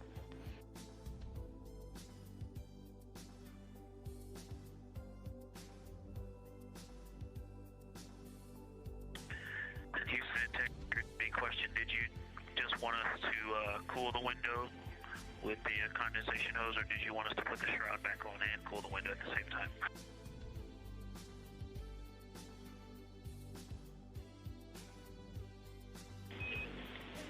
Victor, we definitely want you to cool down the window with the condensation hose. It's crew preference whether you put the shroud back on. The hose will allow you to do that if it helps with your lunar flyby.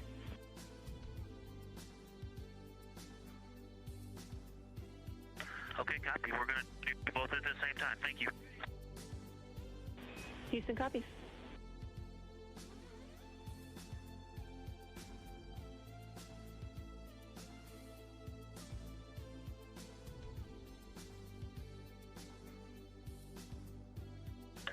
Houston, thank you for that suggestion. The cabin is darkened again, and that makes a big difference for the imagery. And for science, we are now seeing a half moon.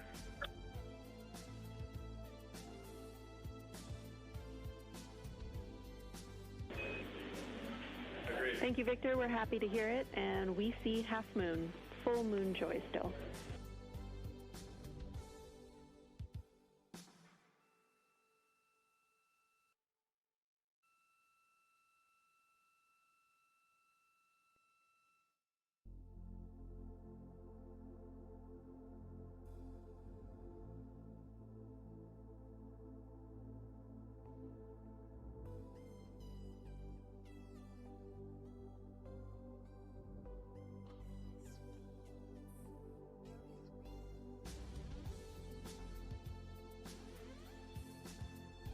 Crew reporting from Orion that they are seeing half the moon, which is about what it looks like here from this view from the spacecraft.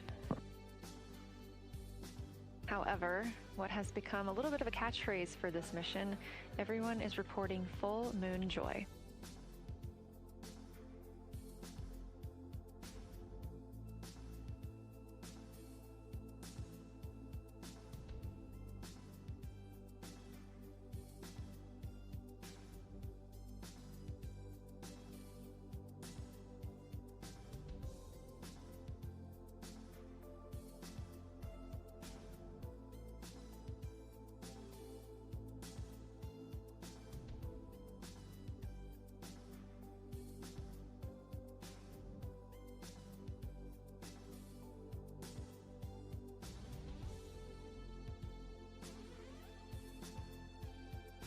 We are keeping up with which targets the crew is tracking through their lunar targeting package. They are just wrapping up their second. Science, integrity, another observation. The window team commented on it. Christine and I discussed a bit. Is in Hertzsprung. The solid and intact crater is very smooth. If it were a dirt road, it's very hard packed, and then you go outside of it, and that outer crater, that's the one that is older. It is a little rougher and more jagged. It starts to get into more loose-looking terrain, and the smooth interior also causes the craters that are inside of the larger crater, the smaller craters, to have really sharp edges, sharp, distinct edges. And just a general comment on that area, Hertzsprung, that whole area, the average albedo there is darker. That is, I would say, 3. And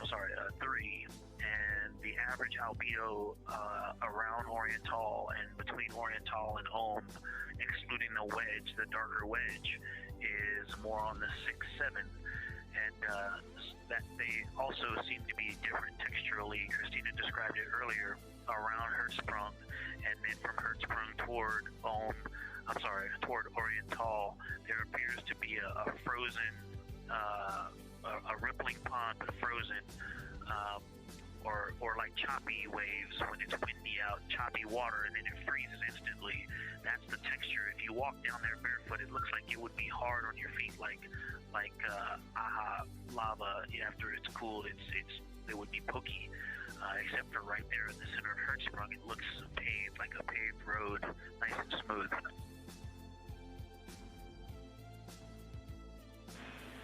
Victor, that's a wonderful description. Going from a paved road to lava reminds us of the Icelandic highlands. Thanks for that.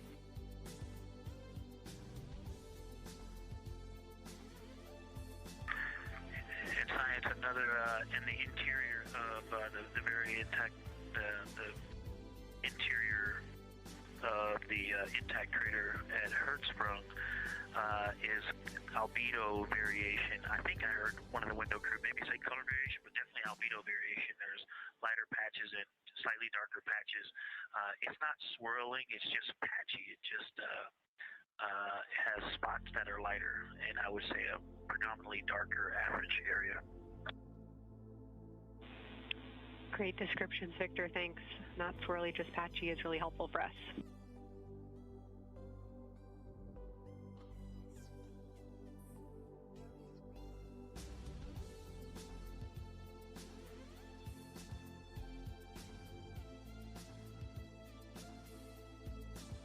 Really great descriptions coming from Science.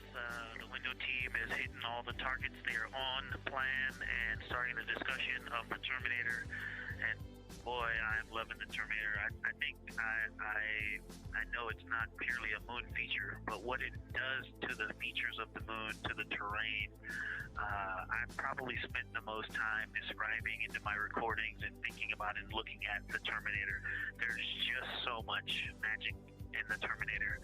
The islands of light, the valleys that would look like black holes. You'd fall straight to the center of the moon if you stepped in some of those. It's just so visually captivating that the Terminator is the most striking thing that I've seen so far. We've been loving your evocative descriptions, Victor. You really are bringing us along with you, and we're following along with visualizations that pale in comparison to your descriptions. Thanks.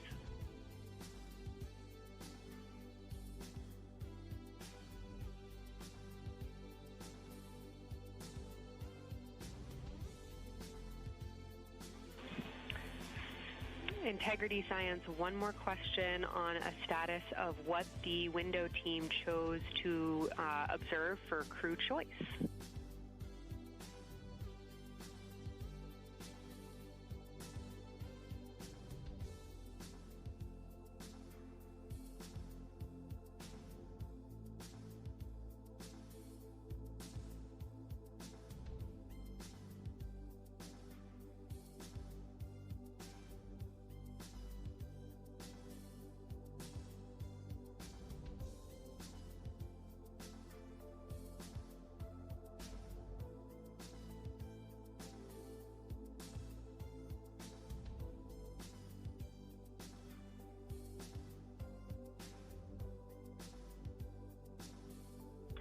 Window 2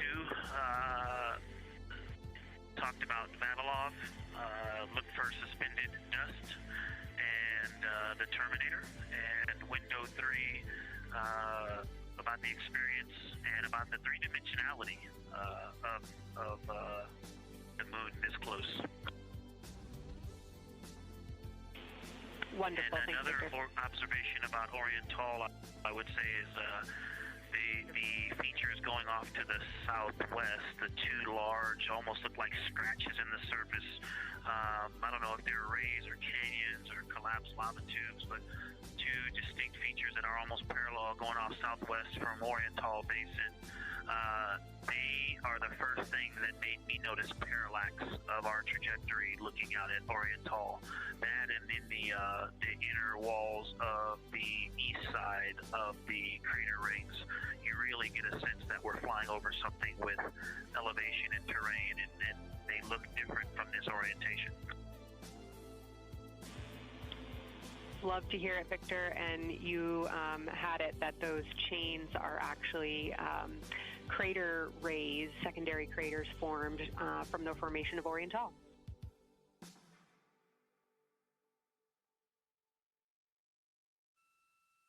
Yeah, speaking of crater rays, the crater rays that are going off to the northwest,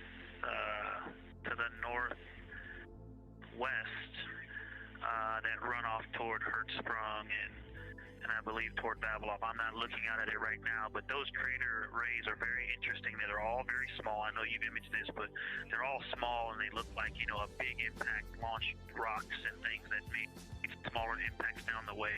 But something very interesting, and again, you can see this in imagery, but some of them are parallel and then some of them converge toward the center of Oriental. And then I think I even saw some that maybe diverge, which not diverge, but that are convergent, which indicate multiple large impacts that created a lot of secondary impact crater rays. Fantastic, Victor. And I'll note that we can infer that you're looking down at your freshly named Integrity crater, which is near the end of one of those beautiful crater rays from Oriental. Thanks for the description.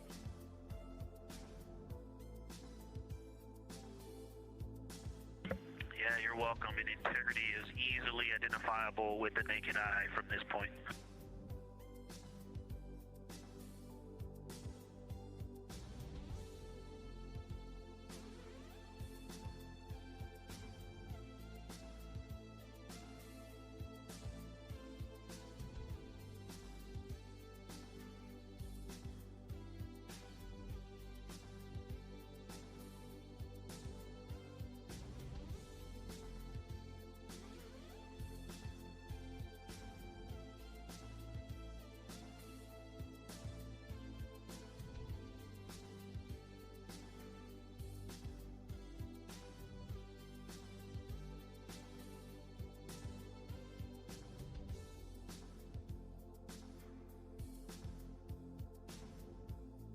We've been hearing some great situation reports from Victor Glover, the pilot of the Artemis II mission, calling down to the science team, letting them know what he is seeing. And one of those things is Hertzsprung Basin.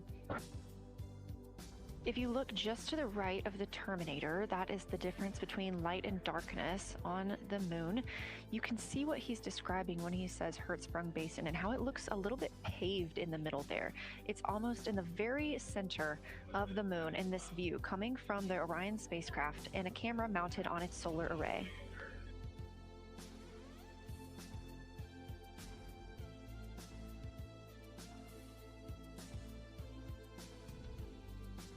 We are now 4 days, 23 hours, and 23 minutes into the flight of Artemis II, and we are standing by for their lunar loss of signal in about 43 minutes. Again, the spacecraft will fly behind the moon, and during that time, we won't have communication with them. They will be out of reach of our deep space network. However, we will regain communication with them approximately 40 minutes later when they come around the other side of the moon.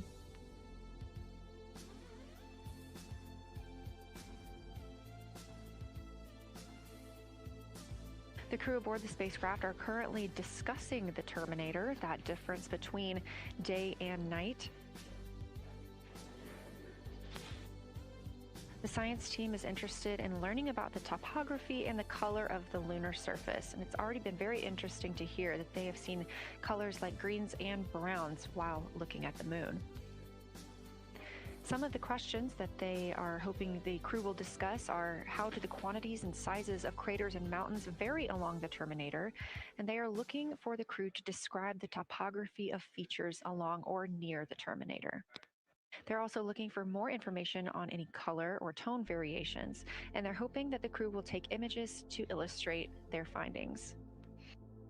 Glover reported earlier that the crew has missed none of their targets when they are photographing at the window.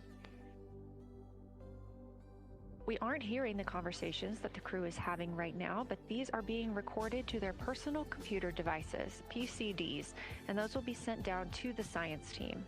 The science team will have a conference with the crew tomorrow morning to discuss their findings and experience when looking at the moon today.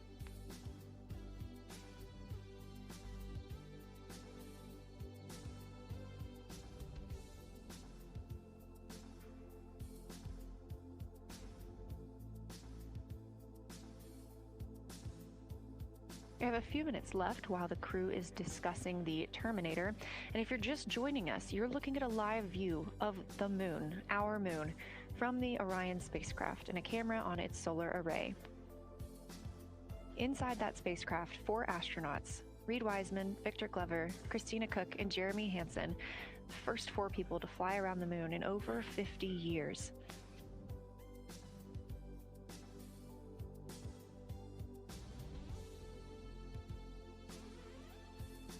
This is our lunar flyby day, and the crew has already surpassed one record today. The crew passed the Apollo 13 distance record at 12:57 p.m. Central, 1:57 p.m. Eastern. Canadian Space Agency astronaut Jeremy Hansen calling down that he hopes it's a record soon broken by other explorers.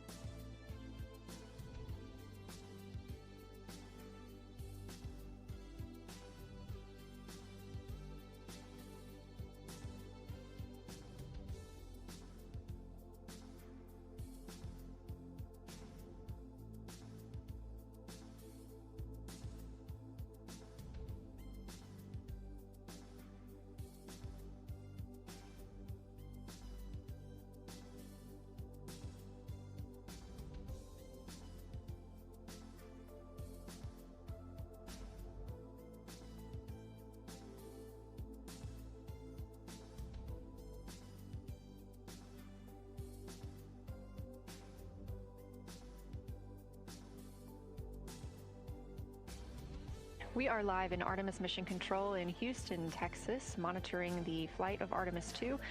All of the flight controllers here, each monitoring a different system aboard the Orion spacecraft. Integrity Houston, we are ready for our cabin and window teams to swap again. We have a 15-minute handover time here, and I have a couple of items I want to read up to you. They'll require you to write something down on your knee boards, so let me know when you're ready.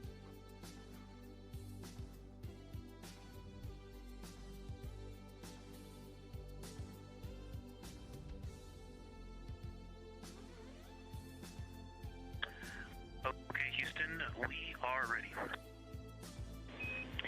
Copy, Integrity.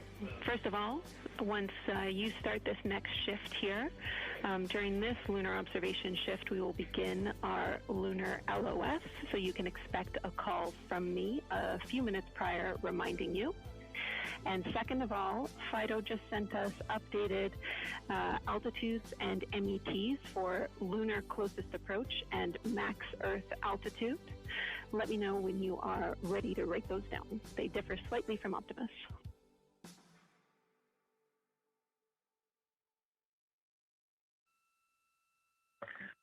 Thanks, Jenny. We are ready to copy. Lunar closest approach will be at MET 5 days, 0 hours, 25 minutes, 34 seconds.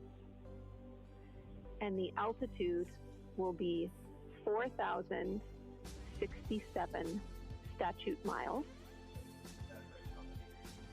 Maximum Earth altitude will be at MET 5 days, 0 hours, 27 minutes, 39 seconds, with an altitude of 252,756 statute miles.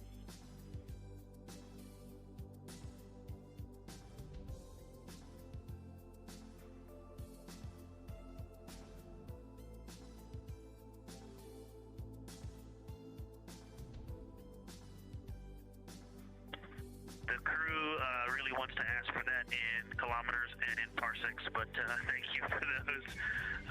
That is great. Thanks for that update. I'll send Fido to work, and I appreciate the metric. Other than that, I have no new vehicle statuses to pass to you. Enjoy your handover time, and we're looking forward to picking back up with you shortly.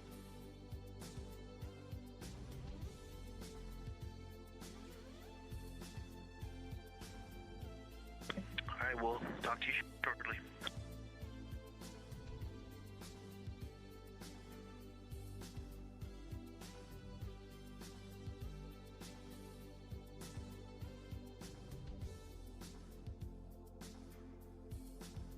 Those words called from Capcom Jenny Gibbons, CSA astronaut and Artemis II backup crew member, to the crew working aboard the Orion spacecraft. Had a little bit of a view inside the cabin. As you can see, it is very dark. The crew has turned off the lights, and the light that you were able to see is coming through the window, a reflection of Earthshine and from the moon.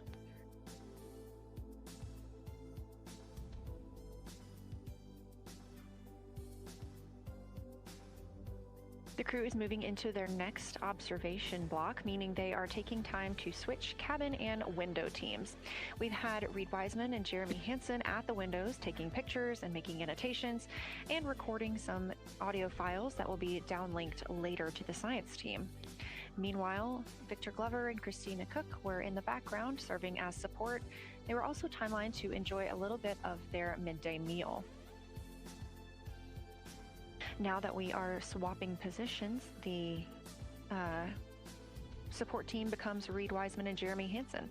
They will be in the background helping with SD card swaps, as well as providing those situational reports to the science team. Victor Glover and Christina Cook will be the astronauts at the window, photographing and speaking into those PCDs, portable computing devices, about what they're seeing on the moon. As you heard Capcom Jenny Gibbons call to the crew, this block is also when we will lose communications with the crew. That LOS, or loss of signal, scheduled to be less than 35 minutes from now. We anticipate to be out of signal with them for about 40 minutes, and will regain that communication once they've flown around the other side of the moon.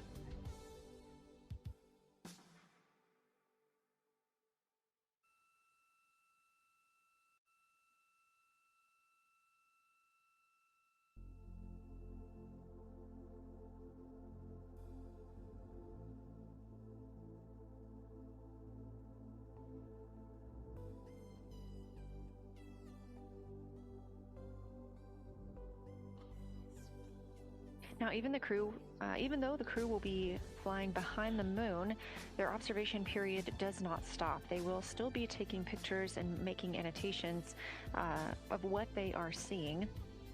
They'll be looking for the limb of the moon, Earth set, and then Vavilov crater, which we have previously seen.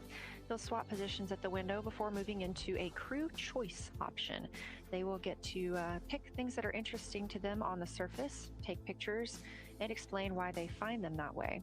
They'll also be looking for any impact flashes. These are short-lived flashes on the lunar surface caused by impact bombardment.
Hey guys, Ryan Sprague here from Somewhere in the Skies, and I want to tell you about something that feels like it was specifically made for us.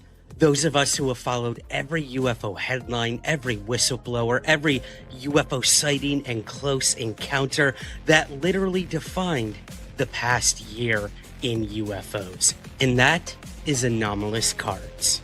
Anomalous Cards are a one-of-a-kind collectible series, capturing the top 100 UAP and UFO stories of 2025. Preserved, documented, and brought to life in a format you can actually hold in your hands. We're talking about 100 uniquely designed trading cards, each one representing a pivotal moment in the unfolding UAP conversation. Every single card is individually serial numbered, making each piece of art a limited historical archive. Not just a collectible, but a timestamp of disclosure in motion. And here's where it gets even more exciting. You can collect the full story your way. Grab a complete factory set and own the entire timeline of 2025. Or dive into the thrill of discovery with cello packs and boxes, each containing the chance to uncover exclusive Heroes of Truth insert cards, spotlighting the individuals pushing this mystery into the light. This isn't just memorabilia, it's a curated record of one of the most important years in UAP history. Head over to letsgetanomalous.com right now to grab your set or packs. And for Somewhere in the Skies listeners, you get an exclusive promo code right now for 15% off your order. That promo code is Somewhere15. Again, go to letsgetanomalous.com and use the promo code Somewhere15 for 15% off your order. Because the UFO story is still unfolding, and now you can collect it all with Anomalous Cards.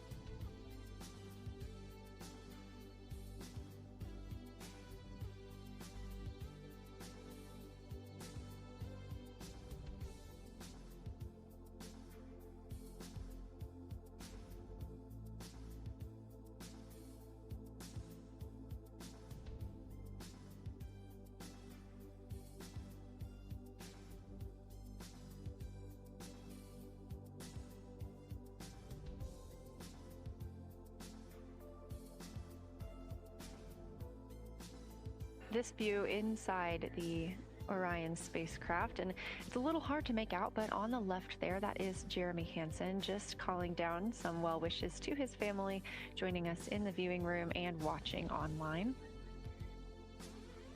Currently in the window are Victor Glover and Christina Cook. They are taking pictures outside of the window as they are now in their flyby observation block. At this time, Reed Wiseman and Jeremy Hansen are serving as support crew members, and they are also going to have an opportunity to enjoy their midday meal at this time.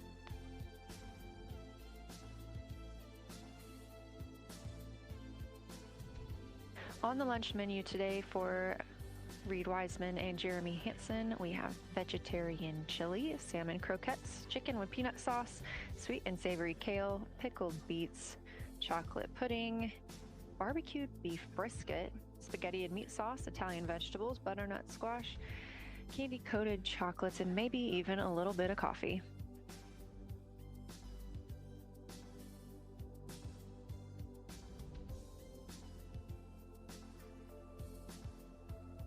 And if you look closely, you can see it looks like they are getting into some of their food for the midday meal. All of the food on the spacecraft is rehydratable. We don't have an option for fresh food as there's not a refrigerated section of the Orion spacecraft. So all of this food can either be rehydrated or eaten straight from the package, just depends on what the food actually is.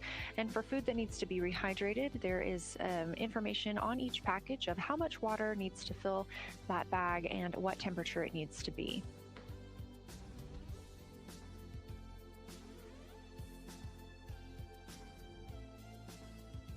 We are now 4 days, 23 hours, and 39 minutes 40 minutes actually, into the flight of Artemis II, the spacecraft now under 4,500 miles from the moon.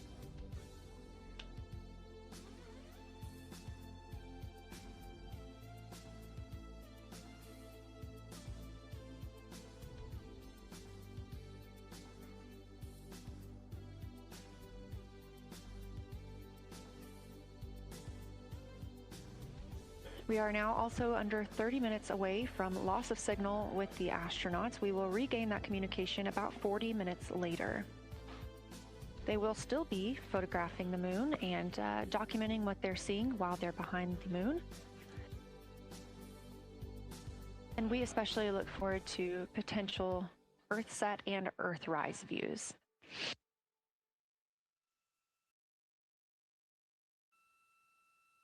As you can see on the left side of your screen, we are streaming this solar array camera view throughout the flyby.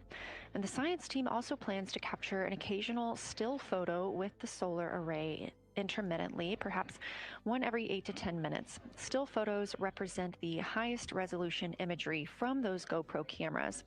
So starting 5 minutes before Earthset and loss of signal, the science team will capture a series of photos, one every 30 seconds, to include Earthset, all the way through 5 minutes after Earthrise and acquisition of signal.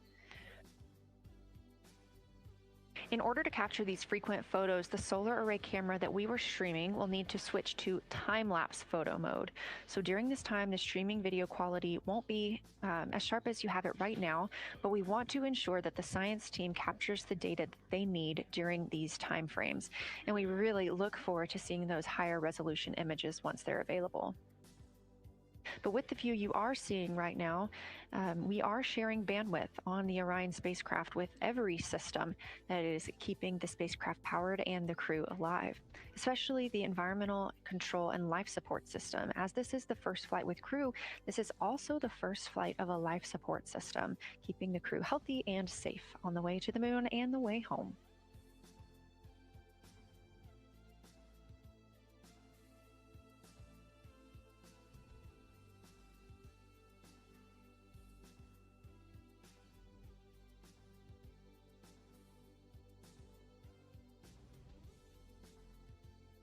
On the timeline, we're getting towards the end of the cabin and window team swap period, but it looks like our astronauts, Victor Glover and Christina Cook, are already photographing the moon outside of those windows. The next target is Ohm Crater, and this is something that they have photographed previously during the flyby. This is a small, complex crater with a prominent ray system, and as referenced earlier, it's the size of the Eye of the Sahara. That Eye of the Sahara is a feature in Mauritania. Seeing this crater more than once throughout the flyby allows the crew to photograph it at different lighting conditions.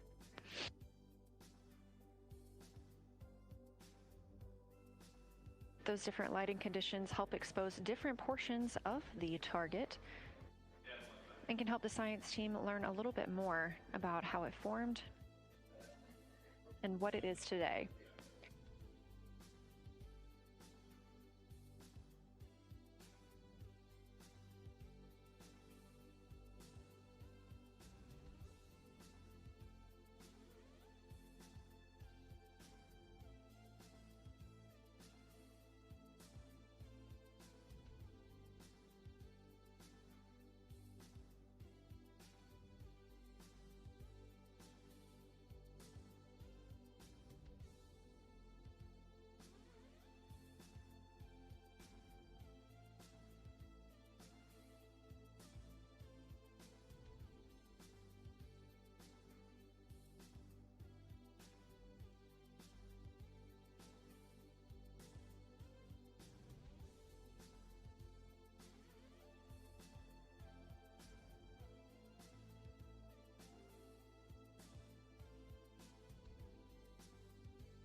Again, this view inside the spacecraft as the crew continues photographing the moon outside their windows.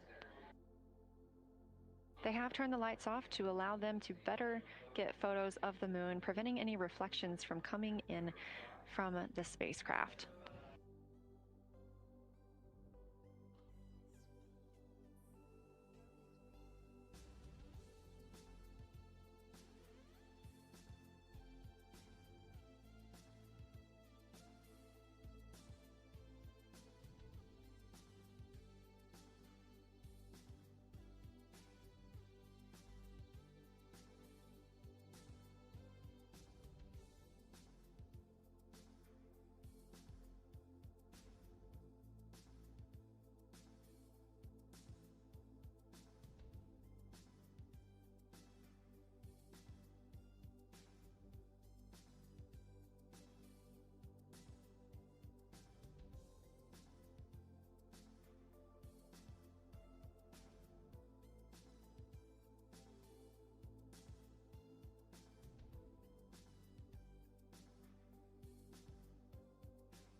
We expect the crew to be targeting Ohm Crater for another 6 minutes or so before they move into a discussion of the limb. Now, the science team has asked for a science sit rep or situation report during that time, so we hope to hear calls from the crew on what they are observing.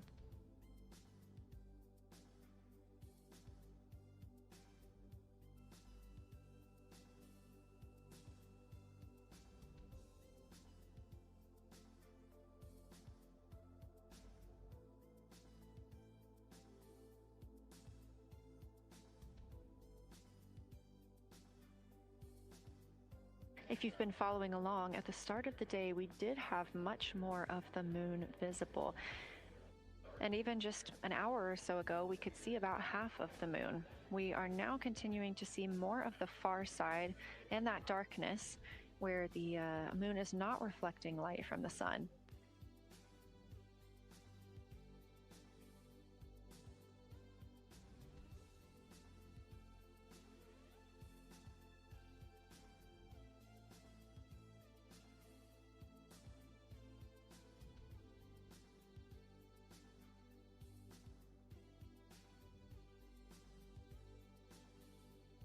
Earlier, we were also able to see some of those darker portions, that old lava flow that we often see on the near side of the moon and that we can all see from Earth.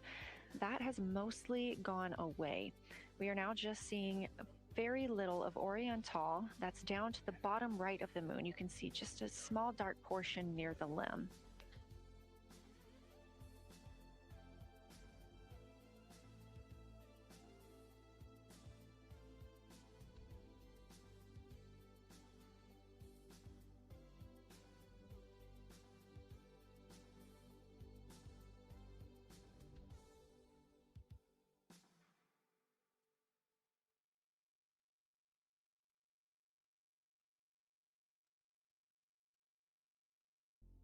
We are now about 18 minutes away from loss of signal with the Orion crew. Again, we use the Deep Space Network to communicate with the crew members when they are this far from Earth. This is the first mission since Apollo when we have had humans on the Deep Space Network.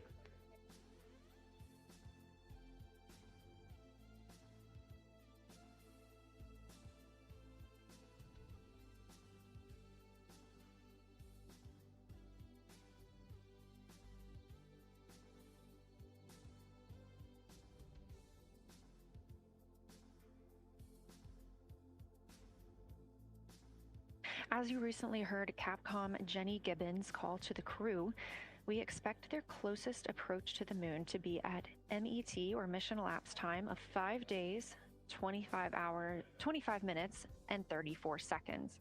At that time, their altitude would be 4,067 statute miles above the Earth's surface.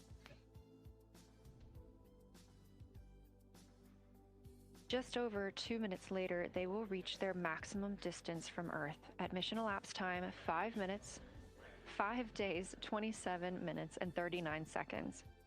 The altitude at that time would be 252,756 statute miles. These are our latest numbers, and we'll make sure to verify and confirm those once those milestones have been achieved. Obviously, we will be without communication to the spacecraft at that time, so once we regain communication, we will make sure to find out those numbers and report those to you.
Checking in on the lunar targeting package, the crew is now in their discussion of the limb. See, the limb of the moon, that illuminated part. Currently at the windows taking photos and making annotations are Victor Glover and Christina Cook. We are expecting loss of signal in about 13 minutes. We will regain that signal with the crew about 40 minutes later.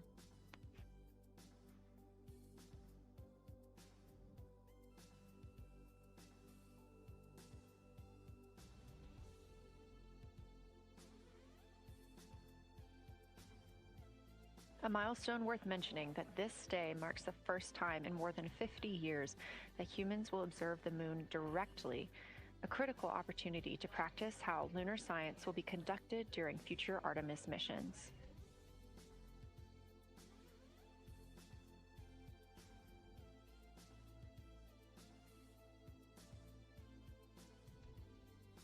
I've continued to reference the Lunar Targeting Package throughout this broadcast, which is the primary tool guiding the crew observations, and that consists of two key components. The first of those is the Lunar Geography Review, which helped the astronauts study major lunar features in advance. That also helped them learn to orient themselves during the flyby. The Lunar Targeting Plan provides a detailed timeline of observation targets, background science context, and specific instructions for the picture the crew should take, and verbal descriptions of what will be helpful to the science team reviewing those pictures later. That's what we've been tracking real time and what the crew is using right now to keep up with their next milestones.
Integrity Houston, 10 minutes till the LOS. We'll take a snappy sit rep from the cabin if you have one.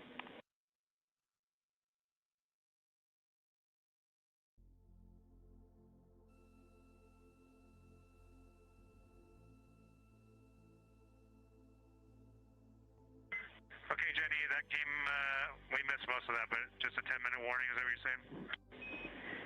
10-minute warning for the LOS, and I'll take a quick sit rep from the cabin, please.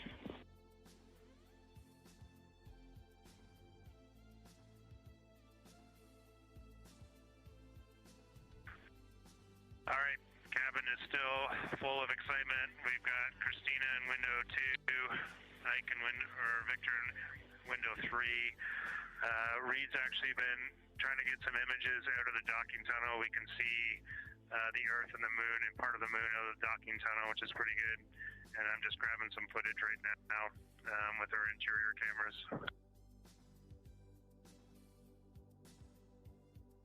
Copy, Jeremy. We'd like to know what camera Reed is using and also the status of window 1. Looks like there might be a shroud removed.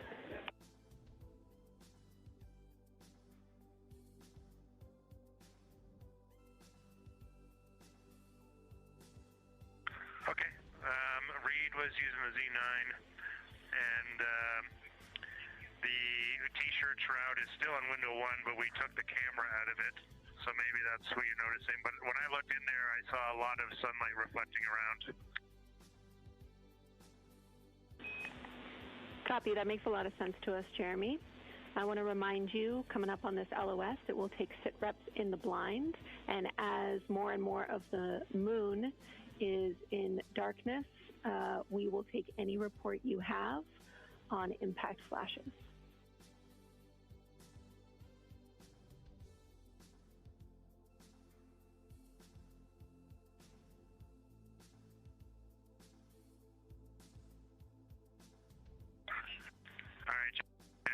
You have to say again your last. There's a lot of conversation here, and I was on the other side of the cabin, so I missed all of it. Look out for impact flashes, and we'll take sit reps in the blind.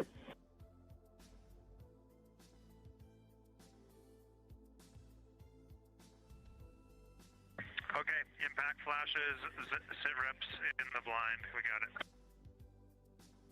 And yeah, just so you understand what's going on with window 1, there is light coming through the outer hall from window 2 into the inside of window one, if that makes sense. Like I can see the inside of the vehicle when I look between the two panes of glass. Copy.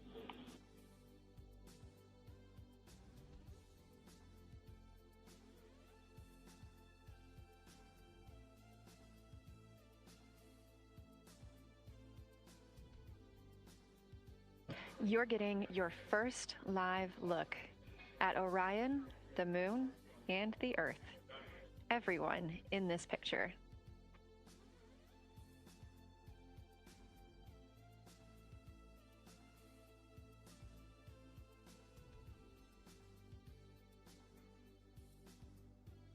This is a live view from the Orion spacecraft.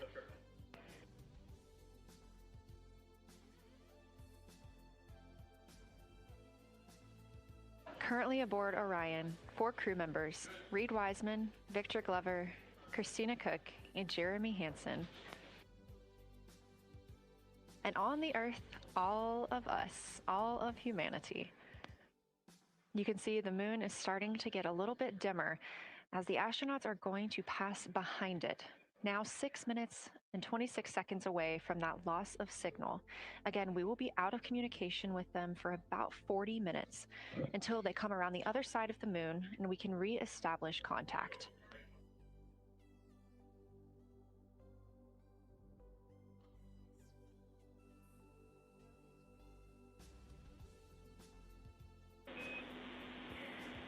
Integrity Houston, you are 6 minutes from your 40-minute lunar flyby LOS. From all of us, it's a privilege to witness you carrying the fire past our farthest reach. Thank you. Godspeed.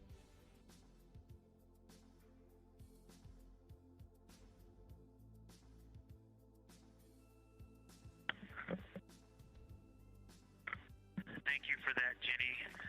And thank you to all of you for allowing us the immense privilege to be on this journey together.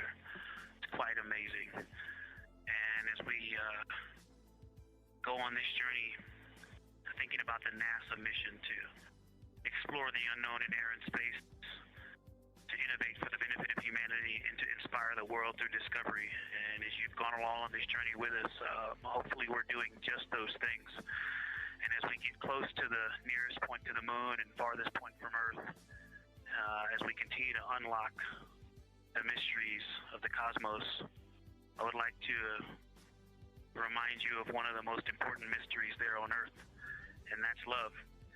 Christ said in response to what was the greatest command, that it was to love God with all that you are. And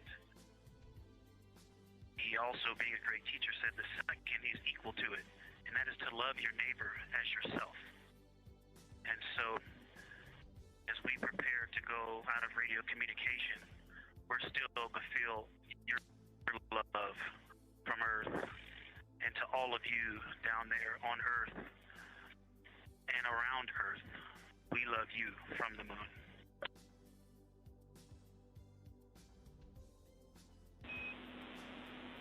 Houston copies. We'll see you on the other side.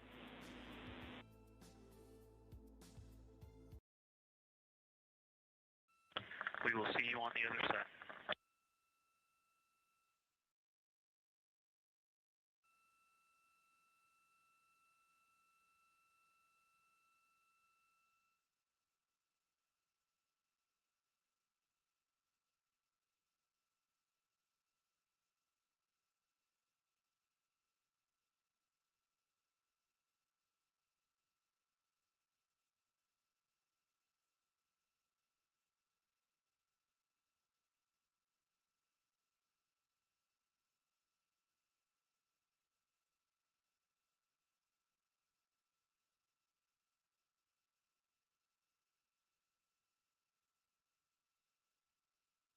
Poignant words from NASA astronaut Victor Glover, and a little bit of a love letter from the other side of the moon all the way to Earth. Glover touching on the teachings of Jesus, including to love your neighbor as yourself. We are now less than 3 minutes away from loss of signal with the Orion astronauts. The Artemis II crew will be out of signal for about 40 minutes as they are on the other side of the moon, continuing their work photographing the lunar surface, and they will reemerge, and we will also get this view on the other side.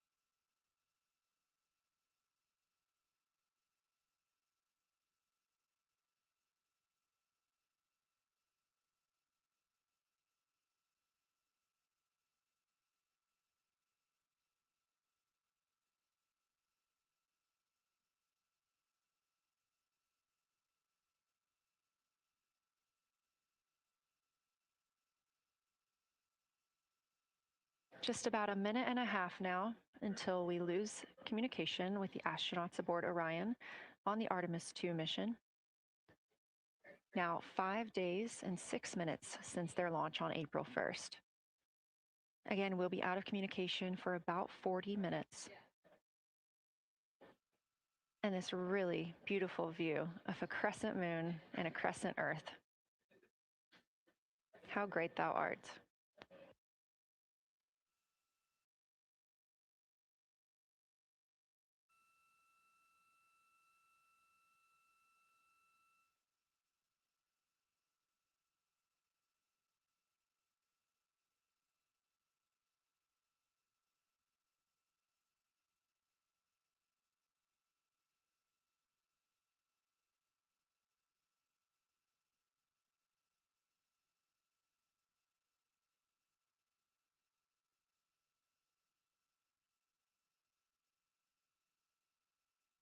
"30 seconds now until we expect loss of signal.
And we have confirmation of loss of signal of the Orion spacecraft as it flies behind the moon. We expect to regain communications with them in another approximately 40 minutes. This was expected as their spacecraft is now out of direct line of sight with Earth and behind the moon. And this is a poignant moment as it's the first time in over 50 years that we have humans completely unreachable by anyone else on Earth. No matter how distant or secluded, we could reach anyone living on Earth, but while the crew flies behind the moon, it's simply impossible to make contact with them. This is a live view inside the Science Evaluation Room here at Johnson Space Center and just down the hall from Mission Control. This team has been monitoring the flyby all day as the team has continued capturing targets on the lunar surface.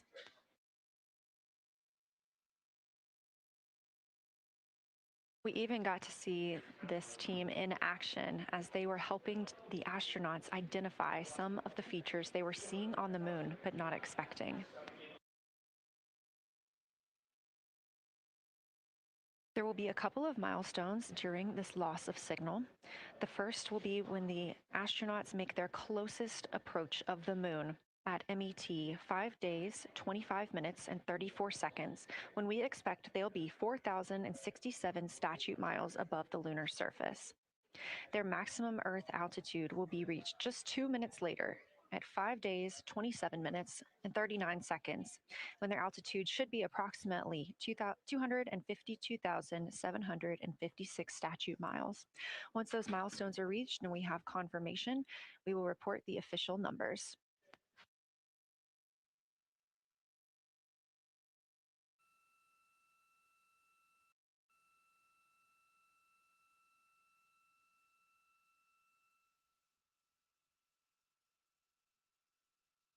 Throughout the Artemis II mission, astronaut voice, images, video, and vital mission data must traverse thousands of miles, carried on signals from NASA's powerful communications systems, the Near Space Network and the Deep Space Network. Let's learn a little bit more.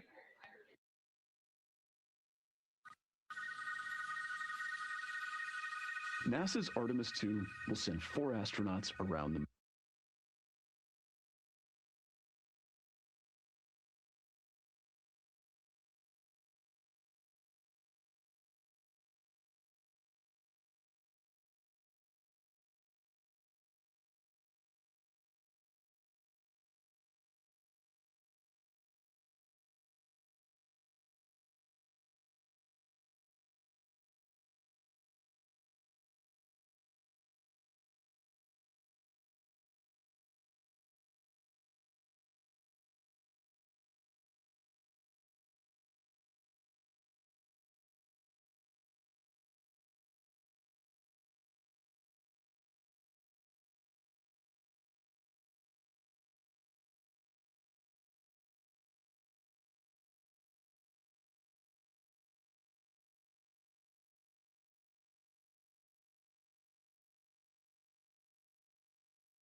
We are now about 33 minutes until we expect to regain communications with the astronauts aboard Orion. And in the meantime, I've got Dr. Kelsey Young, Artemis Science Flight Operations Lead, here with us. Thanks for joining me, Kelsey. Thanks for having me. This is such an exciting day. Oh, no kidding. It has been so cool to hear you communicating directly with the crew.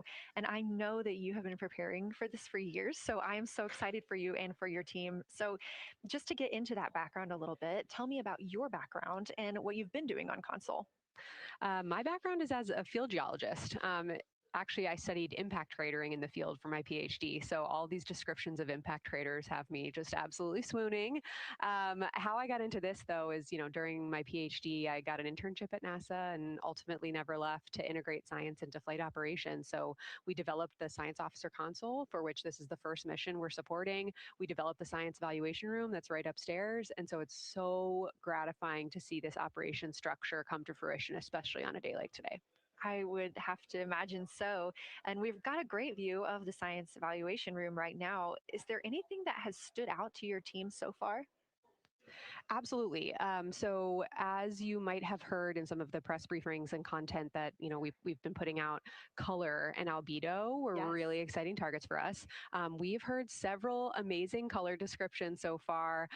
Just to highlight maybe one of them, we heard about greenish and brownish hues near Aristarchus, which is actually a feature that we can see here from the near side. And those greenish hues could actually tell us something about the volcanic evolution of that area. So you can bet that the science team is going to be prioritizing downlinking those images and the crew audio that we didn't hear that went into those recordings to learn a little bit more. Wow, that is fascinating. I was hearing those colors and very interested just from a personal standpoint, because looking at the moon from, 250,000 miles away, we don't see green or brown. So just hearing that, them being so close and getting to see that, fascinating. And I know very exciting for you. So what are you expecting to see in the upcoming portion of the flyby? The upcoming portion is actually going to be really exciting. So right now, as we speak, while folks in the room are kind of taking their their stretch breaks and everything, the crew are still hard at work. They still have targets to image and describe during this LOS. But when we come out, the first thing, of course, we're going to hear about is Earthrise. We're really looking forward to hearing about the crew's experience with something that we can connect with, and that Apollo 8 brought us such amazing images from. But then we start to get into describing the Terminator, as well as looking for things like lofted dust, which tell us about the modern lunar environment. Then the vehicle's going to orient away from the moon for an hour and then pivot back for the eclipse observations, which is a whole different set of science observations that we're really looking forward to. It's kind of nice that the crew will get a little break in there, because they have been hitting it hard today with photos and videos and annotations. What are you hoping that the crew sees coming up? Is it that lunar dust? Oh my goodness, that's a hard question to answer. I mean, we've already gotten such great descriptions. I mean, the Terminator seems to just be like one of their favorite things to look at and describe. So I feel like, that was something we were looking forward to. I feel like we really got some great descriptions. So absolutely, I'm looking to the human moment of Earthrise. Lofted dust is an exciting one, and lofted dust will be a target for them in the right around the time of Earthrise, but again in the eclipse period. So I'm really looking forward to seeing. I mean, they've already highlighted just in the course of their flyby so far how the moon has changed. And this is going to be even more dramatic change to go from their end of this kind of lunar illuminated piece of the flyby into the eclipse time frame. And I can tell you they're going to be experiencing a very different moon during that time. And I can't wait to hear what their observations are. Yeah, that's absolutely fascinating. And what an privilege that we get to do that on this mission, because that's not always the case. If we had launched on a different day other than April 1st or 2nd, we wouldn't have gotten to see that eclipse. Is that right? That's correct. April 1st and 2nd. I will say, I was asked a lot in the weeks leading up to the launch, well, what's your favorite day? And my answer truly was, there is no bad day to launch to the moon. We were going to get great science out of it no matter what. But it's a really neat opportunity to, bring the sun into the picture, bring different planetary bodies into the picture while still literally keeping the moon in center stage. Fascinating. So, what differences are we looking for at each site? We're hearing a lot of different terms. We're looking at craters, we're looking at mare. What are the differences that you're hoping to see? We do have, as you highlight, kind of different prompts for each target. That's what they're looking at in their lunar targeting plan, which I know you've been showing.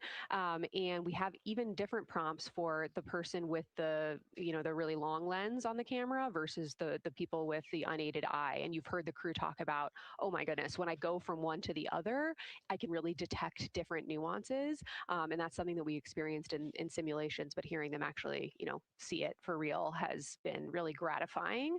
But we're looking for different things based on the target. Sometimes we're looking for color. Sometimes we're looking for texture. For the Terminator, we're looking at kind of what texture and morphologies pop out to you and what kind of diversity you see along the terminator. You've heard, Victor especially make some comments about future impacts for exploration. So already I think that their descriptions in this first part of the flyby have told us something scientifically, but also about future surface missions. Well, it was so interesting to hear Victor talking about he was imagining in his mind's eye being down on the surface and walking around. That was very cool to hear.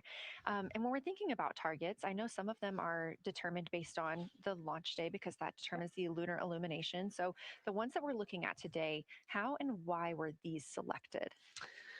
Such a wonderful question. This really gets at at the heart of some of our really highest priority science questions. Illumination conditions is a big one, right? So, of course, we need the targets that we're interested on the lunar feature to be illuminated by the sun in order to view them. But the timing in which they see them during the flyby enables us to ask different questions. So, you heard in the pre-flyby crew conference talking about, well, the same pair, Reed and Jeremy, will get to actually look at Glushko crater twice, and that looking at it from different illumination angles allows us to understand that feature better and connect color and albedo with topography and morphology. Then you have other craters where you want to look at it with the sun shining on it obliquely versus straight on, and that tells you something different about the scientific objective that drove the target being on the targeting plan in the first place.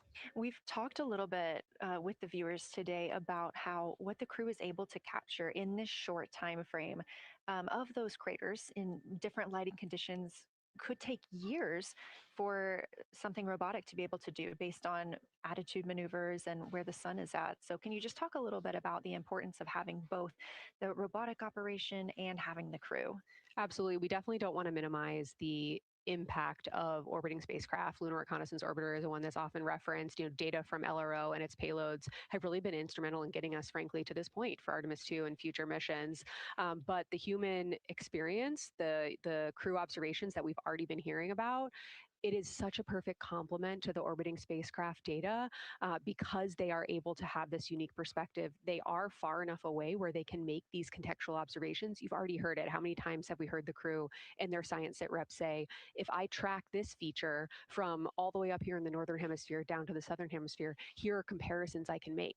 That right there is not something we had the ability to do with the Apollo missions.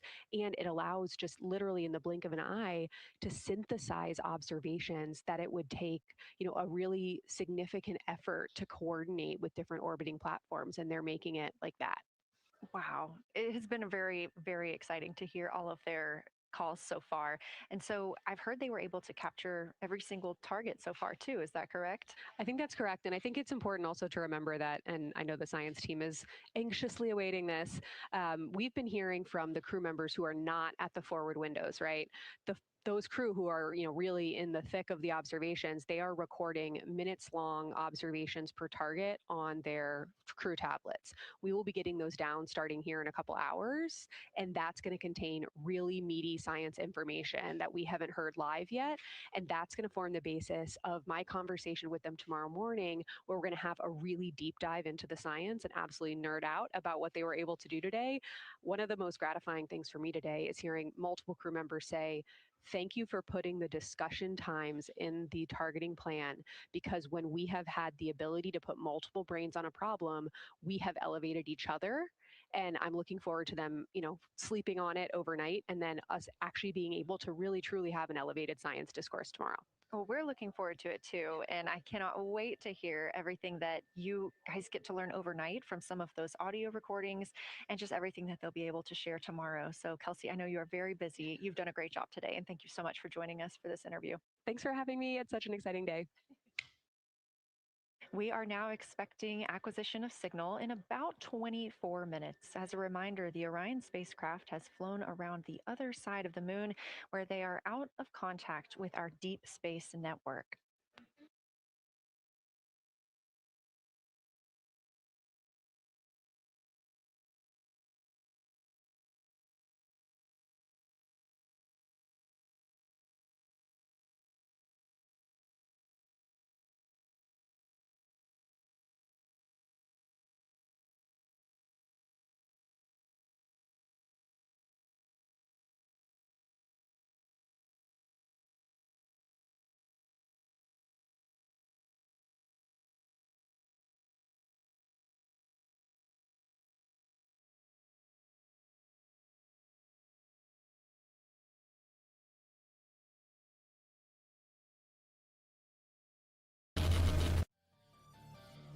Hey guys, Ryan Sprague here from Somewhere in the Skies. The podcast has always been and always will be completely free for you to listen to.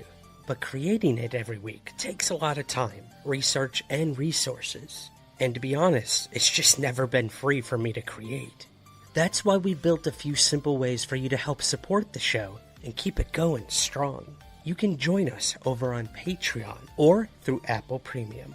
Both offer the same awesome perks. Ad-free episodes, early access to new content, exclusive bonus shows, and even priority to ask our guests your listener questions. It's a quick and easy way to support what we do for just a few bucks a month. And right now, you can even try Patreon for free for a week to see if it's right for you.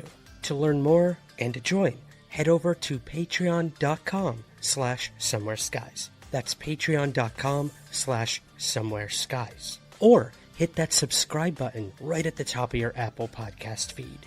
Thank you so much for listening, for supporting, and as always, keep looking up.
This live view in the Science Evaluation Room, or the SIR, here at Johnson Space Center in Houston, Texas, just down the hall from where we're at in the Artemis Mission Control Room. Teams continuing to monitor the flyby.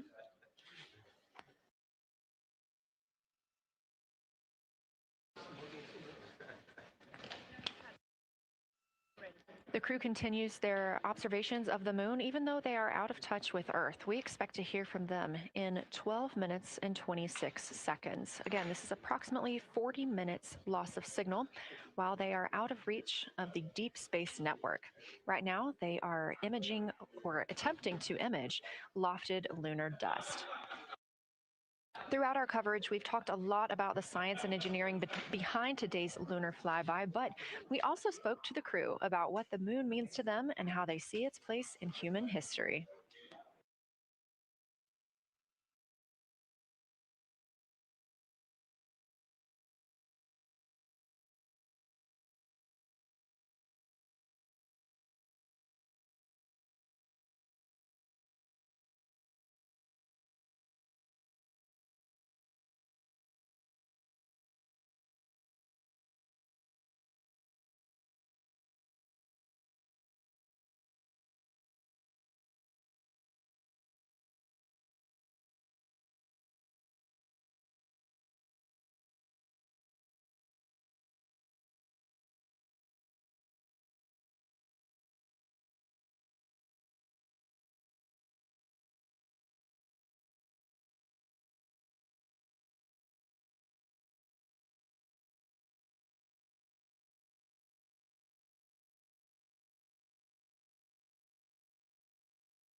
Lunar targets.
Now about 7 minutes, 25 seconds until we anticipate regaining communications with the Artemis II crew aboard Orion. In the meantime, Artemis II lunar science deputy lead Marie Henderson is trained these astronauts to capture and document their views of the lunar surface for all of us to enjoy back here on Earth. I cannot wait to hear their voices when they get to the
We're now flying behind the moon. While behind the moon at an MET, or mission elapsed time, of 5 days, 25 minutes, and 34 seconds, we expect this was the point in which they made their closest approach, 4,067 statute miles above the lunar surface.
We're live in the Artemis Mission Control Room in Houston, but we are not the only room monitoring today's flyby. As you can see, this is the SIR, the Science Evaluation Room. It's in the same building and just down the hall.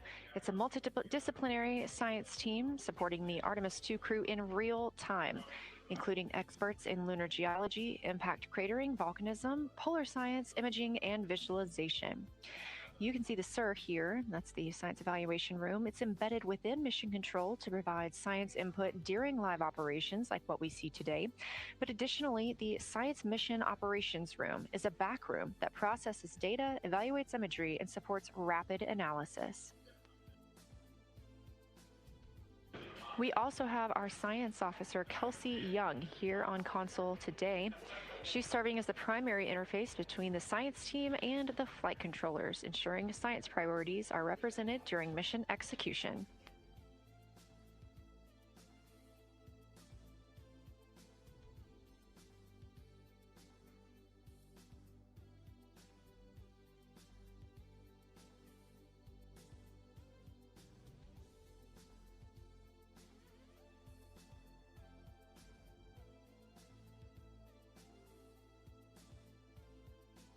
Coming up on 1 minute and 36 seconds until we contact Orion.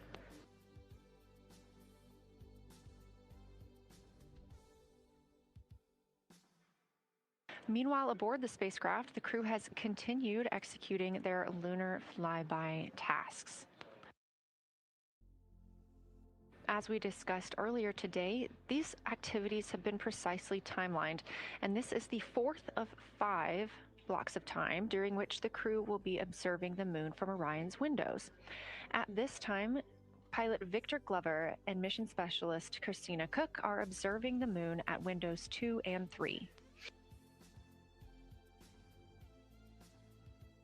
One crew member is in window 2 with a blue shroud over the window, taking photos and using an 80 to 400 millimeter zoom lens, while the other astronaut is in window 3 using their portable computing device, also known as a PCD, to make annotations. And both of those crew members are making audio recordings of what they are seeing. They are wearing headsets connected to their PCDs, and those audio recordings are being sent to the science team tonight. We are not hearing those live. However, we have been hearing quite a lot of great descriptions from the crew who have been serving as the support. Right now, the support team members are Reed Wiseman and Jeremy Hansen. Those team members are providing science sit reps, situation reports, calling down a few times each hour to discuss what they're observing. And even though we're out of contact with them right now, they are still conducting those science sit reps as they'll be available once they come back around the moon. The situation reports include how the crew is positioned, any missed targets, or anything unexpected they saw. They're also including lunar target descriptions, any hardware issues, and their emotions and reactions.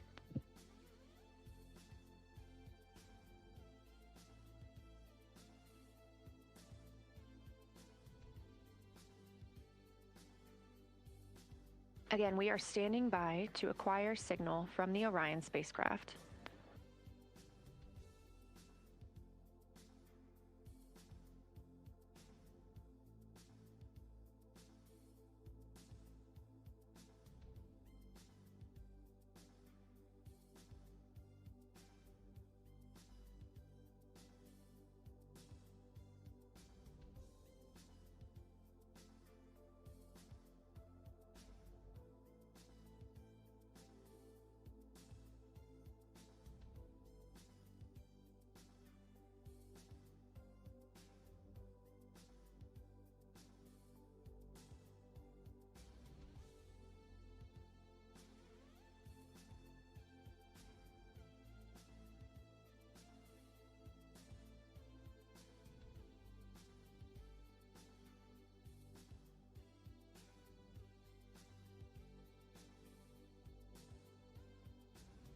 We're in the Artemis Mission Control Room at Johnson Space Center, getting our preliminary contact with Orion, that acquisition of signal coming after a 40-minute loss of signal, during which the crew was flying behind the moon, out of contact with anyone on Earth.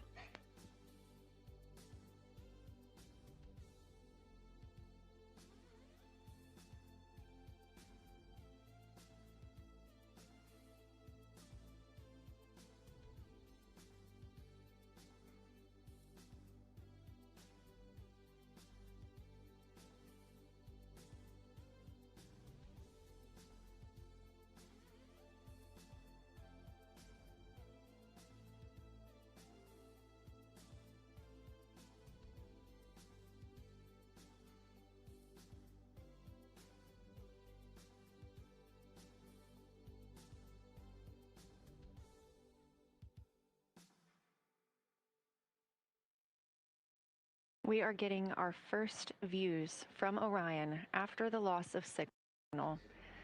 Orion has come back around the other side of the moon, and that little crescent that you see is Earth, over 252,000 miles away.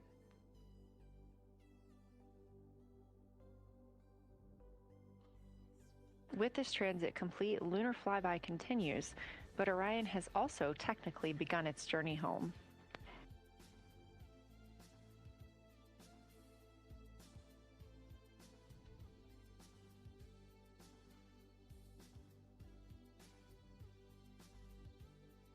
Right now, the crew are getting a few moments to enjoy and take photos of Earthrise for themselves, and we expect to contact them shortly. But we do have good signal coming from Orion.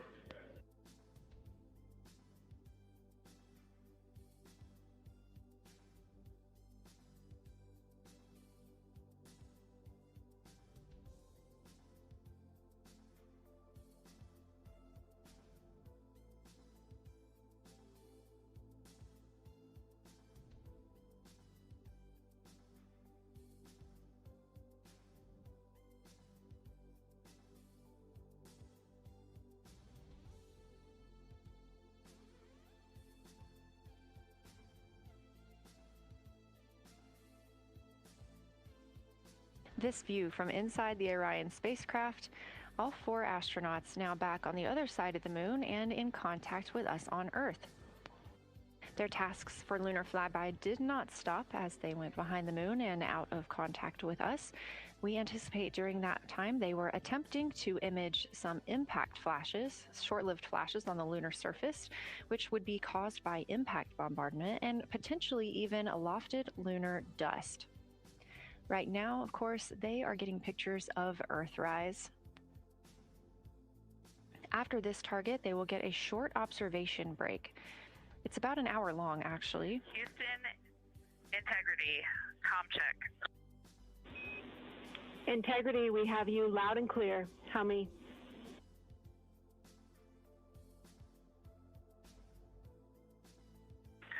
Houston, we have you the same, and it is so great to hear from Earth again. To Asia, Africa, and Oceania, we are looking back at you. We hear you can look up and see the moon right now. We see you too. When we burned this burn towards the moon, I said that we do not leave Earth, but we choose it. And that is true. We will explore, we will build ships, we will visit again. We will construct science outposts, we will drive rovers, we will do radio astronomy, we will found companies, we will bolster industry, we will inspire. But ultimately, we will always choose Earth. We will always choose each other. Integrity from Earth, our single system, fragile and interconnected. We copy. Those of us that can are looking back.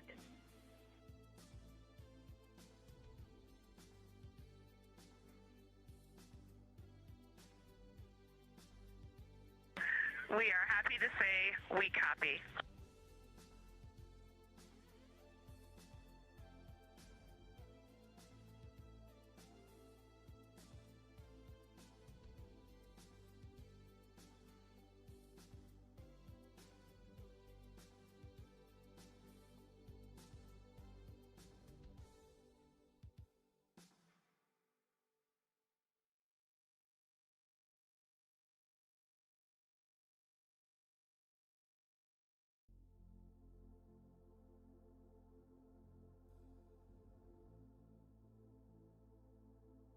Those first communications back with the astronauts aboard Orion.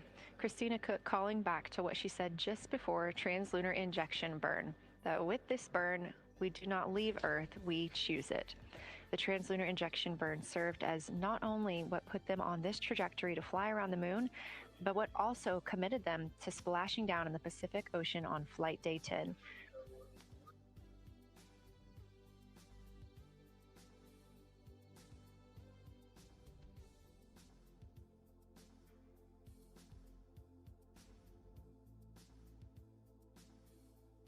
At this time, the crew is entering an observation break.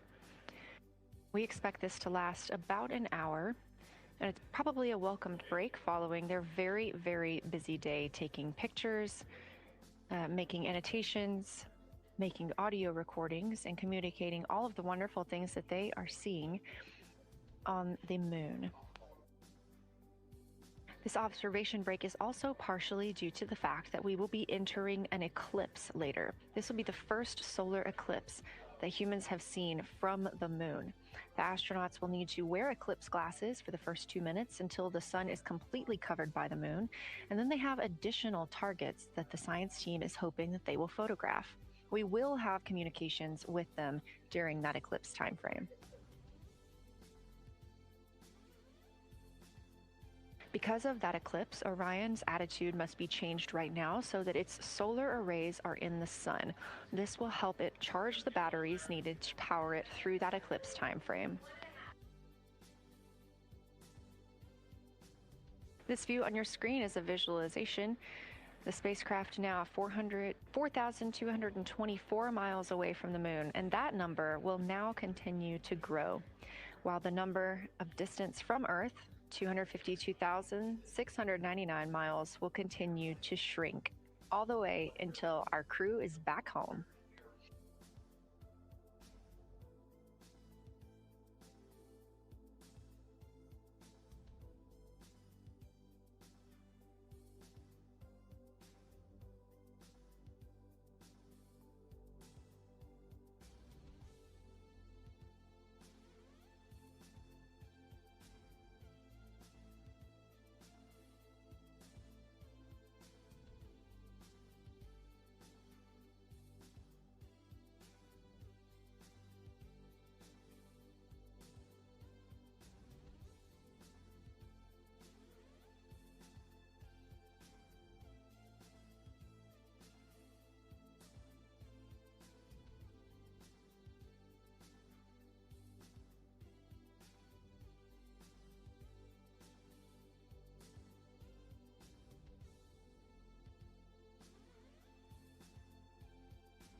Again, we are MET, mission elapsed time, 5 days and 58 minutes since the launch of Artemis II.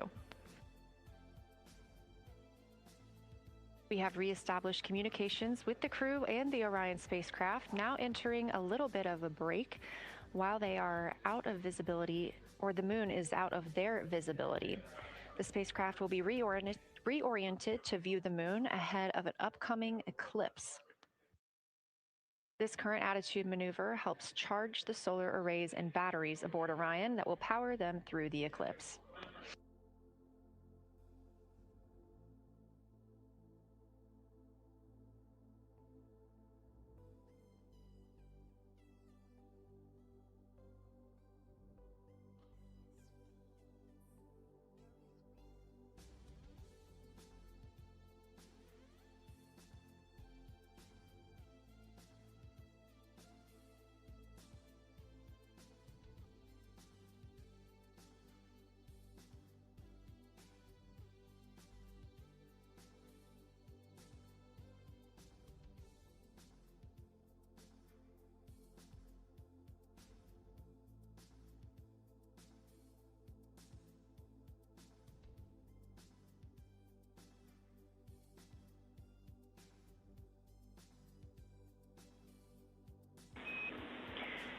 Integrity, Houston. In mission control, all of your flight controllers and your flight director have flipped their Artemis II patches around. We are earthbound and ready to bring you home.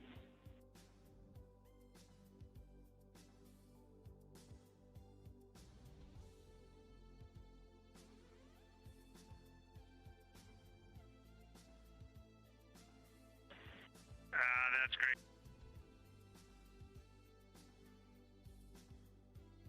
See the light of day as we head back to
A very special moment just now in mission control ahead of the crew's flight to Kennedy Space Center, and during one of their last sims or simulations here, they visited the mission control team in Artemis Mission Control in Houston and brought us each a patch.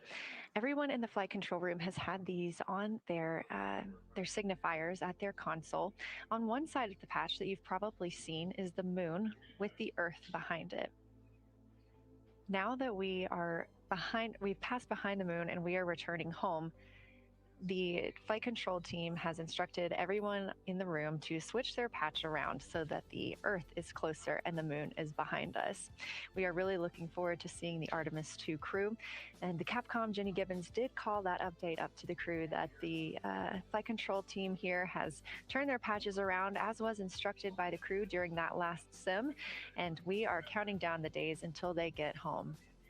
They are now 5 days, 1 hour, and 3 minutes mission elapsed time into the Artemis II mission.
Joining me here in the room, Artemis Mission Control, I have Angela Garcia, Artemis II Science Officer. Thanks for being here, Angela. It is an honor to be here. What a day. Everyone's been buzzing. I can't contain myself. So it's been a really awesome day. So you're sitting on console at the science console now. Have you been in the SIR earlier today? There's a lot going on. So I went here first, and then I'm going to go there after.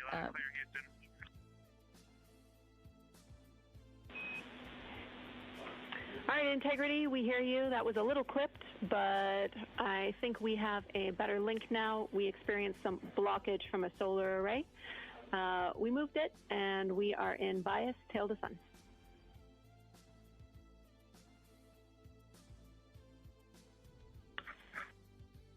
Okay, Houston, you're coming in loud and clear, and copy, we're in bias, tail to sun now.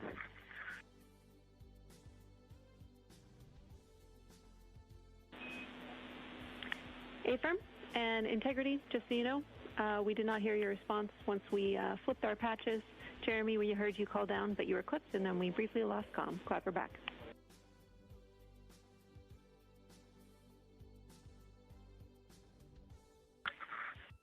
Okay, copy that.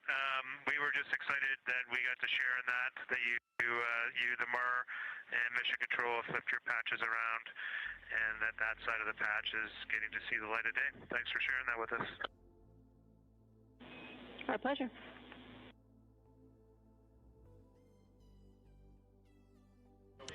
Okay, Angela, so can you tell me a little bit about your role supporting Artemis II and the science preparation for the mission?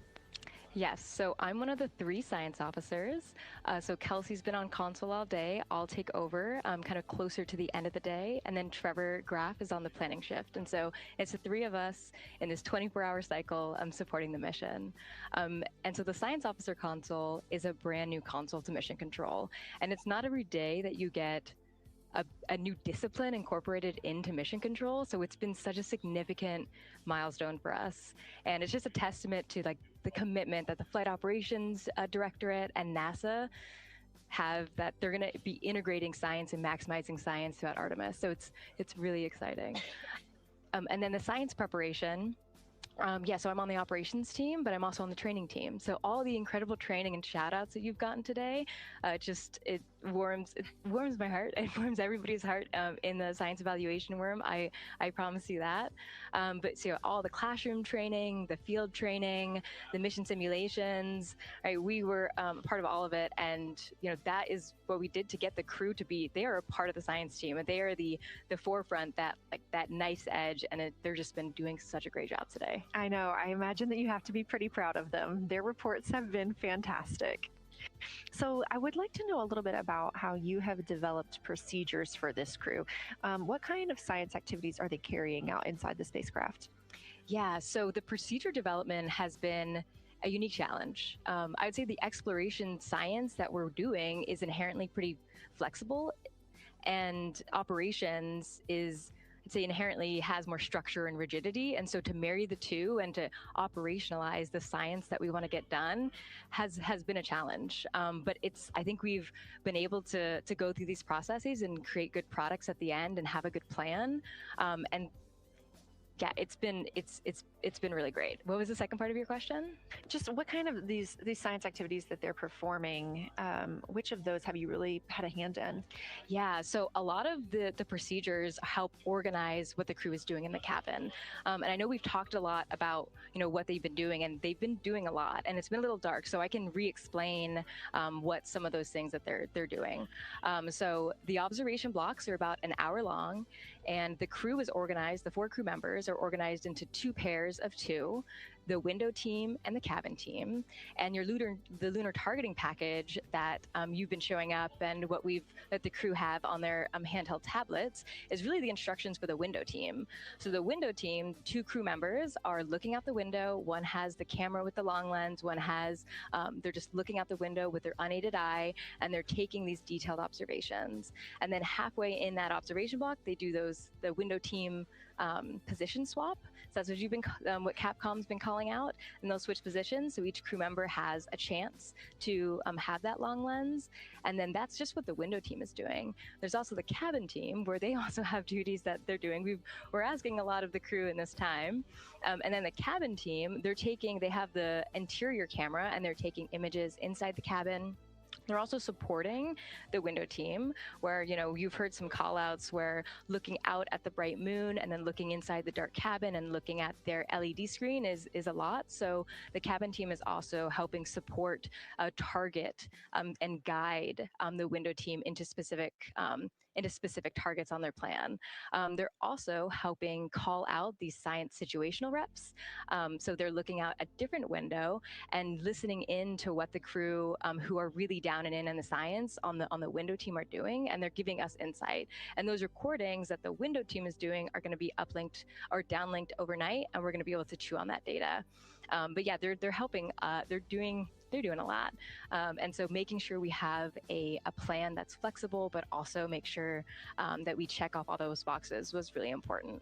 So tell me a little bit more. You talked earlier about the analogs that the crew has done. What kind of analogs or environments were really useful for this? Yeah, so for procedure development, right, you have so many different environments that you can do. You have classroom, like we said, you have the Orion mock-up, you have simulations, and at least for developing the plan, we kind of did it in a tiered approach, because each of those different analog environments helps us answer a slightly different question and has a little bit of a higher fidelity. So we would start with the classroom. So we would get we would just get into a classroom, we would put all the hardware on the table, and then we'd almost role play of like, you be Victor, you be Reed, you be Jeremy, and I'll be Christina, and like, let's just do the plan how we think we should do it, write that down, and then just keep iterating on that, and then Integrity Houston for a tag up pre-forward link LOS in place of the Flight Director Conference.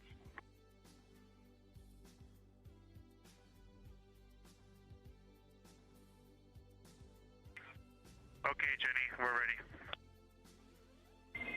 All right, crew, I'm going to roll through a couple of topics here. The first two are for timeline. First of all, read for your toilet maintenance. It is a shortened toilet maintenance where you do not have to do the oxone changeout. That portion of the procedure is canceled. Victor, you have an HHP stop activity on your timeline. We need you to perform that as scheduled for bandwidth reasons. For your next portion of the flyby, in particular the eclipse, we want to remind you that you can take off the eclipse glasses when the sun sets and you are simply looking at the corona. And then finally, for the D5 with the long or zoom lens, which is set for solar corona, we want to remind you that when you are capturing Earth shine, you will likely have to adjust the exposure. That's all I have for you. Let me know if you have anything for us.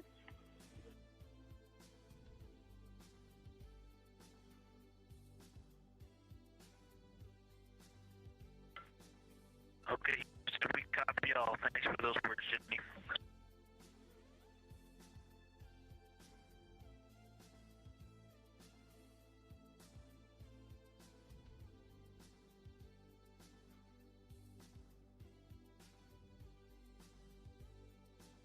All right, just a quick call up to the crew ahead of a forward link LOS, meaning that we won't be communicating with them, but we will be receiving their communications and data during that time frame. So Angela, we were talking about analog environments. You were telling me about the classroom and getting in there and pretending who's Victor, who's Reed. Tell me more about this. Yeah, it works pretty well. So you're gonna do the plan how you expect it to be, and then once we finalize that plan, we'll give it to a completely new group of people and have them practice it, and then they'll be like, these steps don't make sense, and we'll reiterate on it over and over.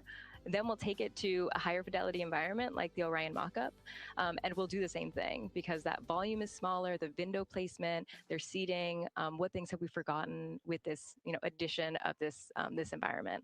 And then once we reiterate on that, we'll take it, then we'll give it to the crew and have them execute off of it during mission simulations. That's the highest fidelity that we can do before we send it to space. So this is the first time we've had to do this because we're a brand new console, and it just sparks so many neurons of like, how are we going to do this for surface missions and integrate this in so many different ways. So excited to have kicked off this process, but there's so much more to come. Fascinating. And I think it was really well thought out too, because each crew member gets an opportunity to do each task. And so you're getting different perspectives and different insights from each crew member, maybe even about the same target, but something that one person sees could be completely different than something another person notices.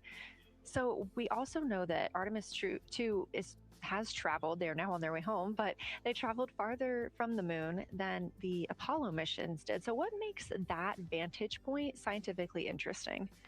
Yeah, observations are so fundamental in the scientific toolkit, particularly observations from different perspectives, different scales, and with different techniques. And so for this, so we really tried to make the plan to optimize those. There's pros and cons for all those things for this mission. So we really just focused the plan to have all those pros. So in terms of scale, this zoomed out scale, you can learn different things. This different perspectives. So their perspective, as Kelsey talked about, photometry around when they orbit the moon. And then also just their different the different things they're able to observe. So yeah, let me talk a little bit about scale, because I think observations at different scales, you can gain a lot of different information. So like, for example, if you were an astronaut on the surface looking at a rock, and you describe at this micro scale. So in training, we kind of talk about observations from micro to macro, or from outcrop to orbit. So looking at a rock at this scale, you can describe its components, you can describe what it's made of and its colors and its minerals. And you're like, okay, and this rock came from this boulder, and it's this part of this boulder, and these are the different things that I'm observing around. That gives me context to this sample. And then you zoom out a little bit more, and you're like, okay, well, I can see that this boulder came from, it rolled from this mountain ridge, or this high ridge feature. And then because I can see the trail that it came from, okay, now let me describe this ridge and, you know, different parts in it and maybe other boulders that I'm seeing. And then you zoom out further of the orbit scale and you're like, this ridge is a part of this larger crater. So all of those different steps give you different information. And so that's why observations at these different scales and these different perspectives are so important. So this zoomed out kind of far view is this full lunar disk view. It's the full lunar you know, on Earth, we see the full lunar disk as well, but now we're able to see it on the far side, and we're able to see it, you know, all at the same time, which enables the astronauts to compare very quickly to different parts of the surface. And the color particularly is very compelling because you can just be able to very quickly compare from, you know, 3 different regions. Is it in the same family? Is this actually a little bit different? You know, compare that to what they see in their orbital data that they have access to on their portable computers, and really just be able to tease out that nuance and information. Yeah, we heard them make a lot of those connections today, and especially the color. We talked with Kelsey about this a little bit, just how exciting it was to hear the browns and greens and things like that. I cannot wait to see those pictures. So one last question. We are coming up on the last lunar flyby observation block, and this is when we are going into a solar eclipse. So can you tell me what you're interested in the crew learning during that time frame? Yeah, so the data set, so yes, there's so many things, how to pick one. So I'd say the thing that I'm most interested in seeing is some of their annotations that they're taking. So in this opportunity, it's a very dynamic type of experience in that we don't normally see this activity. And so being able to have crew observe the solar corona and then also annotate it in their on their portable computing device is just such a unique thing that humans can give to missions, and also particularly being able to annotate what they're observing while they're talking about it is also unique to you know, being able to have astronauts in orbit as well, because we won't be able to have annotations on the lunar surface because the astronauts will be in suits. You know, they're going to be collecting samples, they're going to be deploying instruments. And so personally, I'm really excited to see some of these annotations and to see how that develops over time, because you've heard a lot of descriptions. And I think, you know, when people are describing something that's unique and different, you can interpret it differently. But if you're drawing and you're marking, particularly just going back to like the color provinces, for example, and those boundaries, you know exactly what they meant. And really, I'm just very excited about those annotations. There's been some famous annotations that the Apollo crew have made, particularly about solar coronas and the structures that have, and lofted dust that have given a lot of you know, debate within the scientific community of they're observing this phenomenon, and now it's our job to hypothesize of like, why are they observing this? Like, what is going on? So I think that's just a really cool part of exploration and science, and you know, this beautiful thing that we're about to do. Well, now you've got me excited about the annotations too. I mean, I've been excited about the pictures and the audio, but now don't sleep on the annotations. I am very excited to see these little sketches that they're able to draw out, and we have pictures that they can just draw right on as like, this particular thing is different than what we've seen. So I'm excited about that. I'm excited too. Angela Garcia, thank you so much for joining us today, and have a great time tonight on Console. Thank you, and you've been doing a great job, and so excited to see where we go from here. Thank you so much.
Integrity Houston, you have 3 minutes until we go into a forward link LOS.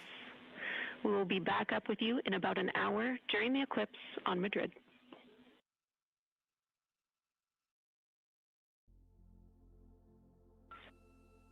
Thanks for the heads up. Look forward to seeing you on the other side. Likewise.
We're live in Artemis Mission Control at Johnson Space Center in Houston, Texas. This a live view from the Orion spacecraft with our Artemis II crew inside.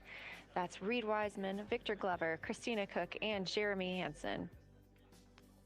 We are still live for our lunar flyby coverage. The crew is in a short break while the spacecraft is pivoted away from the moon.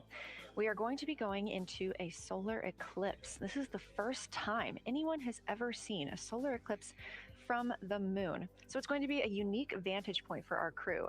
But ahead of heading into that solar eclipse, we need to charge the batteries on the Orion spacecraft. Therefore, we have positioned the solar arrays into the sunlight to allow time for those batteries to charge.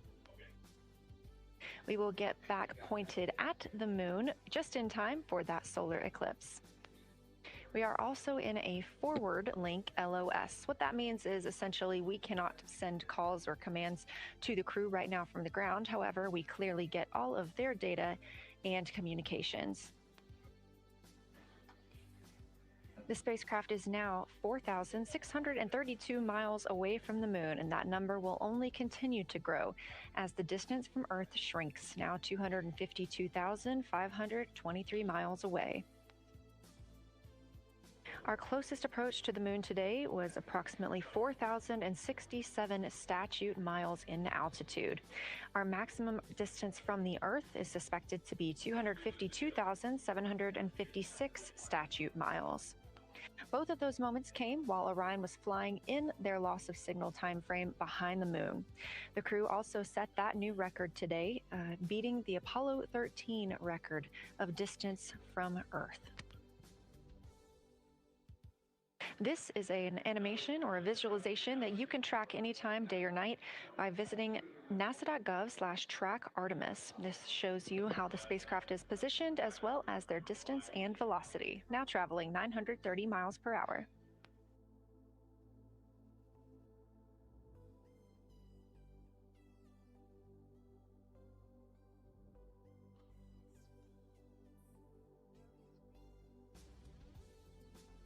During this break in their time today, the crew is working on a couple of other tasks. Some of those include their National Geographic timelined test. National Geographic was selected through a competitive process by NASA to help tell the story of Artemis II. So you've seen the crew with some GoPros inside the cabin, taking videos and pictures, and with other cameras as well. National Geographic plans to leverage its portfolio of media assets, including magazines, social and digital content, and television programming for engagement opportunities. Throughout the flight, the crew has been timelined a little bit each day to film from a shot list provided by National Geographic, and that includes their morning routine, talking with their families, exercising, and just their overall thoughts about the mission. And I cannot wait to see that footage.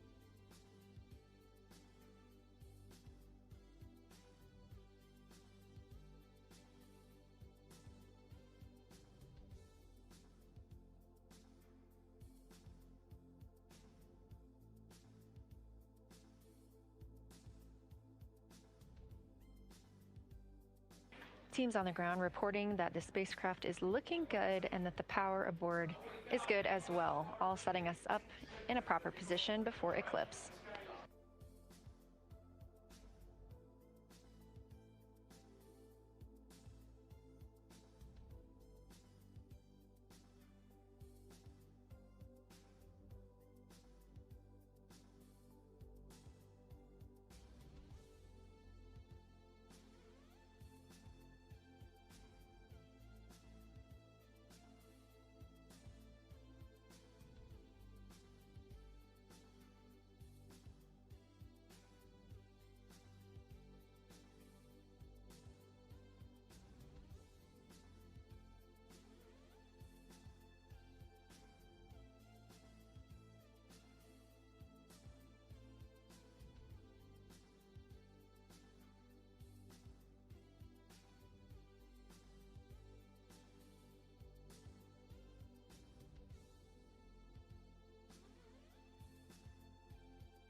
The crew is in a little break during our flyby coverage for today. They will resume their flyby momentarily in about 30 minutes once they get into their observations during that solar eclipse.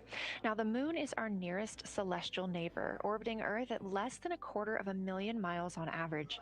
When our astronauts venture there for future Artemis missions, they'll target landing sites near the lunar South Pole. There, ancient rocks, minerals, and trapped water ice will not only provide resources for human explorers, but they may also contain clues to the formation and evolution of our planet and the solar system. Let's learn more about the lunar South Pole with this video featuring Dr. Kelsey Young, Artemis Science Flight Operations Lead. We learned a lot from the Apollo samples, but we still have a lot left to learn about the moon. The Apollo missions visited only a pretty narrow swath of the moon. All the missions were concentrated near the near-side equator. Really interesting and really critical insights were unlocked with the Apollo samples, but we have so many questions still to answer about the moon and the evolution of the moon. And liftoff of Artemis I. We rise together back to the moon and beyond. NASA's Artemis missions are NASA's plan to send people to the surface of the moon. We'll be sending people and roving assets and scientific equipment to, among other things, answer a lot of really compelling science questions. Scientists have a lot to learn about the moon. It's our nearest celestial neighbor here to Earth, so what the moon has experienced, we've experienced. Except here on Earth, we have things like plate tectonics, oceans, forests, people that erase the rock record. Whereas on the moon, that whole record of our planet's history, of the moon's history, is just kind of waiting there at the surface for us to explore. The South Pole, which is where Artemis missions are going to target, is specifically interesting for a couple key reasons. We think there are volatiles at the South Pole of the moon that are not present near the equator. Things like water and water ice that are trapped in the lunar regolith, which basically just means lunar soil, that can easily become untrapped from that lunar regolith, and scientists can scoop up and study for return to Earth. The lunar South Pole is a really exciting scientific target, and it also comes with some challenges for operating. For example, the lighting environment will change drastically within the course of one mission, and even over sometimes the course of one spacewalk. So preparing the crew members, preparing the hardware that we're sending to the moon, and preparing the mission control teams is really, really important. The South Pole Aitken Basin is particularly exciting. We think it's one of the oldest and largest impact basins in the solar system. And if we can get the right rock from the South Pole Aitken Basin and bring it back to our labs here on Earth, we can use that sample to constrain the entire evolution of our solar system and really understand the timing of how the moon and our planet and the entire solar system evolved.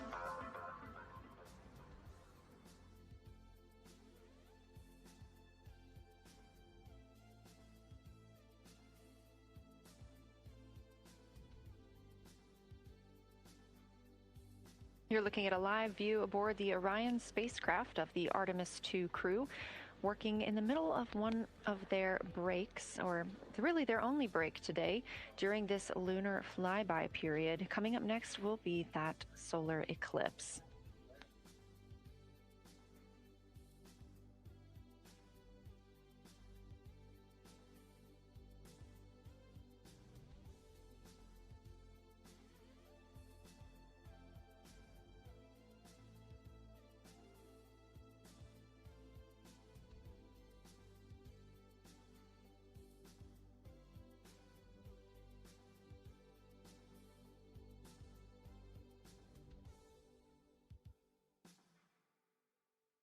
Throughout the Artemis II mission, and of course throughout today, you've likely heard the crew being called with the name Integrity. The Artemis II crew members named their Orion spacecraft Integrity during a news conference, September 24th, 2025. The name Integrity embodies the foundation of trust, respect, candor, and humility across the crew, and the many engineers, technicians, scientists, planners, and dreamers required for mission success. They said this name is also a nod to the extensive integrated effort from the more than 300,000 spacecraft components to the thousands of people across the world that must come together to venture to the moon and back, inspire the world, and set the course for a long-term presence at the moon. The crew also said that integrity is rooted in a shared core value of NASA, the agency's astronaut office, and the CSA, the Canadian Space Agency.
We are 5 days, 1 hour, and 38 minutes mission elapsed time into Artemis II.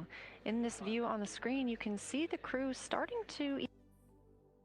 We really look forward to sharing these photos with you as soon as we possibly can. And the best way to keep up with those is to follow NASA on social media. You can do so at NASA, and for this mission specifically, at NASA Artemis.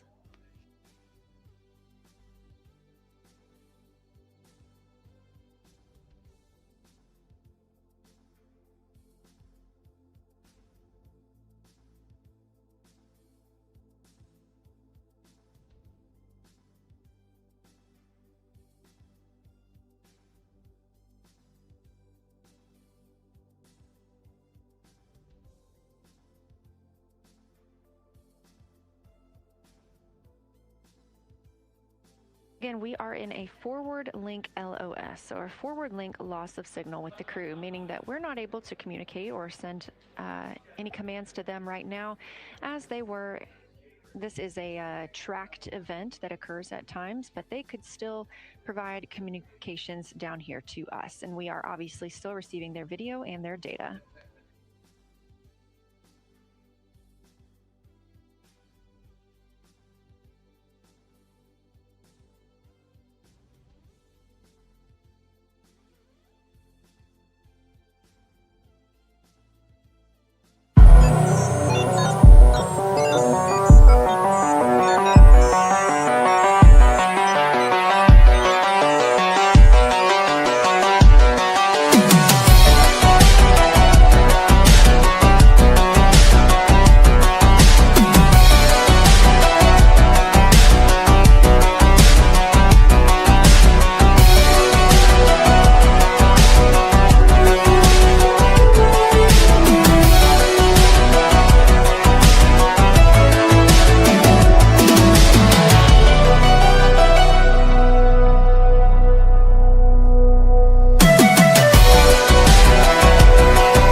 There's nothing to hide. There's nothing to hide at all.